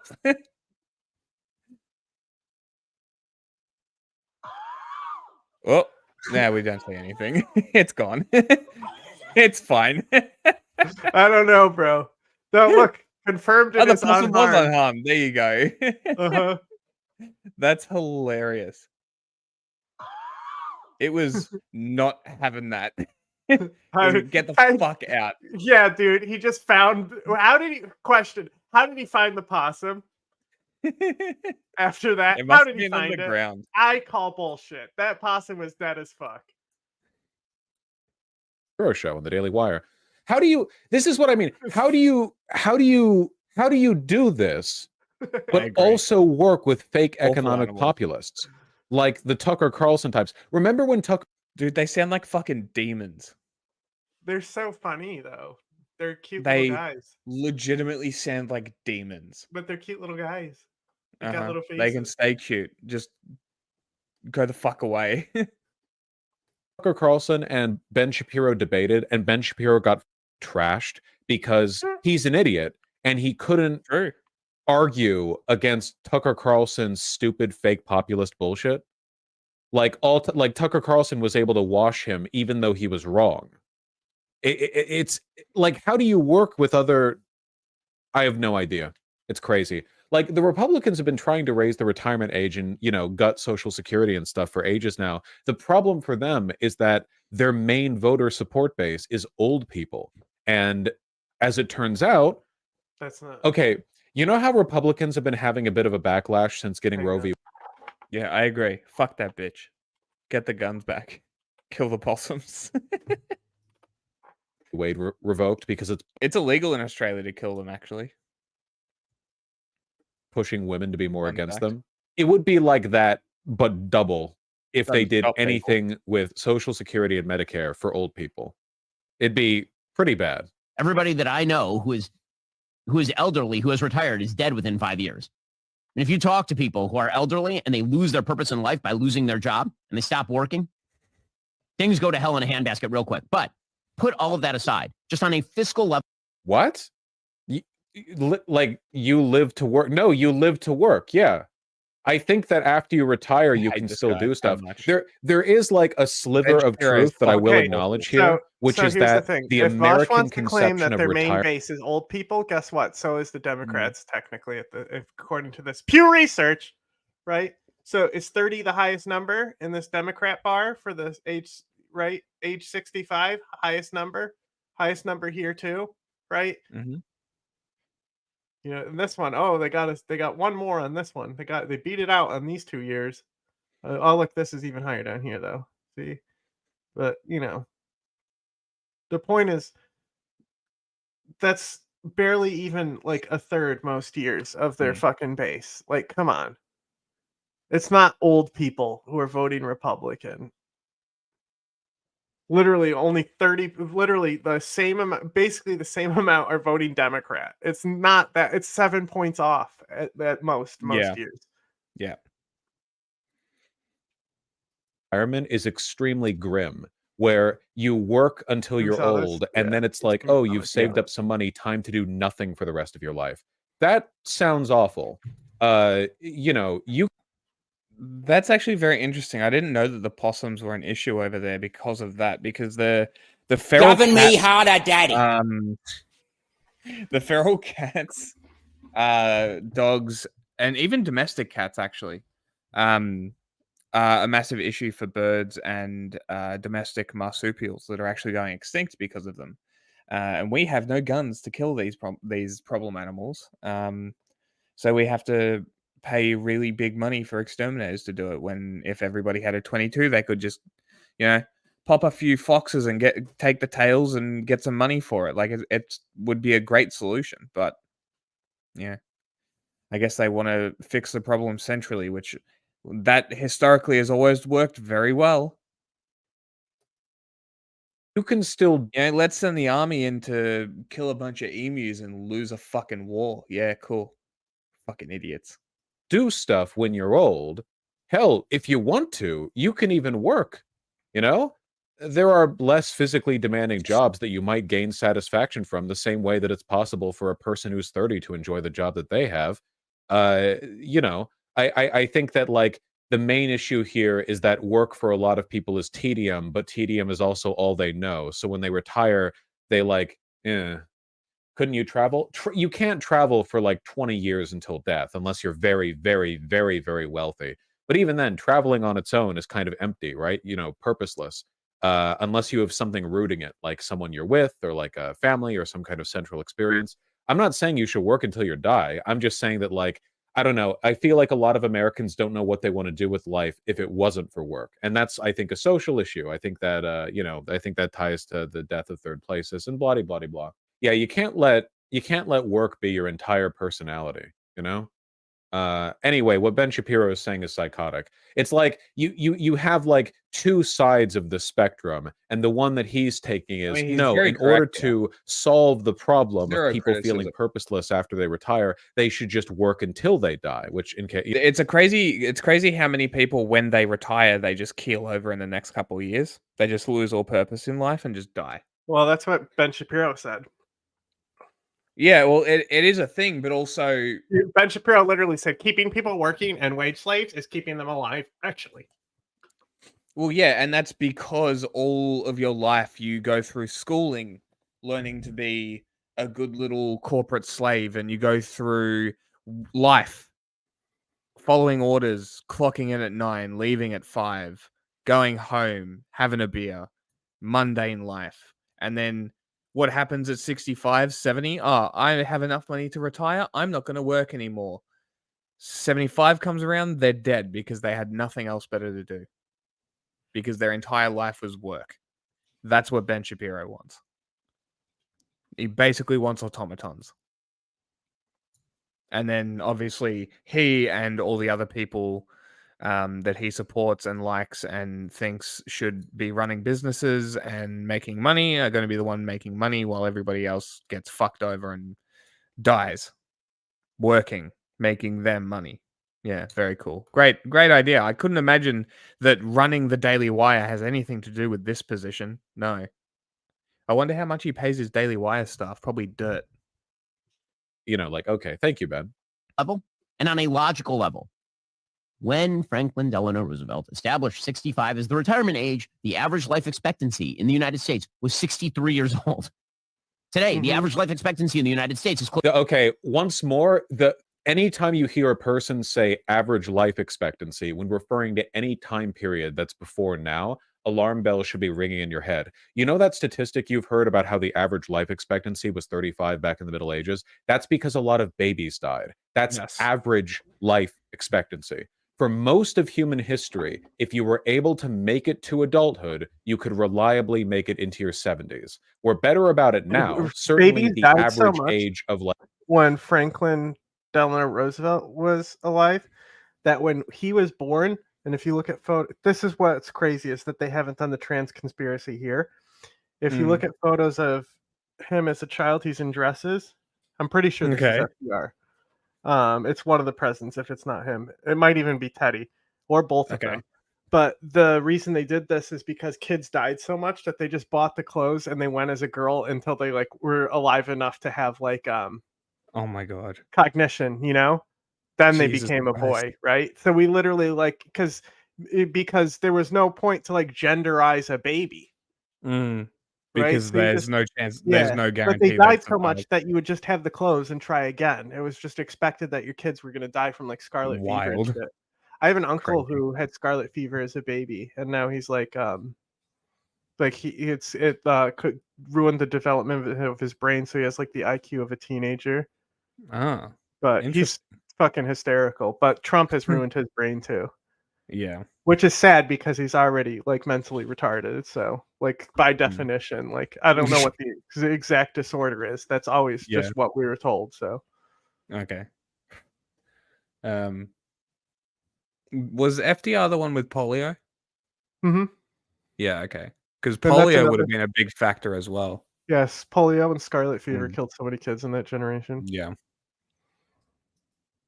Elderly people living has gone up, but only a little bit, really. There are biological limits on how long the human body can keep going, regardless of any medical support or whatever else. Yeah. I have a lot of interesting family members. Provided. So more people make it to old age now, but back then, there were a decent number of people who made it to 75, 80, 85, more today, but still. What? The last guy in an iron lung died the other day. Oh, really? Yeah, and it's just it was just we knew he was dying though, but he made videos on his life accomplishment and stuff. And it's just ironic because now we're seeing a reemergence of polio. The reason there's no iron lungs is because there's no polio. Yeah. Yeah. Oh my god, buddy, calm down. They would develop a better fucking thing, I'm sure, eventually. Oh, for sure. But there's a literal fucking vaccine for it, isn't it? Yeah, there's no reason to get it.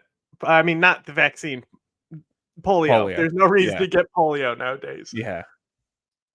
Yeah, we have increased health span as well. If a kid gets polio, take that kid away from their parent. I think that's a pretty fair standard to have. Like if you're that negligent that you also related. Go ahead. Sorry. Go ahead. if you're like that negligent that you allow your child to get polio because you're that fucking negligent, I don't think you should have children. Like that's a it's life your choice nobody of should be vaccine to living. take, even though it's against the law not to do it.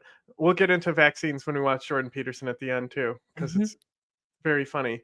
But also the guy who got Neuralink, they did a video and he's playing chess and stuff, and I was commenting on it because from the start I said it's literally the same technology that Stephen Hawking used to talk. Yeah. Right. It's just that Stephen Hawking had like 7 fibers and this is like 1,000, you know? It's just microchip technology advancing in a way. Yes. Yeah, pretty much. So it was always going to be an assistance tool for like paraplegic. So obviously the guy who gets it is a fucking paralyzed guy. Yeah. And Elon Musk is marketing in it like he won't even need a mouse anymore. Okay, but I'm going to get a mouse or I'm going to plug a computer into my brain. Like that's a hard sell over just like a fucking laser mouse. I get where he's coming from because it's annoying using a mouse to like fucking when you're editing and you have to fucking click this, click that and shit when I should just be able to think and have it happen. That would be nice. But like, come on, why are we selling it like that? It's literally just to help people who like are like Stephen Hawking communicate. And that's the other thing is that he's not the only one pursuing this technology. There is other like medical implant technology that they've been advancing. So he's not innovating anything. He's piggybacking off of work that's already been established in the industry. Yeah. Much safer too, with standards and trials and stuff. So he took shortcuts to develop the tech faster than the medical industry would have. That's all. Yeah. Can't wait to see the complications that come from that. You know, Boeing's having panels fall off their plane. Yeah, but we're talking can't about wait to see when a chip in your fucking brain malfunctions happen. Jesus fucking Christ. It's the same thing Stephen Hawking used to talk with his No, I know, but it's Elon Musk doing it. Yeah, but it's a robot that does it, you know. Like he just financed the team that was already developing this. Well, and also they had plenty of things go wrong with the monkeys, but I think somebody who is a paraplegic, right? It doesn't matter if you trust it. It's not for you. It's literally a disability assistance. To say it's going to be fucking consumer market where they're going to put this shit in people's heads is wild, especially when VR systems are advancing and VR can do all that shit with eye motion and tracking and all that stuff. You know, like I guarantee you the fucking like if for a normal person, Neuralink is probably harder to use than the Apple Vision Pro. Okay, yeah, like, I guarantee the Apple Vision Pro and the Apple Vision Pro is more patch suitable, and when it's outdated, there's just a new one. Like it's not for normal people. It's a medical assistance device. Yeah, for now anyway. And I think just him not marketing it as medical assistance, like if he marketed it as like we're helping paraplegics communicate again, right? And marketed it properly as like a medical assistance device instead of what he does, like it's going to be a computer in your head where you can download information and be instantly more smarter. Like just stop lying. Like your reputation would improve so much if you're like we're helping disabled people. It's not that hard, bro. Yeah, Bill Gates does it all the time, and everyone. He just wants to please fucking certain groups of people online for some fucking reason. No, he's just delusional and wants to live in a cyberpunk universe. And then we really need to. I don't give a fuck because Twitter's not a real place. Touch grass, Elon. The thing I would say. Close to 80. It's totally insane that you believe that you should be able to work from the time that you are essentially 20 to the time that you are 65, which is a 45-year period, pay in, and then you'll receive Social Security benefits sufficient to support you and your family, you and your wife or whatever, for like another 20 years. That's crazy talk. Why? Ben, quick question. Really quick. I've got a question. Why? This stuff all of this is hypothetical anyway, because like my retirement plan at this point is a shotgun. I got nothing, bro. Yeah, I'm pretty much in the same boat. Yeah, you're not No. as old as me, though. A couple years behind. It's not like anyone has Social Security benefits anymore. Now that the median job. I don't know, but journalism you can kind of do forever. I mean, look at Yeah, fucking Noam yeah. Chomsky. Jesus Yeah. fucking Christ. Hopefully he needs to die. Like Jesus Christ. Oh my god. Stop bro. talking. Just leave. Just die in peace. Live your old age in fucking Norway in a hut in the cold and don't come back. Please. John is spiritually older. I'm more than spiritually older. For a person in their 20s is working like 6 different delivery app driver gigs Yeah, but it's that gig overlap. economy. You know, they have all of them active on their phone at once, and they're just zipping around. Like, it's all of this is purely hypothetical. It's not like anyone watching this right now is going to Okay, retire. no. It's not like I'm going to retire. Fair enough. You know, The there's point's been no made. Yeah. Social Security want paying now? for sole proprietorship on a tons YouTube of channel, as stuff it in turns there out. that's super Got to do your own fun. saving Yeah, for that I'll one. look. The You just start trimming it down. the Social Security barely pays out enough anyway. Now, there is, again, a nugget of truth here when it comes to like, I like nuggets. Interim video. So, Mr. Batson and I have just come back from a rescue. We picked up Mr. Forrest here. He's in a filthy mood. So, he was called in by Colin. Colin found him low in his grevilleas this morning. Have plenty of fruit bats. So I think what's happened is that he This is may have goofy come in to thing. feed on the grevilleas, and there just simply wasn't enough room for him to take off. It was quite a small yard. So he may have hit the house. But, there's no injuries on him. See if you like another bit of none. There's always room for banana. There's always room for banana. Are they funny animals? So he'll be in care for a little while. He's got no injuries. There's nothing at all I can find on him. Everything's working well. So he'll have a little holiday in care until we're sure that he's not concussed or that there's no issues. And you can go home. You can have as much banana as you... Oh, he's cranky. Cranky boy. So I don't like you people. So he's a big old boy. He's been around the block Who are a you few calling times. you people? He's very Goofy strong as animal. well. Didn't take too kindly to being captured, so we had to reel in, even though he was low. They're an arboreal Yeah, animal look at that's his very dog. capable in the trees. They're adorable. So How could you Mr. hate bats? Mr. Look at this Batzel put a adorable net thing. on him. He started to take off up the paling fence. So Anyway, here's some pain. Ugh. This has been in there for a while. Yeah. In a disgusting attempt to justify the recent murder of Daria Dugina, leftist and liberal scumbags are once again repeating the libelous Got a very falsehood that her square father, head. Russian philosopher Alexander Dugin, was a fascist. The foremost and arguably original propagator of this lie, alongside the myth of the so-called red-brown he or says, like, Nazgul. tells Dugan, can you believe they're calling you a fascist? And Dugan is just like, I am. Hey, it's Johnny Jizzo! Look, bro. Hey, he's back. I predicted the coming of God Johnny Jizzo. Stay and you'll get the link, dickhead. Everyone, say hi to Johnny Jizzo. If he says another message, we'll send him the link and he can join. At least now we have his channel and we can brigade him.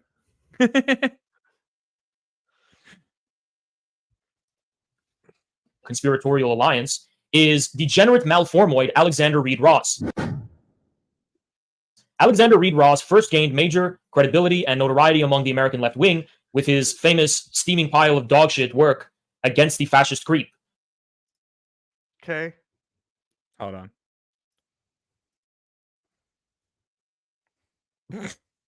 Yeah.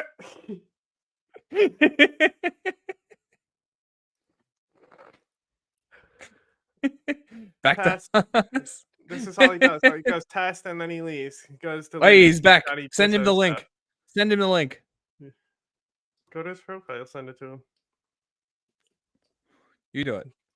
Where Alexander Reed Ross makes a bunch of unsubstantiated claims about a supposed Nazgul or Duganist conspiracy to infiltrate the left. But many of you are probably unfamiliar with Alexander Reed Ross's real background. Just who is Alexander Reed Ross, and how was he even propelled into significance in the first place? Tell us. Well, that, my friends, remains kind of a mystery. 2017, Ross publishes Against the Fascist Creep, 1 year after Donald Trump's election, and also, this is something a lot of people forget, 1 year after Bernie Sanders' failed campaign. So the deep state and the forces waging the information war on their behalf clearly saw that there was a threat.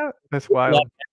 In the form of this resurgence populism. And Ross was one of these people that were recruited in order to stem the tide of that populism with propaganda. What, one Johnny of those propaganda tactics. Johnny Jizzo comes in here all the time and he just goes test and then he leaves. And it's like, bro, you want the link to come on? We'll give it to you. But he runs. Go ahead. Here you go, bro. Here's the link right here. It might not post to YouTube. We'll see. Here you go. See if that posts. It probably won't post to YouTube. It might not show up. It maybe. Have a look. You posted to both Twitter, Twitch, and YouTube. From the left, at least, was to dispel and dismiss all of the populist forces coming from the left as Nazguls, who are secretly fascists or, Duginists or whatever. And that's what, again... John. Why you leave?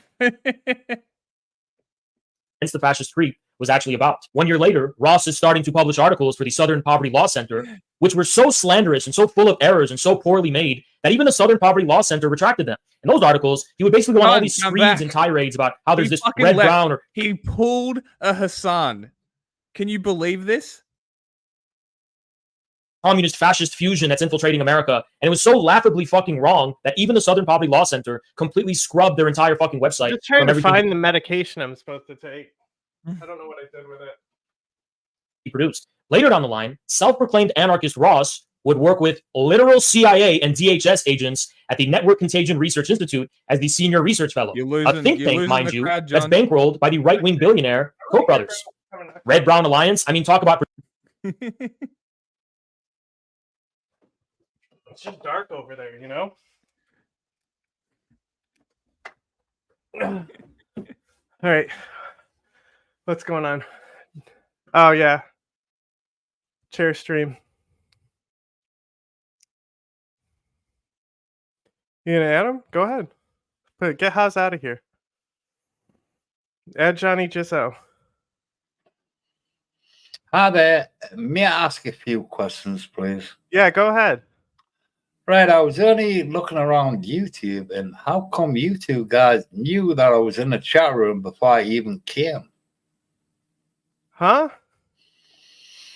How come you two guys knew I was there before I even appeared in the chat room? I find that rather weird. We didn't? Yes, you did.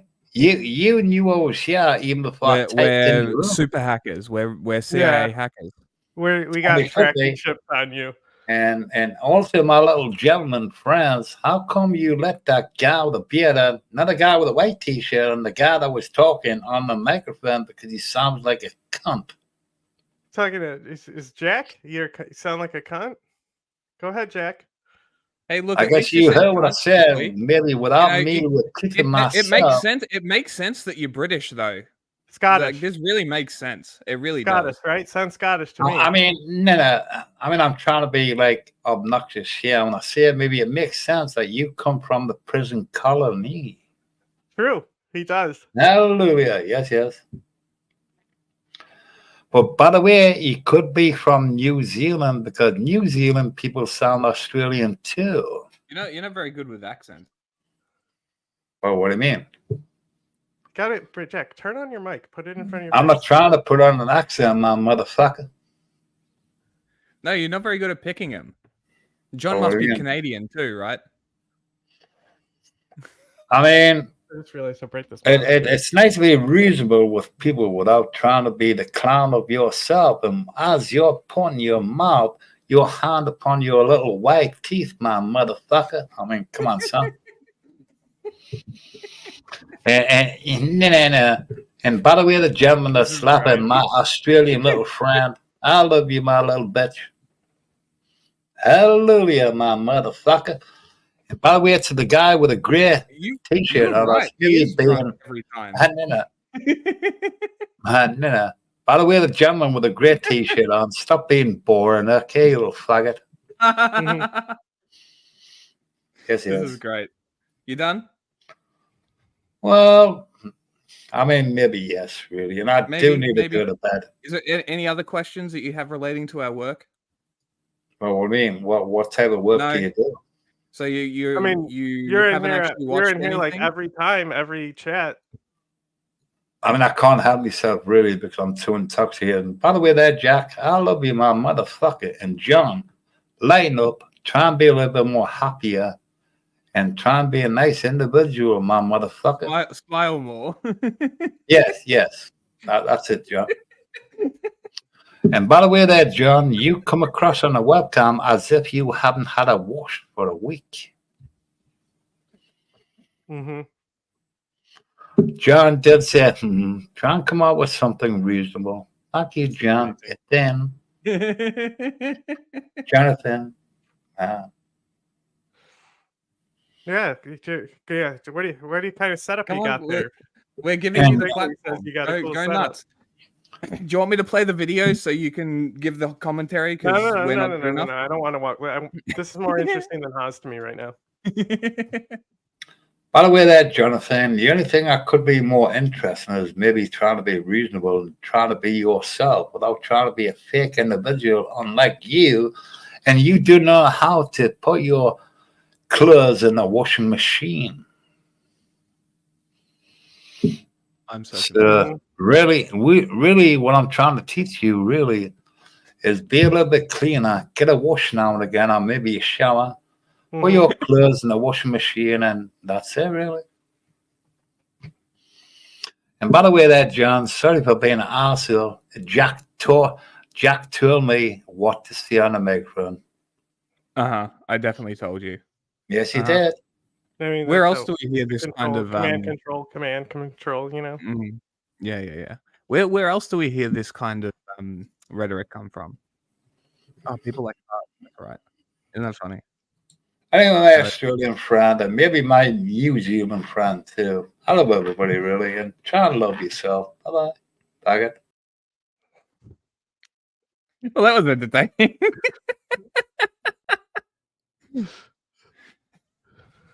I'm so glad we finally got that. I'm surprised he joined so quick. It was real fast. That's so funny.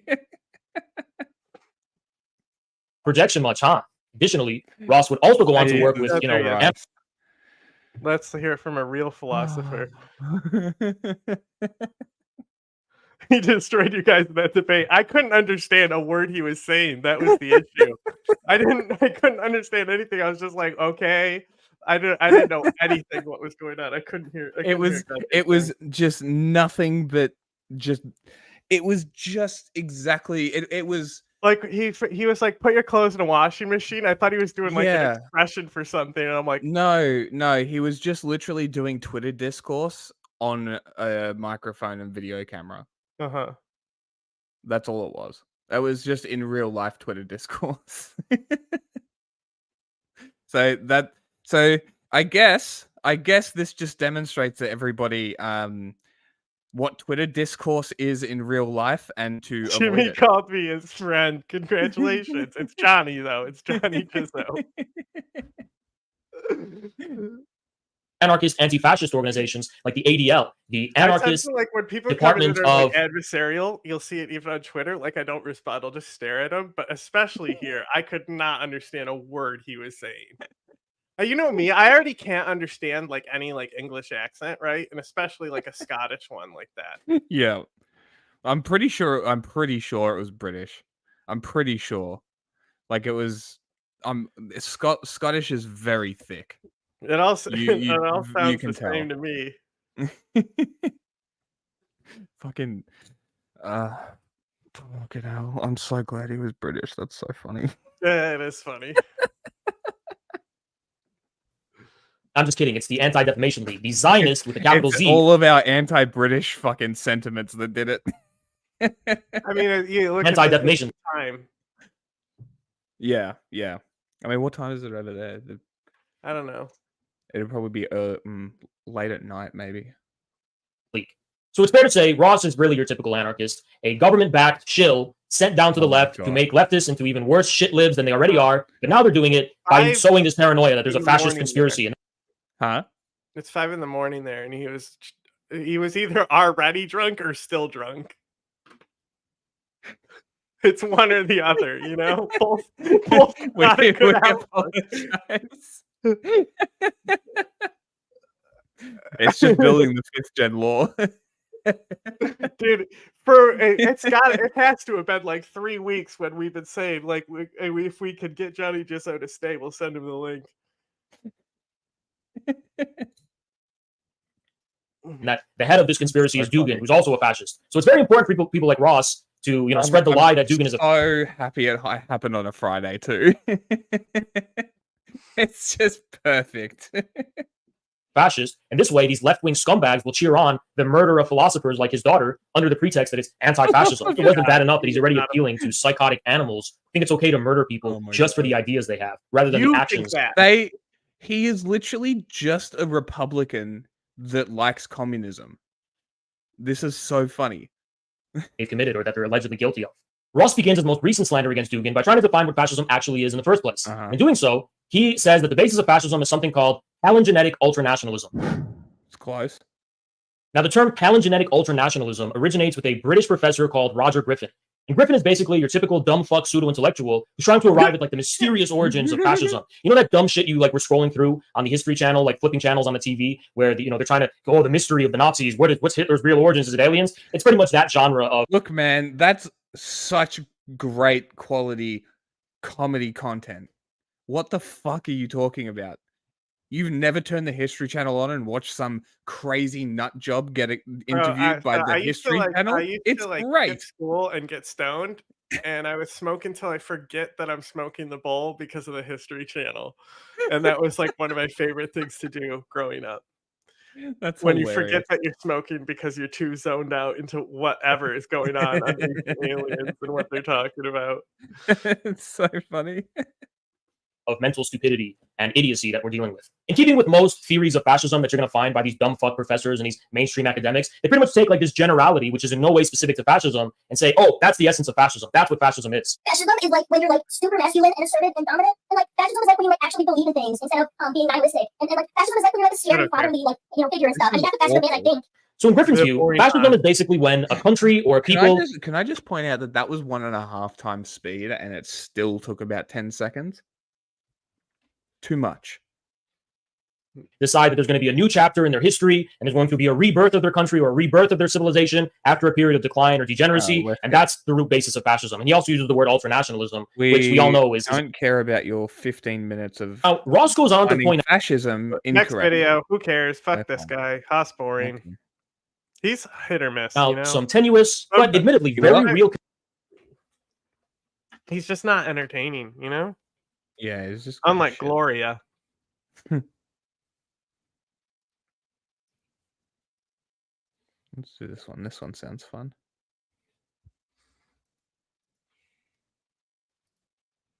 You'll recall back in the day when Candace Owens was sort of defending some of the stuff Hitler did. Yeah. Here's Candace Owens reacting to a report that just before his death, Michael Jackson's will was revised and transferred to a group of people that Candace observes was majority Jewish. And of course, well, there's a lot you can learn from that, according to Candace Owens. Wow. Did you guys know that? Did you guys know any of that? Because I certainly didn't. I didn't realize that this was a conflict at the end of Michael Jackson's life, that suddenly they were alleging that he signed a new will and handed everything over to the very people that he was fighting, the very people that he was saying were colluding to take things from him, ended up in the end taking things from him, despite their remarkable mistake, saying, I said, where did you click this? I can't find it to delete it from the playlist. Halfway down? No, it's like a quarter of the way down. Maybe I already deleted it. Possibly. Can you delete or only add? I can only add. I'll refresh it. That he signed this new will in a place that he simply wasn't at. So yes, Michael Jackson's estate was transferred over to specific individuals who happened to be Jewish. So what do we make of all this? What do we make of all this? What do you think about all of this? Well, I'm going to be honest Pause with it you for 1 that second. I just want to say, like, when you say, Did you say something? Culty Jews, right? Now it's Yeah. gone. Another one gone. Thinning it down. the reason why you say things to people that happen to be Jewish or happen to be black or happen to be, I don't know, race car drivers. What was it that you wanted me to look up? There was like a video you wanted me to pick. I'm trying to remember. John Stossel? No.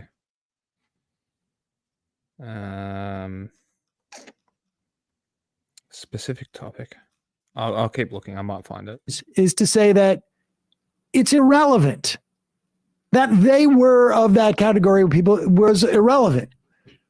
But when you bring it up in the first place, when it wasn't explicitly clear, what you're doing is you're implying that it's relevant.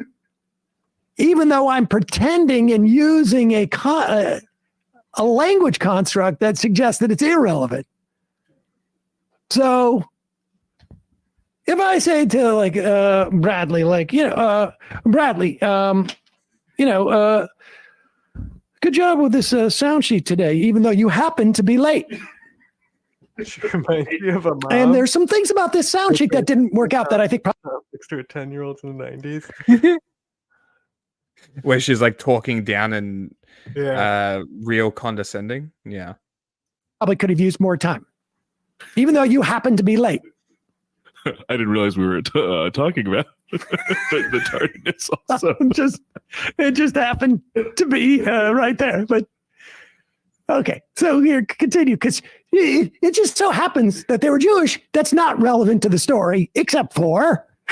Because I certainly did, and I didn't realize that this was a conflict at the end of Michael Jackson's life, that suddenly they were alleging that he signed a new will and handed everything over to the very people that he was fighting, the very people that he was saying were colluding to take things from him, ended up, in the end, taking things from him, despite their remarkable mistake, saying that he signed this new will in a place that he simply wasn't at. So yes, Michael Jackson's estate was transferred over to specific individuals who happened to be Jewish. So what do we make of all this?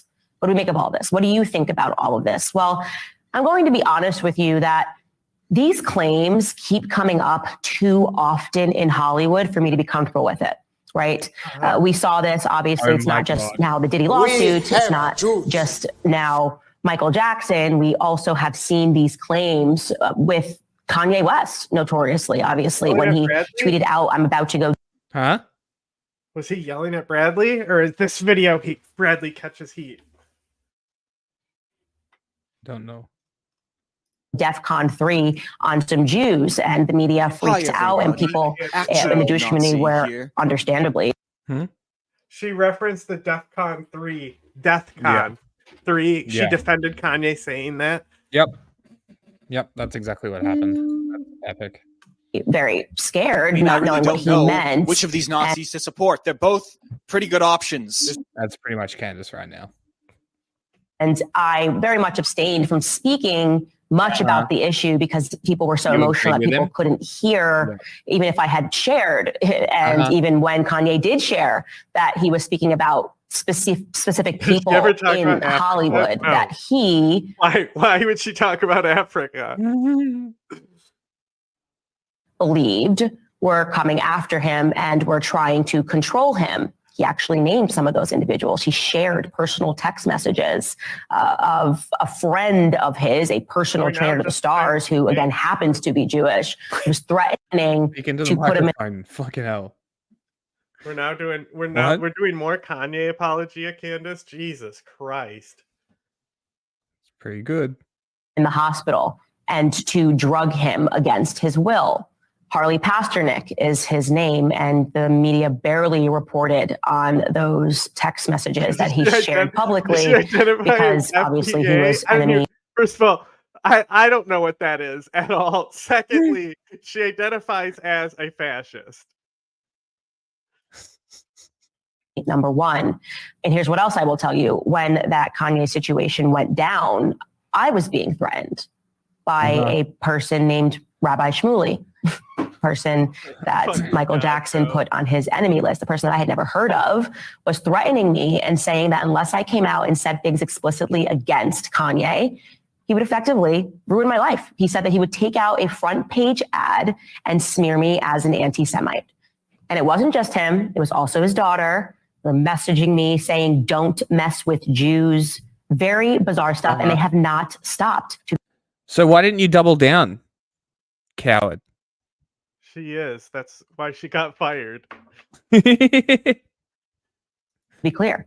And him and his daughter have consistently pulled clips from this show, taken them out of context, and tried to convince Jewish people that I hate them. Candace Owens is gripped with a poisonous, almost pathological hatred of Jews. It's actually become very serious. It's actually almost frightening. When you see a woman like Candace Owens blood libeling the Jewish people, Candace Owens is losing it. Her anti-Semitism goes by the day. There is something really, truly wrong with Candace Owens. You guys know that I dislike liars and anti-Semites more than anything in the whole entire world. And here we have a combination of both. Candace Owens simply will not stop defending Kanye West. It's like an obsession. If she's unable to genuinely and authentically condemn what Kanye said, it says a lot about her. If you come for us, we'll come back at you with everything that we have. I have heard from hundreds of you who feel so backstabbed and betrayed and disappointed in Candace Owens and others who just... Okay, I'm fine. No. I mean her now. Ah. Like this specific green background one, she's pissing me off now. Yeah. Probably because Golda Meir's behind her, right? That's Golda, I'm right? trying to find the one who something. clapped all those Nazis who, or not the Nazis. There was have the no people idea. who were connected to the plot on the athletes, right? And then she went out and she No clapped idea. them all. She gunned them down. She took out agents and made sure they got gunned them down. And then Steven Spielberg made a movie called Munich about it. Sure. And I'll she take a gunned look them for it. down. She shot them all.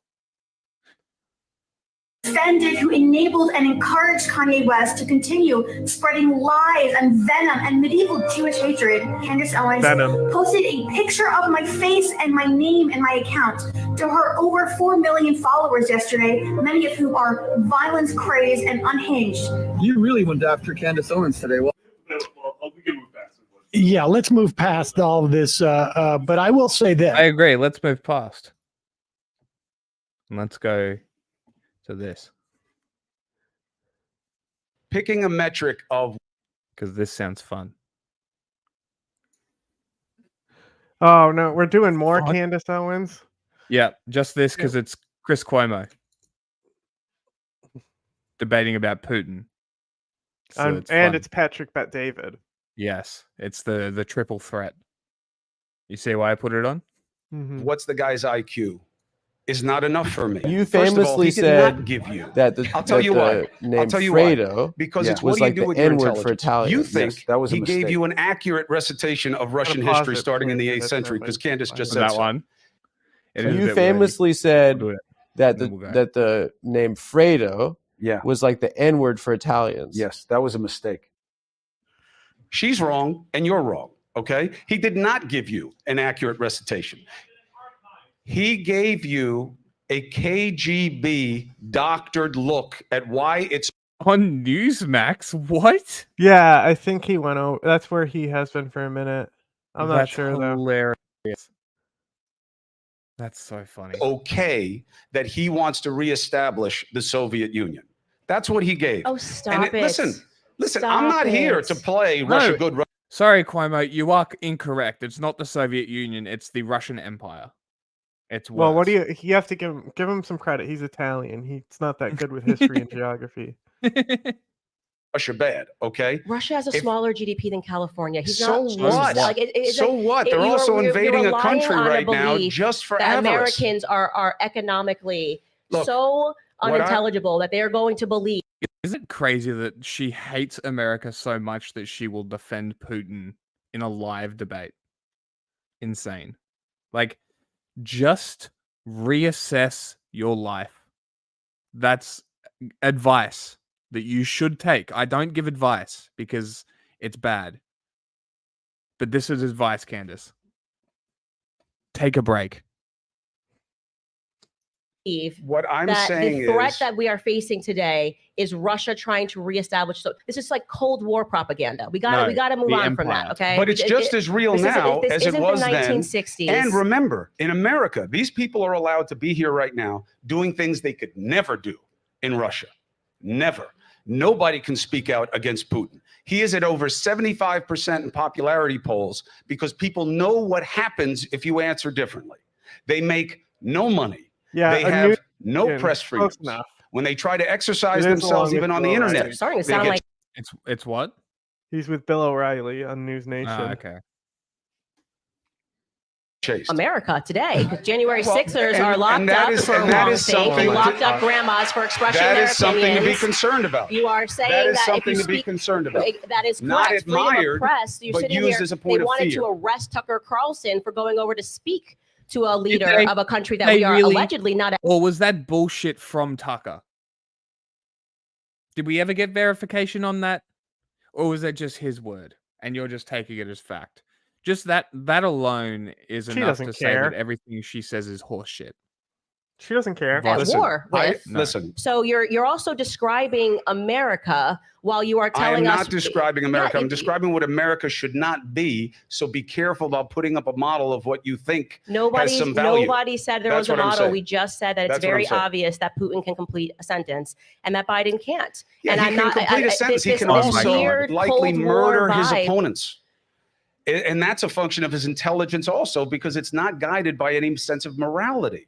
And that matters too. Oh my God. And Tucker Like making the ours is. decision. Gonzalo Lira was just killed by Zelensky. He's a thug. We shouldn't be Oh supporting my Ukraine at fucking all. Not a God, single bro. dollar. Even That's if so that were stupid. true, which neither of us know I whether can't it is, believe she said that. then That's so awesome. that's a policy argument. Have the policy argument. The idea of good and evil, right and wrong, cheapens it. It cheapens it. But you just did that. You no, just, you, I'm you, not you just doing got it. I'm doing the triggered by the opposite. fact that I'm I not acknowledged triggered.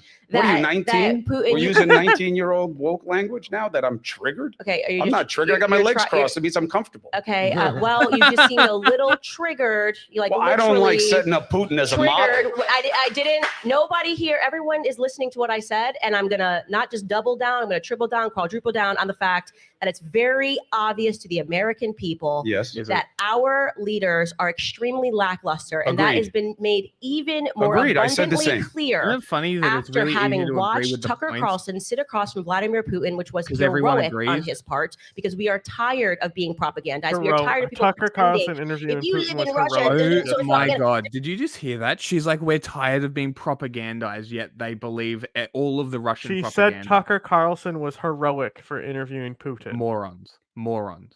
She is a moron. She has the brain functionality of a banana. The soap dish. Of a fucking, yeah, soap dish. A fucking, I don't know, a piece of fucking lizard shit. Just brain death in a person is this. Just dumb. There's so much propaganda here. I agree. Okay, we are suffering from the exact same things I agree. that you accuse Vladimir Putin of doing. I agree. Locking up people's opponents, right? I agree. The worst part is she's self-aware enough to agree that they are the same things. Yet He's she's literally not self-aware enough. Agree. Huh? Which he's just smart and knows.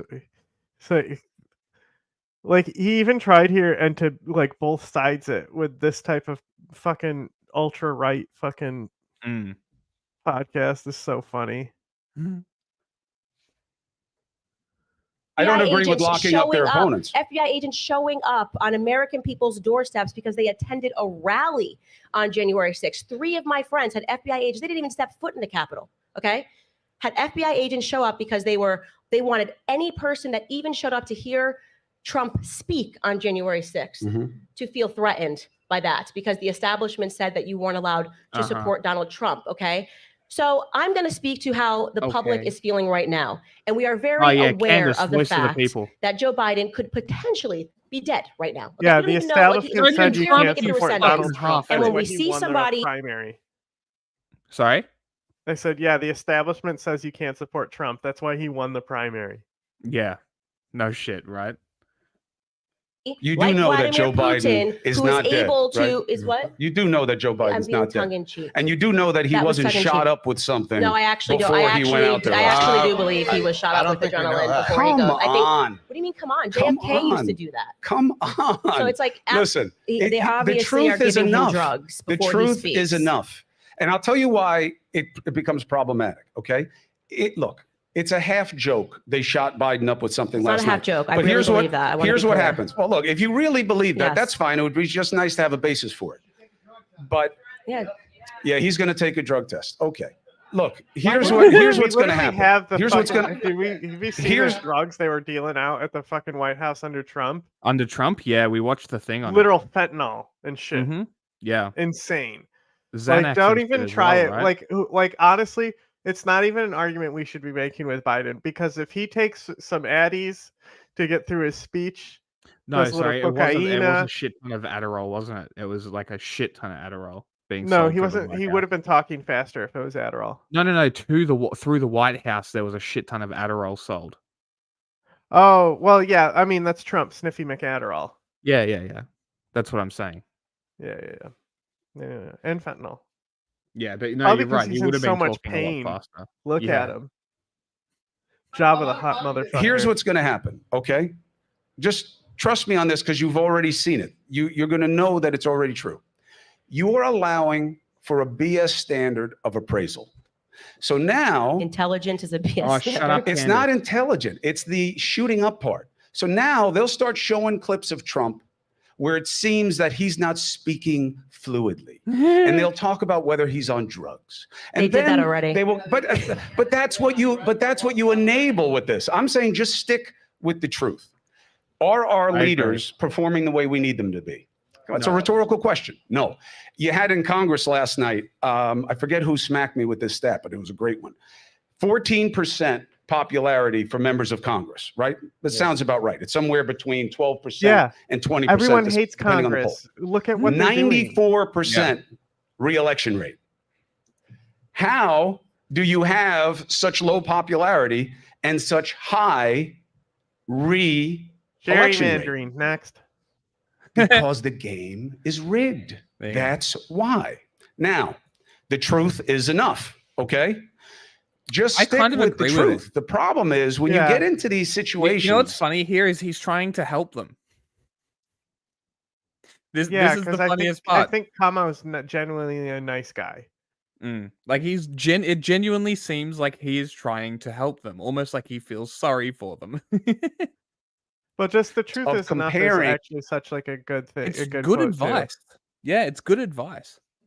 A guy who's just a bad guy with what you want in your own leadership, I don't think it sends you to the right The place. truth is that Vladimir Putin was able Oh to my communicate in a way that was coherent. Would you want Vladimir Putin to be your president? This is such a fine statement. Would you want Vladimir Putin to be your president? That's not what I said. I'm asking you a question. That's not what I said. I'm asking no, you a but question. you're You didn't asking say the you question said it, because you bitch. still cannot deal with the fact that I have accurately described Vladimir Putin as coherent. He is. There's no question he's coherent. I'm Do you just think saying. he's smart?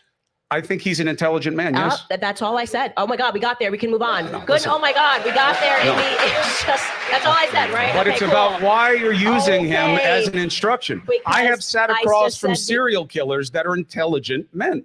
Because I don't want them deciding my taxes. Did I say that I wanted Vladimir Putin to set my But taxes? why? I But just why wanted to make hold sure him that up we're as an all- example? Why hold him up as an because we are example? talking about It's the like when American Trump said people's Duterte is a mindset. tough guy.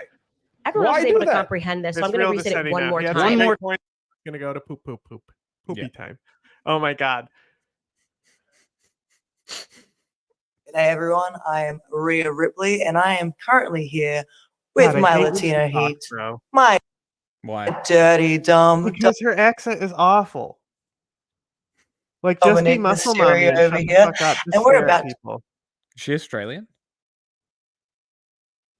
Where is she from? Jack, try you know who this some is? of I have no idea. Who the muscle I know mommy they're is? I know they're wrestlers. Oh, okay. At least you know she's Well, a like I wrestler. think this is the chick that you showed me what she started as and what she is now, right? Yeah. Yeah. Australia's finest She's little huge. Look at snacks her and compared to the little cuisines. guy. Yeah, she is massive. I just brushed my teeth, so it's like a little minty. I just wanted to give you guys a heads up. Damn, dude. I'll still rock. You gotta make it hard for everyone, don't you? See, you agree that the Australian accent on women is awful. I'm sorry. Look, if we start with the Vegemite, you can wash out the taste with everything else. Yeah, I'm excited about this for is because she will actually be able to give him Vegemite properly. Because that's the big mistake is Americans always eat it like fucking Nutella. Don't. Stop this. Please. Why not just use Nutella instead of Vegemite in general, though? Because it's delicious. Because I know you, and I know that you're fussy, and I know you're probably not gonna like Vegemite. This is quite an assortment. But it's I'm okay. very hungry. I'm still gonna I just adore want her you. to stop talking and put things in her mouth. Anyway. All right. I'm actually really. All right. So don't bite on the. I mean, you can get there at some point. Just like warm up a little bit, or just go full in. He's gonna like it. It's not bad. I'm actually really proud of you right now. Yeah, it's like salty. Yeah. It's delicious. She's telling, yeah, mommy, say you're proud of I was me. expecting something like worse. Just say like what? Say Salty what? buttered Like bread. who? You have no idea how happy I am that you like that. Yeah, it's not Be bad. my praise kink. What do we else? It's not bad. Come on. Talking. Yeah, those. These in your lunchbox if you go to school. Oh, these are the best. I didn't go to I school. routinely These eat Teddy these on Grahams? stream. Are these the Teddy No, Grahams? they're shapes. I routinely eat these on stream. Let me see if I have a box. Look, I have a box. I routinely eat this on stream. I just wanted to put things in her mouth. Yeah, you don't. Explains a lot. Hey. Oh, they are tiny teddies. My mistake. I called it. I could tell Yeah. from the bag. See, explains a lot. My mistake. It's They the are same tiny brand. teddies. It's the same thing. Little teddies. These guys look pretty good. When you're younger, you normally bite like the feet off, the There's hands the off, shape. and the head off. I agree. She's You're a little fucking on savage it. like She me. nailed it. Yo. They're good, right? Yeah. Everything's been really good. Arnott's is a really good brand. They make a lot of good things. Like, I mean, pretty much all of this is Arnott's. We got Tim Tams over here. I'm pretty sure That's Arnott's is one of those companies that did like palm tree extraction and like slave shit. I don't know. Would you I'm let pretty her sure peg Arnott's- you though? Maybe. She'll flex while she's doing it. Arnott's. I've Shapes had at a Arnott's. whole box of Tim Tams before. You have? Yeah. I was with Bronson. Ah. Yeah, we had a whole box of them. This is not a very entertaining video. The milk? Or normal milk? I'd Yeah, have I mean, you're the having somebody honey. who's supposed to be like clotheslining people doing like chit chat and Presenting work. eating food. You need to be body Teddy's slamming people. Yeah, body slam him through the table, then feed him a biscuit. Yeah. With chocolate milk. Mm, Can't overdo it on the chocolate. there we go. See, I just like chocolate. I do chocolate everything. Yeah, I mean, I like chocolate back. Legit. All right, so just is it Do super you sour? have these? It's like a biscuit and like liquid cheese in the other side, and you like dip it in. Yeah, well, we instead they give you a little red plastic stick and you spread the cheese on the cracker instead. Okay. Is it sour cream and onion? French onion? Is it super oniony? I don't remember it being super oniony, Well, but it's been a I long won't go time. too heavy on it then. Yeah. Yeah. Okay. All right, Moving next. on. Which No, onion? not bad. It's not It's just bad? like butter. That's Tastes like butter? Yeah. This will be the Really? last one. A little Pick bit. video. I haven't had this in so Oh, long. I mean, low-key we're forgotten what it wrapping tastes up. like. The aftertaste. We'll Onion? stop the Twitch and start looking at the Jordan Peterson stuff. Yeah. Come to YouTube, everyone on Twitch. Because they'll ban small creators. Hassan can watch Destiny just fine, but not small Yeah, great. creators. Love that. You want the Jordan Peterson one? Yeah, there's a few of them, but you can start with whatever one is on there. Okay. And I'll find more. I'm disabled.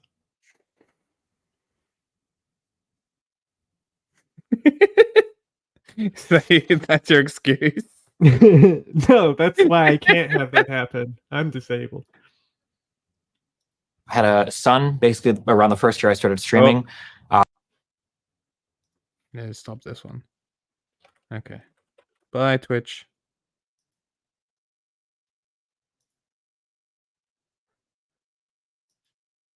As I started to go through life and I went from kind of being in this like working poor position to making a lot of money, especially through the lens of my child, I saw how different life was when I had more money versus less. And I guess like the differences between what was available to me and then my child as I made more money while I was really wealthy versus not as wealthy. It kind of Did you know that if you make money and you have a lot of it, you'll be able to live easier?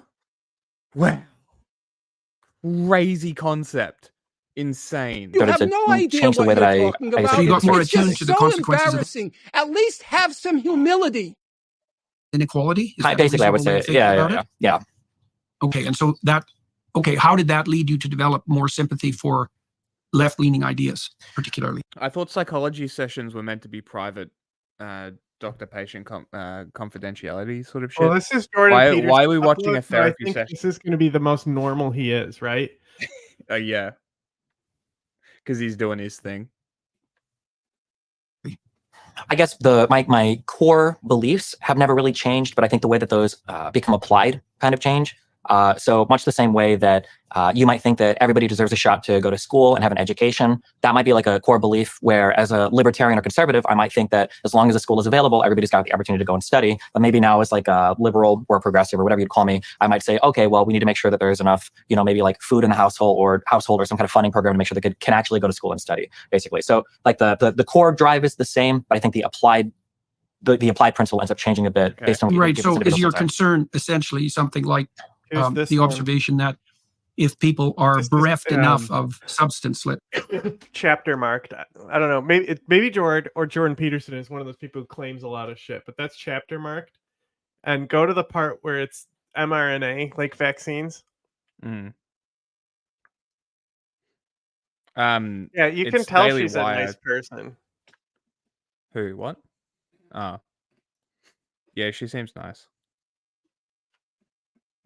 Oh my god, it's 2 hours long. Yeah, it's chapter marked.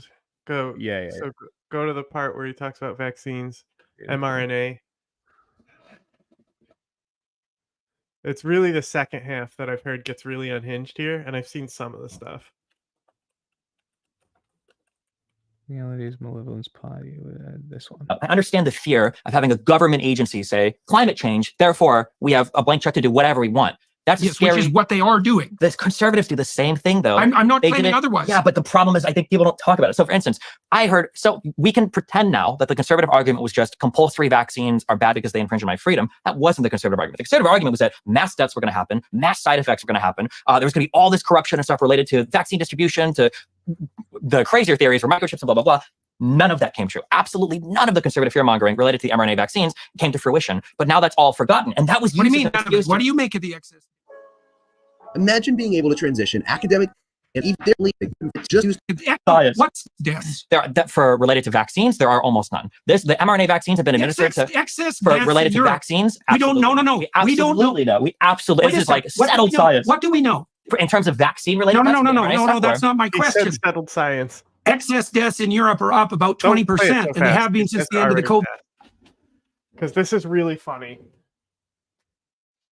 The sounds pandemic really high to me. 20%. Go look. I'll check afterwards. But is this including like the Ukrainian war with Russia? No, it's not including the Ukrainian war. Okay. No. Are you implying that you think it's because of vaccines? I'm not implying anything. I'm saying what the excess deaths are. But what is your take on what's causing it?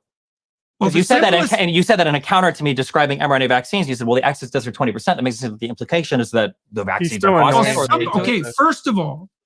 Also, what is he wearing? What? What is he wearing? His typical shit outfits. Something is causing it. Well, at that, obviously, Okay, yeah. something is causing it, or some combination of factors. Sure. Now, one possibility is that the healthcare systems were so disrupted by our insane focus on the COVID epidemic that we're still mopping up as a consequence of that. Wait, are these excess deaths tracing back through COVID as well? Post-COVID. Just post-COVID. Post-COVID. Okay. Right. They're terrifying. Right. They're terrifying. And they're not well publicized. And I think excess trusts are the fact that you're speaking to them right now seems like. Yeah, but I ferret down a lot of rabbit holes. It's not like it's front bloody page news on the New York Times. Sure, but I think excess deaths that's a metric that you can Google, and I'm pretty sure there are like 3 different huge organizations that track excess deaths around the world. And there are many more than 3, yes, in every single European country. Right. Okay. Well, so one relatively straightforward hypothesis is that it's a consequence because of the it disruption works of in this scenario because they don't exist in reality. So all he needs to do is continually anchor himself to a realistic position. Yeah, it's that Bosch simple, won't get too busy talking about hypothetical pedo crime. You know, and be There's a talking fair about point. and then make his analogies on how it's wrong to fuck kids, but make it sound like he's pro fucking kids. Very Yeah, and bizarre. then you Just get sound ground bites yourself in and- reality. yeah. If you're gonna be a Destiny clone, do the reality part, right? Like the way like goblins get drawn in porn. They're all like thick short stacks. the healthcare system, the staving off of cancer treatment, etc., the increase in depression, anxiety, suicidality, and alcoholism that was a consequence of the lockdowns, the economic disruption. And there's plenty of reason to believe that some of that is the case. But the other obviously glaring possibility is that injecting billions of people with a vaccine that was not tested by any stretch of the imagination with the thoroughness that it should have before it was forced upon people also might be a contributing factor. Partly because we know that it led to a rise in myocarditis among young men. And we also know that there was absolutely no reason whatsoever to ever recommend that that vaccine was delivered to young children. Whose risk of death at COVID was so you know, close. the alpha draws lines. Jordan, ashamed of his genitals, crossing his leg like a bitch. Destiny, you know, man spreaded, projecting dominance and power.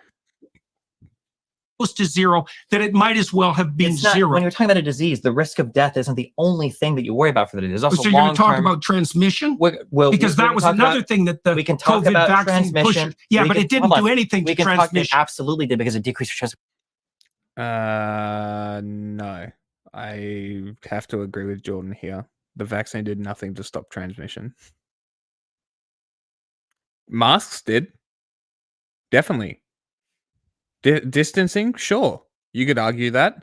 The vaccine, I don't Well, think that's so. the thing is that anything that's like slightly correct about like the anti-vax narrative is just something they It's what weave they together. anchor to, yeah. Yeah, it's what they And then anchor it to. spreads from there, yeah. Yeah, Because that's so how the there's a Russian few stuff things that works they're as well. allowed that they can say that they kind of anchor. Like I think the myocarditis thing, like sure, that's a fine thing to like put up an anchor, you know, like Yeah. it's like climbing a mountain. You put those climbing anchors in, and when you fall down, your anchor catches you, or Yeah. it doesn't, and it breaks, and you fall to your death. Yeah. Yeah, like that's how they always get you. And that was my criticism of Russell Brand as well, right? He always gets you with this reasonable sounding sort of semi-libertarian argument, and then he starts True. talking This about is how true, Putin's too. the best fucking thing ever. This is true too. It just the thing is that I think the main issue here is that when we look at the perspective on how this actually rolled out and how the anti-vaxxer brain diverted and rotted from this position, right, is because the government intentionally, United States specifically, there is little evidence that they intentionally lied to push people to get the vaccine, you know, saying that everything was going to go back to normal. And Yeah. part of that was them not knowing how weak it was going to be. And they were just promising things that they didn't necessarily intentionally lie about, but they couldn't necessarily guarantee. Yeah, and well, that's why I say that the vaccine was mostly pushed with deception, and for that reason, people should be held accountable because it was Chill on the Adderall, please, largely, it was largely coerced with the promise of being let out. Right? It's like teasing a fucking. It's like giving a life sentence prisoner parole dates, even though they're never going to get parole, right? It's that. It's just a way to prolong obedience, because there's a little spark of hope that if they just said we're I think they indefinitely just really locking needed down, people to take as many people to take the vaccine as possible. I agree, but I'm still saying that the fact that it was coerced at a population scale across the world is not only Yeah, and terrifying, Jordan but needs to Peterson be is going to dealt say with. it was forced. It definitely wasn't. No, because it definitely wasn't forced, but I'm saying it was coerced. The language is very particular here. And You know, that I think needs to it's be like, dealt with, and people need I to would be say held they accountable. force you not to drink and drive, but people still do that too. Yeah. That's an actual force. But Yeah, like, but you know what I mean? Like, you know what I mean? Like that I needs to be I dealt like the with. promise of cheeseburgers, and then that was a funny narrative that they're like, oh, they want you to take a vaccine and then kill yourself with fast food. Well, incentivized and coerced, what's the difference? Yeah. I agree. It's more, but that's not important. What's important is the shit that Jordan Peterson's about to say and how fucking insane it is. It's getting affected. It didn't destroy. It didn't get rid of transmission, but it reduced transmission. Yeah, but it was claimed that it would get rid of only transmission. if you take one reading of one single quote. I think that Biden said one time where he said, "No, come on." I've heard so many times because everybody say, "Oh." They're also speaking in a very American, and I already knew the narrative. There was no point in pausing. They covered everything we discussed.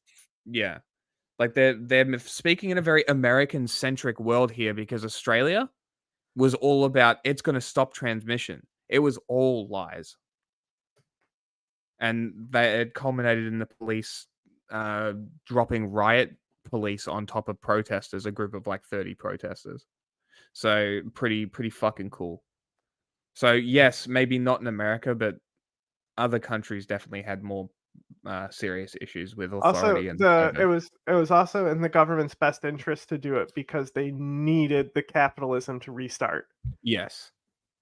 So it's not like the government has again. lied to maintain capitalism before. Yeah. Oh, you can't take anything Trump says seriously. Biden one time on the news says, if you get the vaccine, you won't transfer the disease. That is so silly. Which was no. Do you know that our prime minister in Canada deprived Canadians of the right to travel for 6 months because the unvaccinated were going to transmit COVID with more likelihood than the vaccinated? So this wasn't one bloody statement. This was. I'm going to one-up you, Jordan. They Shut up closed and let it borders play, between bro. States in Australia. Fuck Canada. Literally closed state borders. Illegal in Australian law, and they did it. Hold on. What I'm saying is there wasn't a statement given that if you get vaccinated, there is a 0% chance of transmitting the disease. The idea is that vaccines were supposed to help because it reduces your hospitalization, reduces death, and it reduces transmission, hopefully by making it so that people don't get sick or don't get sick for as long. All three of those things, the vaccines did exceedingly well. They continue to do that to this day, but especially for the first variant and then the Delta variant, the vaccines helped immensely here. They were tested. The myocarditis rates are like 7 out of 100,000 injections, and the myocarditis is generally acute, and it's generally not as bad as even getting the coronavirus itself, which will lead you also it's to a having much worse side effect than side effects that have caused other vaccines to be taken off the market before.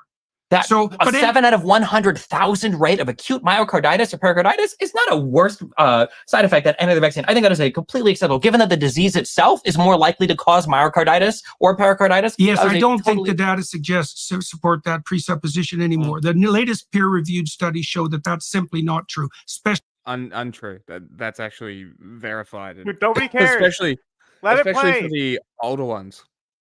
The nobody first wants one. to debate among COVID. young men. We just want to listen to So Jordan there's an Peterson age say bracket of crazy young shit. men where the elevated rate of myocarditis, acute myocarditis from the vaccine might have been higher, but we're talking about like 3 or 4 cases per 100,000 people. And again, myocarditis, pericarditis are generally acute conditions. Well, they don't last for very beginning, long. I told you at the beginning of this conversation that the progressive leftists were on the side of the pharmaceutical companies. It's not about being on the side of the pharmaceutical companies. It's about really, yeah. So what I see as the unholy part of that alliance with the pharmaceutical companies is that it dovetails with the radical utopians' willingness to use power to impose their utopian vision. Well, then what do you because make of the otherwise, fact how that would you explain it? because the leftists should have been the ones that were most skeptical about the bloody pharmaceutical companies. And they jumped on the vaccine bandwagon in exactly the same way that you're doing right now. Pharmaceutical companies have helped us tremendously throughout the... Right, there we go. Fine. No, You think modern I don't medicine think hasn't? so. No, I don't think Then so. you're just wrong. I think they're You're utterly completely wrong. I see. So you don't think that the pharmaceutical insane. companies who dominate the advertising landscape with 75% of the funding are corrupt? I don't. Corrupt is a very Corrupt. broad. No, it's. Do you think that? Do you think that corrupt do you think with they, a tinge of malevolence, Do you think willing that- to extract money out of people by putting their health on the line? do You don't think believe that? that? Do you think that we get effective drugs from pharmaceutical companies? No. Not particularly. Okay. Do you think that any vaccines work? Yes. Do you think that any? I don't think 80 of them work at once for babies. I think that's a little risky. But yet we've been on this vaccine schedule. Interesting. So he's full anti-vax now. So he's jumped the ship. He's done it. Epic. So for how many decades? Like and babies this. don't. Like this. Not like this. Not carefully. I had a ton of vaccines when I was a child. I'm pretty sure that was the norm for people. There were a ton of vaccines. There's way more now. No, there isn't. Okay. And you think Well, that and you can understand why. I mean, It's like, look, okay, he part of doesn't it, even no wanna doubt, continue. no It's so doubt, part funny. of it is a He literally consequence makes of the that Jimmy Tap. genuine. He got so crazy. Destiny legitimately tapped out of the conversation. Willingness to protect children. But the moral hazard is quite clear. And people on the left used to be aware of this. What do you make of the if fact? you What do you think the mRNA vaccine, the speeding up of it, came from? How do you make for the fact that it was Donald Trump that did Terror. warp speed? Terror, So you- foolish panicking, just like we're doing with the climate issue. So you think Trump Foolish was panicking. Was he in bed with the pharmaceuticals? Was he working with the left, or was it just a dumb? That was the only panicky thing he made. He didn't try to push for the mass lockdowns like other far left people would have wanted him to do. That was just the one mistake he made, was the pushing for the vaccine. No, I think Trump undoubtedly made all sorts of mistakes and it certainly wasn't only the left that stampeded toward the forced COVID vaccine debacle.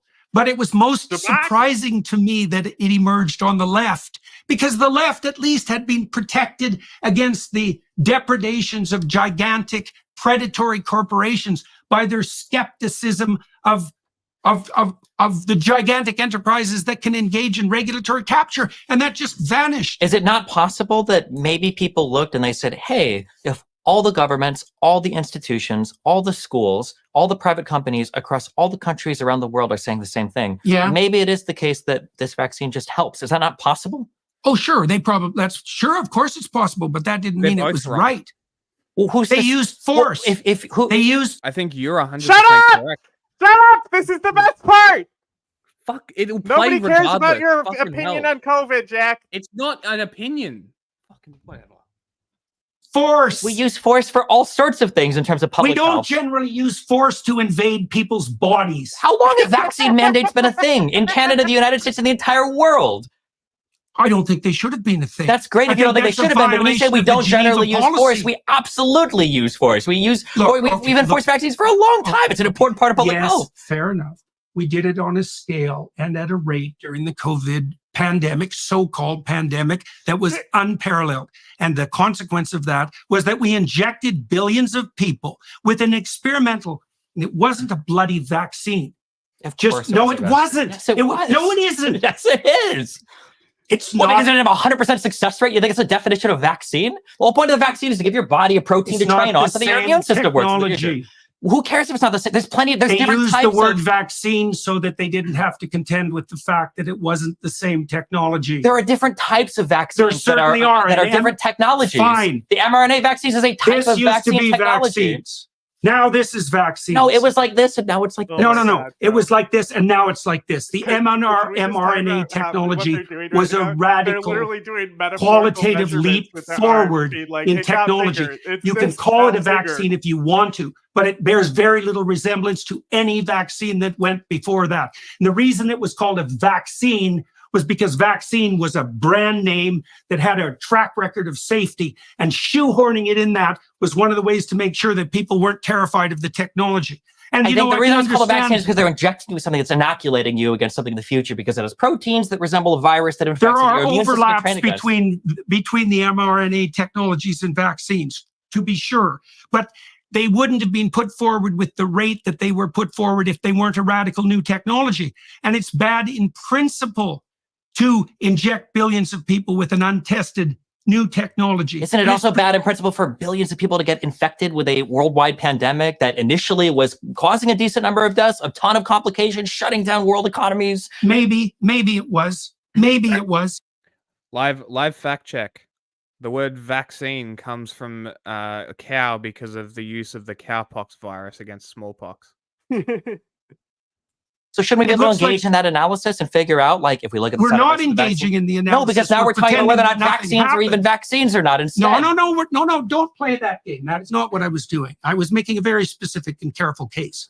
The mRNA technology, by wide recognition, is an extraordinarily novel technology. And that doesn't make it not a vaccine, though. Well, okay, it's a radically transformed form of vaccine. I don't give a damn. That still makes it something so new that the potential danger of its mass administration was highly probable to be at least or more dangerous than the thing that it was supposed to protect against. And we are seeing that in the excess deaths. Absolutely not saying. So are you implying now that the excess deaths were caused by the vaccines, or I don't bloody well know what they're that's what you're implying now. Well, look, if you're going to use Occam's razor, you're kind of stuck in an awkward place here. I'm absolutely not stuck in it. This is the most administered vaccine of or inoculation, or whatever you prefer to call it, in the history of all of mankind. Every single organization around the world is motivated to call this out if it was a bad thing. You don't think Russia or China would be screaming if Donald Trump or the United States warp sped through a vaccine that was having deleterious effects on populations all around the world? You don't think there wouldn't be some academic institution? You didn't think there'd be more than a handful of doctors and Joe Rogan and some conservatives saying this vaccine might have been bad if it was the case that American companies working with companies in Europe and Germany especially, right? Because that's where biotech is from, in order to create a manufacture a vaccine that was causing excess deaths. About as if it's hypothetical if the Earth is flat, but I might be thinking of someone else. Around the world, there are so many different people that we motivated to call this out. How do you explain the fact that no, it's a handful of people? Where are the governments calling it? Where are the academic institutions calling it? Where are the other private companies calling it out? Wouldn't you stand to make a killing if you were a private company in Europe and you could say, look, the mRNA vaccines for sure are causing all of these issues? 1:30. Okay, it might be the mass consciousness thing. Why wouldn't Putin? Why wouldn't Xi Jinping? Why wouldn't anybody else in the world call this out? It was as horrible as it was. There are plenty of people attempting to call nobody credible and no huge institution. What do you make of the excess deaths? You haven't come up with a bloody hypothesis. I don't even know if there are 20% at the excess deaths in Europe right now. If I had to guess off the top of my head, it's going to be, like you said, one might be lingering effects of an overwhelmed healthcare system. Another one might be deaths related to the war in Ukraine. Another one might be rising energy costs that have happened for a couple of reasons. Germany won. World War II, left or right wing. He's like, I can't tell if Hitler was left or right wing, which is like such a wild thing to say. And also, who the fuck cares?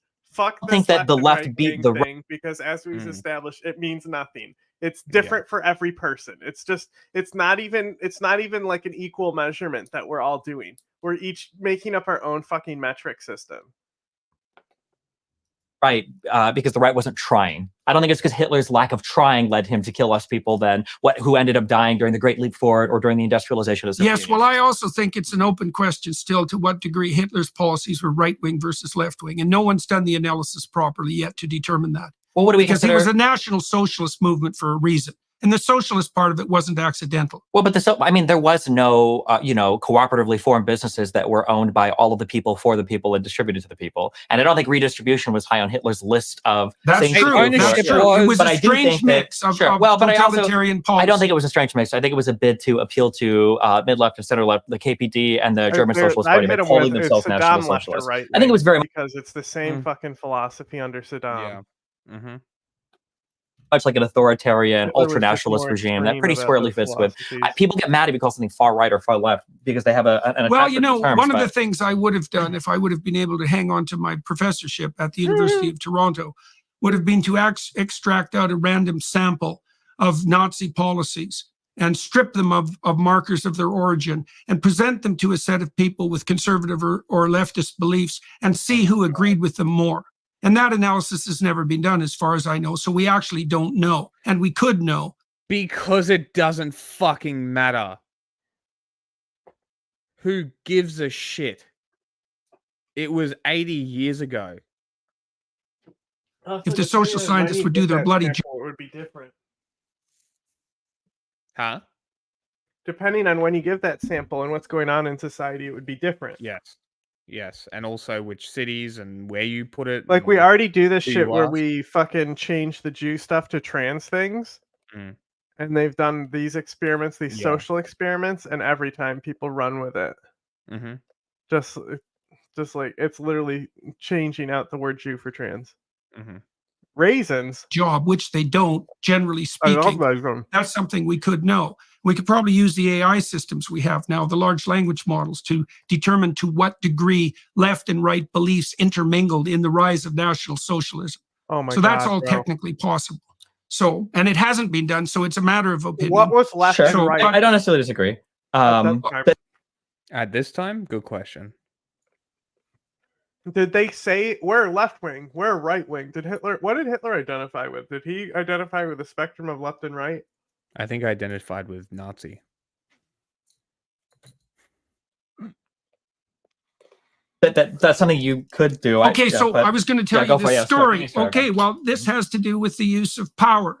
So I spent a time at with a group of scholars putting and analyzing the Exodus story, an Exodus seminar recently. And so the Exodus story is a very interesting story because it's what would you say? Fake? It's an analysis of the central tendency of movement away from tyranny and slavery. That's a good way of thinking about it. So the possibility of tyranny and the possibility of slavery are possibilities that the slaves there present themselves to everyone within the confines of their life, psychologically and socially. You can be your own tyrant with regards to the imposition of a set of radical doctrines that you have to abide by and punish yourself brutally whenever you deviate from them. We all contend with the issue of tyranny and slavery. And it's because God stopped There's them an because they didn't have power to have the empowerment of the Holy Spirit to write that scripture. alternative path, and that's what the Exodus story lays out. And Moses is the exemplar of that alternative path, although he has his flaws. And one of his flaws is that he turns too often to the use of force. So he kills an Egyptian. Yeah, he has a lot of these weird. That was the only thing, the little Nazi thing right there, when he goes, I don't know if Hitler was right wing, which is just an insane thing to say. Yeah. Let me give you something officially softer to go out on. Okay.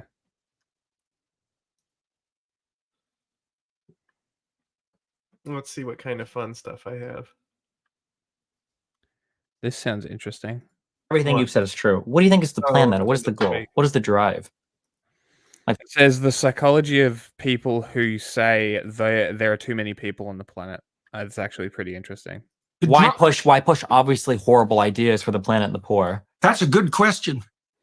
That's a good question. Well, because you're positing it, right? So what do you think is the driver goal? Well, I listen to what people say. Here's the most terrible thing they say. There are too many people on the planet. Okay, so who says that? I've heard people say that for 30 years.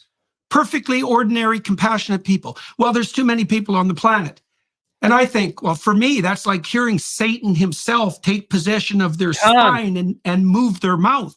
It's like, okay, who are these excess people that you're so concerned about? And exactly who has to go and when and why and how? And who's going to make that decision? AI. And even if you're not consciously aiming at that, you are the one who uttered the words. You're the ones who muttered the phrase. What makes you think that the thing that possessed you to make you utter that words isn't aiming at exactly what you just declared?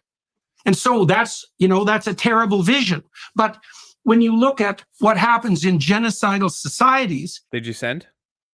I was looking for one. Okay. How about, and they emerged this one?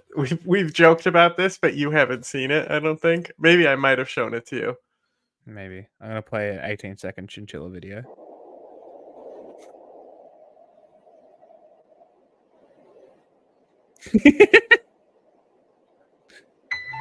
My girlfriend trying to go viral on TikTok. How it's actually done. Boom. Baby chinchilla. I know I'm looking more disheveled than. Sorry, Charlie, not today. Although this could be one to finish on. Hey, everybody, it's Peter Coffin. Is streaming harder than a real job? Yes, a real job can be You know gruesome. who this guy A real is? job can make you very tired. No. You don't know who Peter I think- Coffin is? No, but I think I've heard Oh, of a him sadist before. Nazi. Epic. But a real job doesn't suck the soul out of you. You know what I mean? In the same way that 9 hours of streaming absolutely will. Just do 6 hours instead, bro. Is he dumb? Go outside. Yeah. You don't have a work schedule, you fool. Leave. He can't. Press He end can't. and walk He can't. outside. It owns him. Not Peter. Dude. Never Peter. Or Isn't alternatively, it funny? Jack has no idea who some of these fuckheads are. I never made it down that far. Oh, this is left wing stuff. Oh, worse. Interesting. But yeah, like it's like fucking hell. It's really not that hard. Like, do 3 hours in the morning, 3 hours at night, 4 hours at night. Have a break in the middle. Go outside. Drive your $300,000 Porsche down to Beverly Hills and get yourself a fucking kebab or some shit. I don't fucking Mom, know. I'm streaming. That's Go get some fucking Buffalo Wild Wings. Go get some, I don't know, go get a burger from the Burger. Sunset Strip or whatever. Like fucking hell. burger. Go the fuck outside. Leave Burger. your goddamn house. Burger. Not exactly the answer I expected. Yeah. I don't know. Maybe that was taken out of context a little bit. But let's maybe check out a little bit more. No. Social battery wise, unless you're in retail, it's very different. You're out of touch. I'm gonna die, dude. There's motherfuckers who are accountants in here, and they're Look, misunderstanding what I'm saying. You, A real if you're gonna go job- for the cheap shots, you're gonna get me defending Hassan in here. The shirts are that price because he uses like actual like certified union labor, and the profit is mainly going to the labor unions. He's very open about this. Just like how like people try to be like, AOC's hoodie is $90. It's like, yeah, it's for her campaign, idiot. Like you're paying double the price because you're helping the people making it and doing the position, you know? Yeah. It's like, oh, There's you not you Hassan's expect against your sweatshops. At least like there's that. Yeah, like you expect your quality merch that you're paying for to be cheap and expect them to remain ethical? Like, what the fuck are you thinking? Use your brain. Engage, although if you're a Hassan viewer, maybe brain not engaged. Although a lot of people in his chat seem to not like him. So I feel like a lot of his watchers are just hate watchers who are there trolling. I mean, yeah. I think he focuses on negativity too much, and it would Yeah, be healthy possibly. for him to stop. Yeah. It'd be probably pretty healthy to leave. Go outside. Yeah, talk to someone in person. Actually have a human interaction. He's too addicted to the game. It's a gambling addiction. It's the same thing, right? Spend your Yeah, social battery basically. in the same fucking way as someone who did a sales job, a real job. Okay, Uh-huh. as someone who did both. 9 hours. Is this Hassan defending of capitalism? Constant performance and people pleasing. Is this taps you Hassan out- saying capitalism is better than streaming? Interesting. No, he was from saying that the social sales job scenarios. is worse. After 9 hours of that, I could probably do fucking physical labor. It would not bother me, but I can't fucking do more social shit. That's my point. There are obviously real jobs out there that are good comparisons. Service sector, people pleasing jobs would be very similar. But like if you're an accountant or if you're even like in sales, my interactions with clients was limited, way more limited than like constantly having to do this for 9 hours with like a back and forth interaction for 9 hours. That's what you don't have to interact with the chat as much as you do, right? You could just like, I don't know, play Also, the games. salesman doesn't cultivate their audience like you do. Yeah. Yeah, this is a really bad take. This is very detached from Like, reality. I understand what he's getting at. It's the social battery drains you. Okay, 6 hours. We don't go over Yeah. 6 hours, bro. Yeah. We have other work to do. We have other Mm-hmm. shit to do. And there's 2 of us piggybacking, you know? We're not even Yeah. on the Hassan level where we could just I mean, to his credit, you know, his time in and out of the chair is a pretty big difference. Like if Mhm. he goes for 9 hours every day, oh, so what? He's gone for 2 minutes when he plays whatever video, right? The rest of Yeah, the time yeah. he's talking about Twitter. But like, come on, Yes. man. Yeah, but we always catch the videos where he is leaving because it's like actual videos that you can just sit and leave on. Yeah, Like when yeah, I yeah. fucking go and do something, I sit on a 30-minute video. I'm like, all right, I'll do something for 5 minutes that I need to do. So it's like, yeah, I do give him shit for like leaving, but he also doesn't like announce that he's leaving. He just fucks off. He just leaves. I could stream for longer if I was doing it like alone, but with like I have too much shit going on around me that I can't like Yeah. the fucking bit rate is shit on my computer. Yeah. Well, I'm hoping that if everything works out, I can readjust everything and I can do some more content sort of related stuff as opposed to trying to survive. When John laughed and Jizzo came on the stream, I just needed to take some medication before I forgot. Yeah. And the thing is that it's dark over there, so I couldn't find it because the lights are off. It was very funny that you just happened to leave at that time, though. I didn't expect him to join that fast. I didn't either. It was very entertaining. That's what like sucks your social battery, and you just tap That's out. so cool after to nag him and make him wait. So that didn't make it any better. That's why That works. That's why I didn't put him in the stream until you got here because I'm like I'll just make him wait. He was typing in the private chat. He's like, "Please stop, stop playing the video." I'm like, "I'm gonna keep playing it." A lot of really terrible jobs in my life because I didn't come from money. I wasn't given any opportunities based on who I was related to or who I knew. Instead, I did things like work at fast food, work in warehouses where I had 20 hours of overtime a week. Okay, I've and now worked in look at you. sales, car sales, which is, by the way, soul crushing. I've worked in call centers, which, by the way, much more pretend that doing 9 hours of anything is just flat out like easy and fun. It is work. I'm not going to claim it's not work, but he makes this point that it's about his social battery and like he has the same emotional labor requirements as like a service sector or retail worker. Thinking about it now, I actually vehemently disagree with him. Having to deal with people in person is much more of a headache than a Twitch chat that you can just like tab out of. Yeah. But also, this is like such a simple fix. You know how like Vosh getting caught with the horse lolly porn is just Yeah. not have porn on your computer. Social Yeah. battery drained. Don't do 9 hours. Yeah, it's pretty simple. Let me give you a little bit of context as to what Also, guess that what? is. You know how The term of- like how he does it every single day, no days Mm-hmm. off. That's an insane work regimen for starters. Nobody should be working like that. So maybe he does feel like shit because he's working 9 hours every fucking single day of the week. Nobody should be working like that. He has a problem. It's an addiction, right? Now, as far as that goes, we are looking at like Bernie Sanders is proposing the shorter work week, right? It's the same amount. It's like it's like you just 10-hour days, 4 days a week. Yeah, right. Mm. So it's been proven that doing that type of shit to like shorten the strain and give more relaxation time, that Yeah. it improves production output, right? It improves efficiency output, Yeah. right? It doesn't So surprise me. Hassan actually doing 6-hour streams would statistically, in theory, that's been tested in social programming over and over again, make his streams better. So he's Yeah. actually making worse content by making it 9 hours and stretching his fix. Yeah. We should clip this and send it to him and maybe He he'll doesn't listen. care.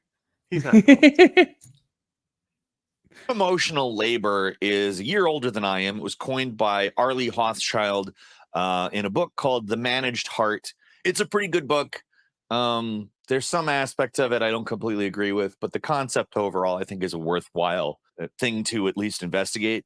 Emotional labor specifically refers to regulating or managing emotional expressions with others as part of one's professional work role.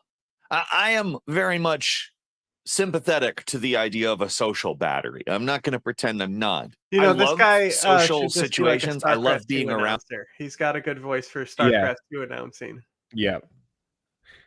People, but I don't have the ability to continually do it.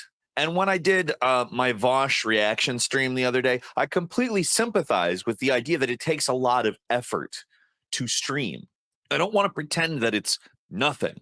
I'm not going to be one of those people who's I like, don't know. it's just, who do you think you are, you fucking guy? It I doesn't don't know take any about that. effort to sit in a chair and talk for 9 hours. I'm like, no, it does take effort. Like I said, it takes effort to go to I a think it's theme more park. of like if you know how to make pizzas, it's not very hard to make pizzas all day.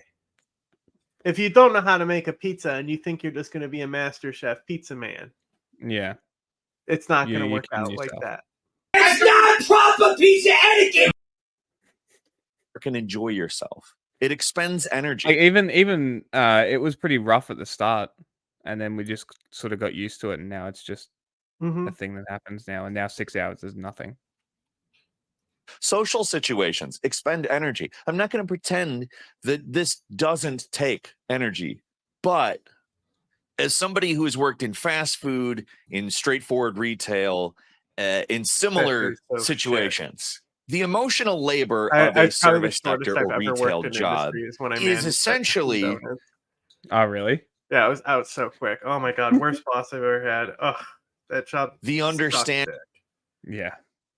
Yeah, they usually do. That no matter what the customer does, you pretty much can't react how you want to.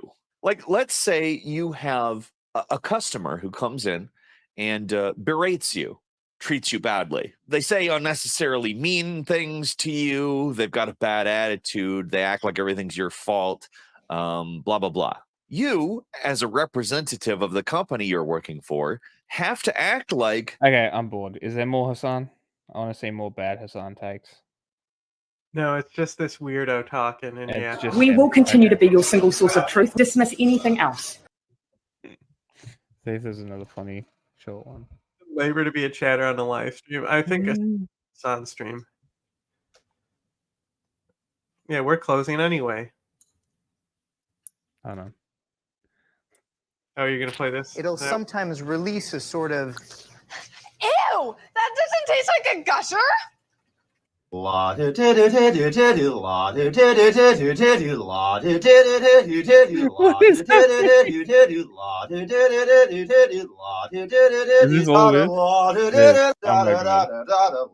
This is some cooked millennial brain, Gen Z TikTok brain shit.